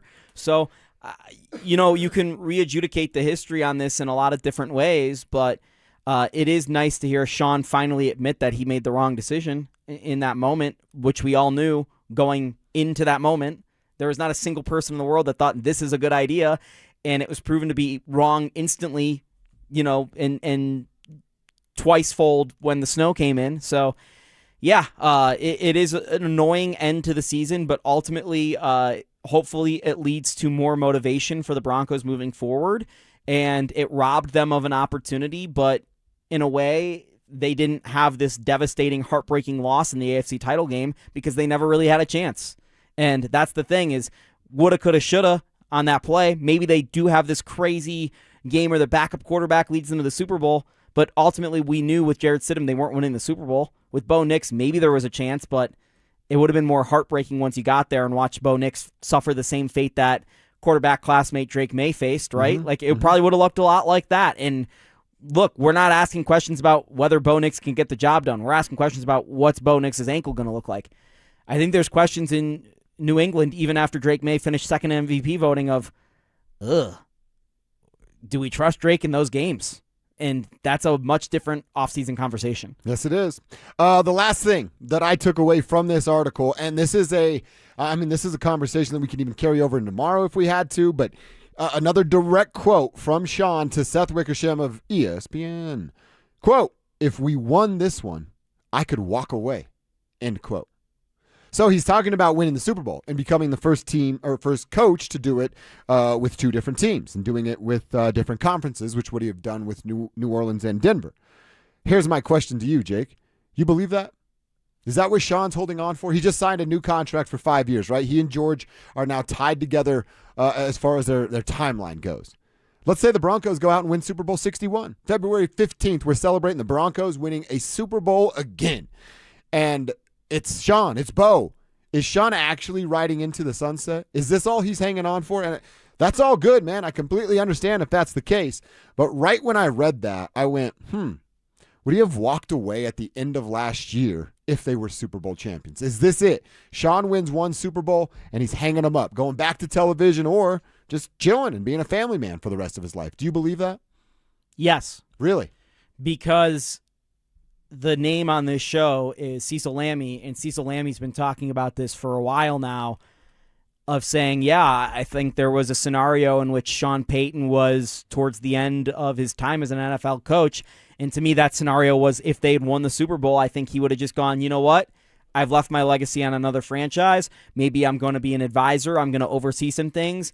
I'm going to install my guy as the head coach, and I'll help out behind the scenes, but I'm done. I could have seen that. I do believe that to be true.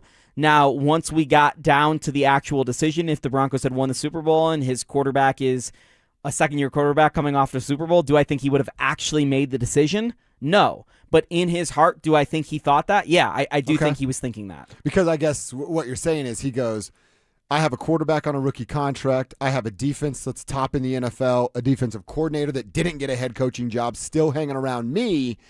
Why couldn't I do this one more time? That's what his ego would allow him to get to that spot. And I'm not saying that's bad. I think all of our egos would have allowed us to get to that spot if we were in the same situation. And I don't think he earnestly thought in year 3 he'd be winning the Super Bowl in Denver.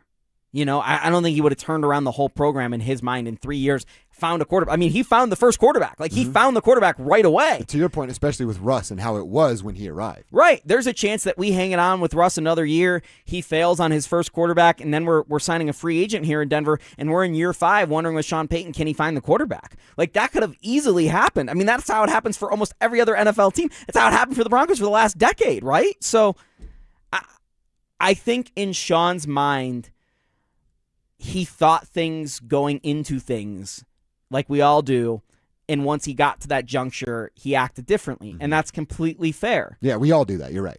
Right. So in his head, when he took the Denver job, he thought, as soon as I win another Super Bowl, I'm probably going to retire. I don't think he thought it was going to come in year 3 with a second-year quarterback, and I don't think if he had won a Super Bowl in year 3 with a second-year quarterback, he would have actually gotten to the point where he goes, yeah, I'm good. Mm-hmm. There are a couple of cool points in this article, the latter part where he's doing some of this Super Bowl stuff, where they go to San Francisco to have a joint practice and preseason. Was it preseason? I think it was last year. And he's at a dinner telling his coaches, this is intentional. We're starting our season in Santa Clara. We're going to end our season in Santa Clara.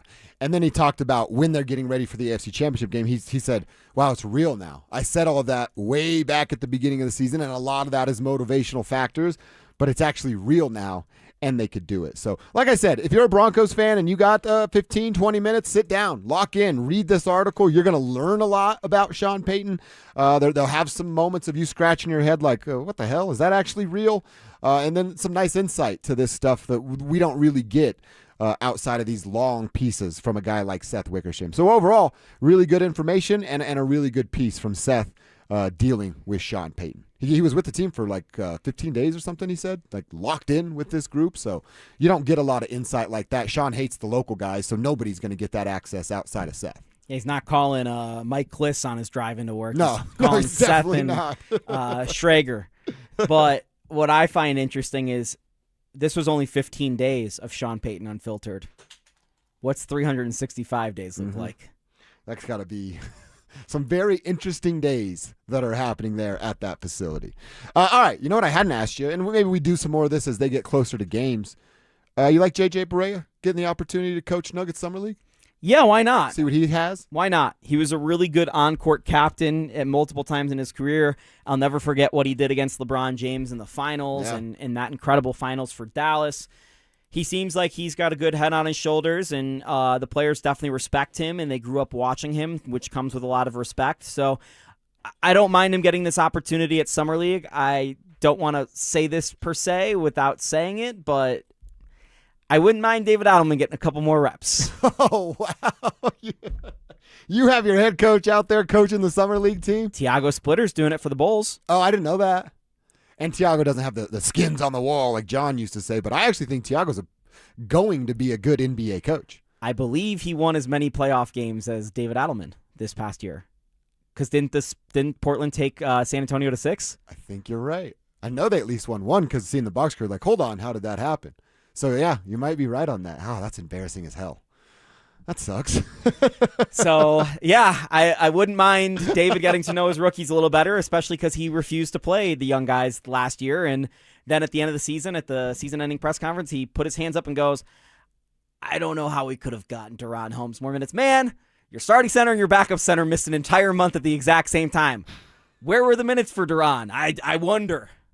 See, that's why one of the texters asked how I felt about Marvin Bagley. Of like, it's a great deal on paper. You look at that and you go, wow, outstanding move by John Wallace and Ben Tinzer. Now how's the coach going to use him? And if the coach doesn't use him right, you go, oh, wow, they did good work for it to be a complete waste of a roster spot.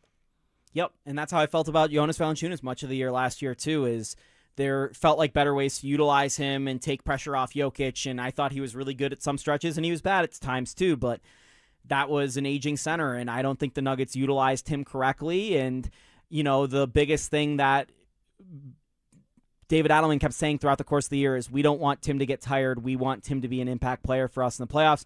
Tim's playing so much for us. We got to play Tim less. I'd like to play Tim less.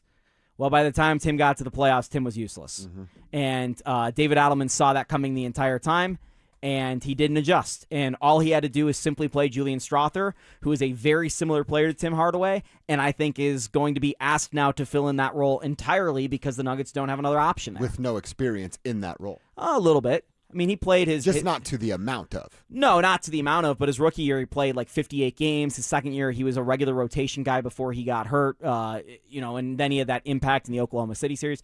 I don't think, obviously, Julian at this point in his career is as good as Tim as like a 12-point-per-game guy scoring 200 threes a year. But at some point in his career, I think Julian Strother could be a guy that averages 15 points per game. Wow. Like, he is a real deal scorer. Always coming off the bench?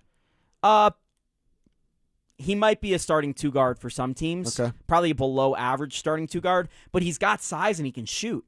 And there are very few guys in the NBA that are 6'7" and can shoot like that. Mm-hmm. That's why Porter was so tantalizing at 6'10". So I'm excited to see Brazil and Hopkins and a couple of these other guys for the Nuggets in Summer League. Mark Sears, who was an All-American player at Alabama as a guard, failed last year with Milwaukee as an undrafted player.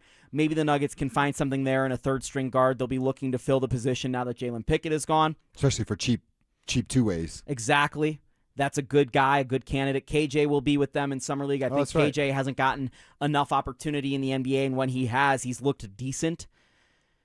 But I wouldn't mind Deron Holmes being there, and he's not. He's been practicing with them in anticipation of Summer League, but he's not going to Summer League with them. And I wouldn't mind David Adelman being on the bench. I honestly, I hadn't even thought about that, but I kind of look at him being grounded. He had to go to Summer League and coach the team. Sort of like hey, as you said, you need as much help as you can get. And that's okay. Right. I kind of wish that would have happened now. A little punishment for David Adelman. I mean, they're already talking about bringing in a babysitter for him. Yeah, that's exactly it. And that's the thing is if they had done the right thing and hired the veteran, experienced assistant coach going into last year, which is 100% what they should have done. And Dudley and Barea were good hires. So was the guy they hired from Kansas who was working in Australia. The name escapes me off the top of my head, and Rodney Billups. They have a decent staff. The problem is they needed an associate head coach who had been there before, even if it was someone as unsexy as Terry Stotts. They needed that guy. And the Nuggets messed up by not having that guy, and now a year later, because you're going to find that guy, it looks like a punishment when it should have been the thing they did all along. Yeah. All right, it's KKFN HD1 Longmont, Denver, plus our friends up at KARS FM in Laramie. What up with it? We appreciate you guys rocking with us. Dover and Cecil's brought to you by Wayback Burgers. You got to get to Wayback Burgers. Get some of those burgers, those delicious shakes. Let them take care of you the way they take care of us. Anilo sliding in with Philip Lindsay. Those boys are part of the drive. They are going to get you home through the day. We were, of course, just talking about the Nuggets situation with Summer League, the huge article, which I'm sure you guys are going to get into with Seth Wickersham. Yes, sir. And I didn't believe some of the stuff coming out of Seth's article today. What didn't you believe? I'm curious. Calling him a liar, huh? Why Sean shakes. Don't believe that for a second. Are we being honest? So you have a reason why he shakes? Yeah. Okay. The same reason my grandpa does. And what was the other one? What was the other one? You didn't believe that Belichick. The Belichick story. He was actually going to do that. He was going to go to Greg and try to convince him to hire Belichick because Sean got an ego. We all aware, right? For sure. He's going to step down so Belichick can get an NFL record on his team and then take the job back. But you got to remember, not happening, remember, Sean and Belichick are part of the Parcells fraternity. Like, I think that has something to do with it as well. And like Sean, I don't know. I see where you're coming from because Sean does have a massive ego, but which is actually good for him. It's helped him get here, but there's also like Josh just got done saying, like he's gonna step down. This is Sean's team. Like Sean, but it's so has put this absurd team to together. even make up. Like you're telling me Sean Payton had this in a dream and woke up and called Seth at 6:30 in the morning and said, "Hey, no, I think I'm pitching this to Greg." I think it's what Jake said. Jake's like he wanted to look cool in front of Seth, especially because this was happening when Seth was embedded with the Broncos, right around the time Belichick didn't get into the Hall of Fame. Yeah. So I think Sean was like trying to get it out there. Yeah, Bill's my guy. I actually had this idea this one time. I was going to pitch it. But I decided against it. You know what I mean? Like he's trying to look cool.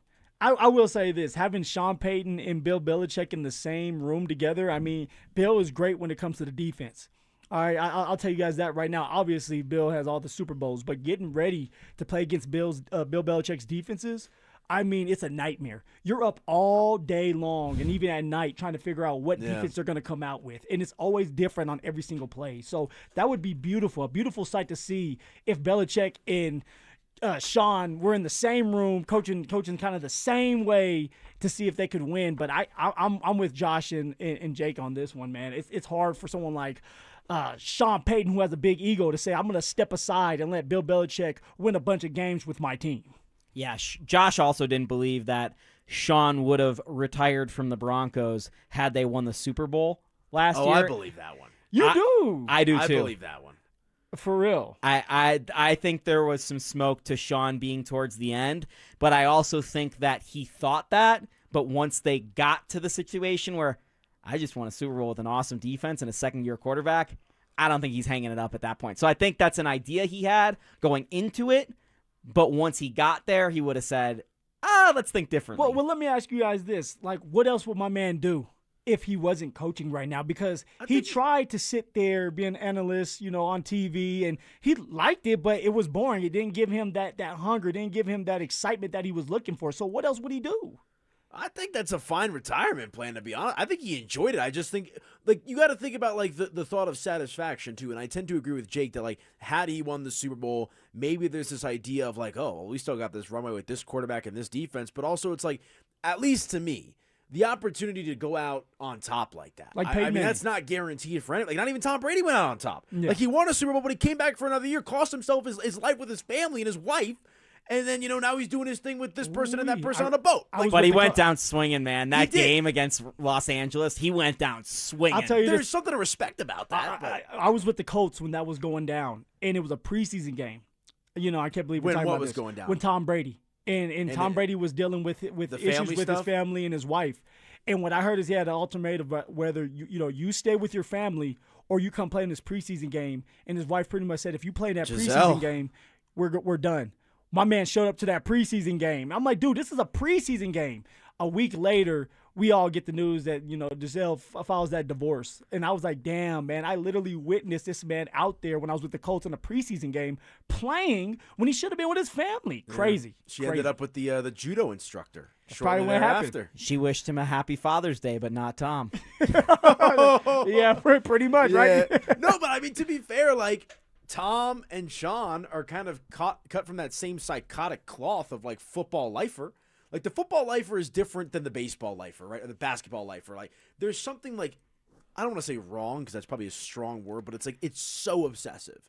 It's so obsessive. Well, you read that article and you come away thinking there's a couple things wrong with Sean. There's no doubt about it as a person, but as a football guy, look, man, Phil, me and you know this well, and I was telling this to Josh earlier.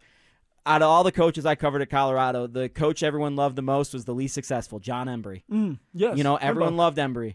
But the thing is, in football, and I'm not saying you have to be a bad guy to be a football coach, but there's something about it. You need that dictatorial, essence over your team. Aura. Well, it's just obsessed. You got to be obsessed of what you do if you want to be great at anything, especially as a coach. All right, I'm telling you guys right now, they're sleeping in their offices. They're there. Obviously, you're talking about the article that we just read.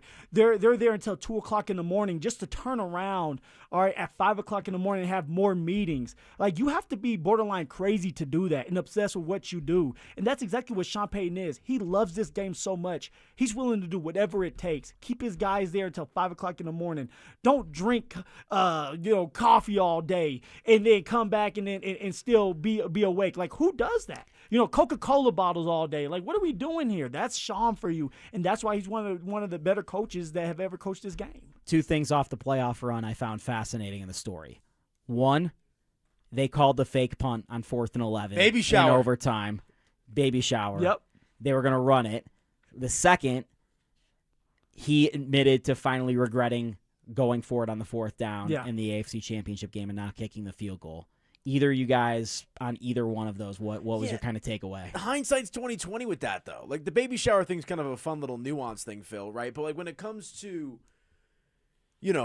going for it on 4th down, like, if he goes for it and they convert it, it's a completely different story. Like, of course you're going to regret it after the fact. Like, you're not going to regret it after the fact if you convert it, right? Like, if you convert that play and you go on to win the AFC Championship game and this and that, there's going to be no regrets, right? See, I think that you could say that if Bo Nix was playing. Because now you put in the ball in Bo Nix' court, where Bo Nix, for the most part, has come up big for you.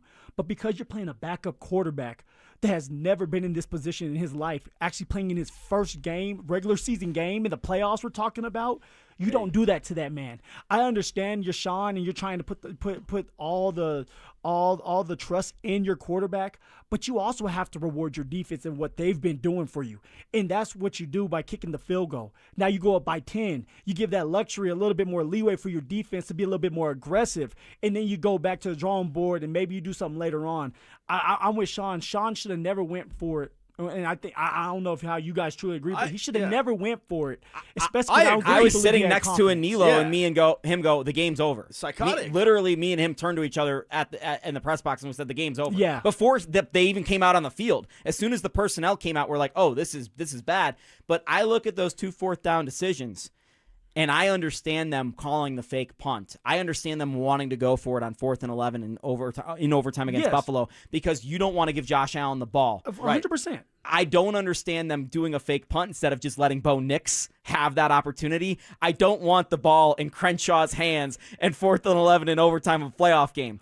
So that's the only thing I have. But it's funny because I'm sitting here going, on one of these 4th downs, I agree with you. One of these 4th downs, I don't. And I think it's a risk management assessment that didn't necessarily change based on who his personnel was at the time at those positions. And I think that wasn't necessarily a fatal flaw because I don't think the Broncos were going to win the Super Bowl last year, but I think it was a flaw that perhaps cost them a Super Bowl berth. Yeah, I think I hear you on that. And look, at the end of the day, the one thing you have to respect about Sean Payton, he's going to live and die by his own sword. Like, this is a guy that is going to leave it all out there. Like, what is Sean Payton best known for as a head coach? Like, what is the signature moment? He won the Super Bowl because he went for the onside kick to start the second half. That call was it Jim Nantz, I want to say, ingrained in my memory till the end of time. Went for the onside kick to start his Broncos tenure. And for sure he did. He did. He let it be known, like, hey, I'm willing to be aggressive. I don't care what people think about me. I'm going to do what's best for the team and what I feel like It's not even what's best for the win. team. It's what I think we should do. Like, you know what I'm saying? Like, Sean Payton's ego is massive, and that's part of the reason that's made him so successful. But that's why I say live and die by your own sword, because you're in that situation against Buffalo. Like, conventional wisdom, anybody with a brain that has played or coached football is probably like, you got to have this conservative game plan right now. And instead, you go for it on 4th down with Jared Stidham and everything else that kind of comes with that. And away we go. But I tend to agree with Jake. It may have cost them a shot at the Super Bowl, getting to the Super Bowl, but I don't think they're losing that, or I don't think they're winning that game should they advance against Seattle either way. Just getting there. There's something about getting there that one, it makes us happy. Yeah. AP, you would have probably been there. Okay, and for someone we like had travel Bowman, plans. I'm looking at Airbnbs with Me Jake. and AP were looking at restaurants in San Francisco, I want to say during the Buffalo game. See, and I know me and ZB would have been there as well. So, of course, for our selfish reasons, I wanted to be there. But also, you had a chance. You had a chance. You were 1/2 or 1/4 away from going to a Super Bowl, man. That's insane. All right, we're going to break it all down on today's episode of The Drive. Danilo Piro in for Phillip Lindsay. Plenty to unpack with the Denver Broncos from this story from ESPN.com. We'll mix in a little Nuggets, a little Avalanche, and have a good time here 2 to 6 p. Back on the other side. Let's go. With the MLB trade deadline fast approaching, Houston is reportedly showing strong interest in Colorado outfielders Jake McCarthy and Mickey Moniak. Could 2 of the Rockies' hottest bats be on the move? And who else could be shipped out to rebuild the club? Denver Sports 104.3.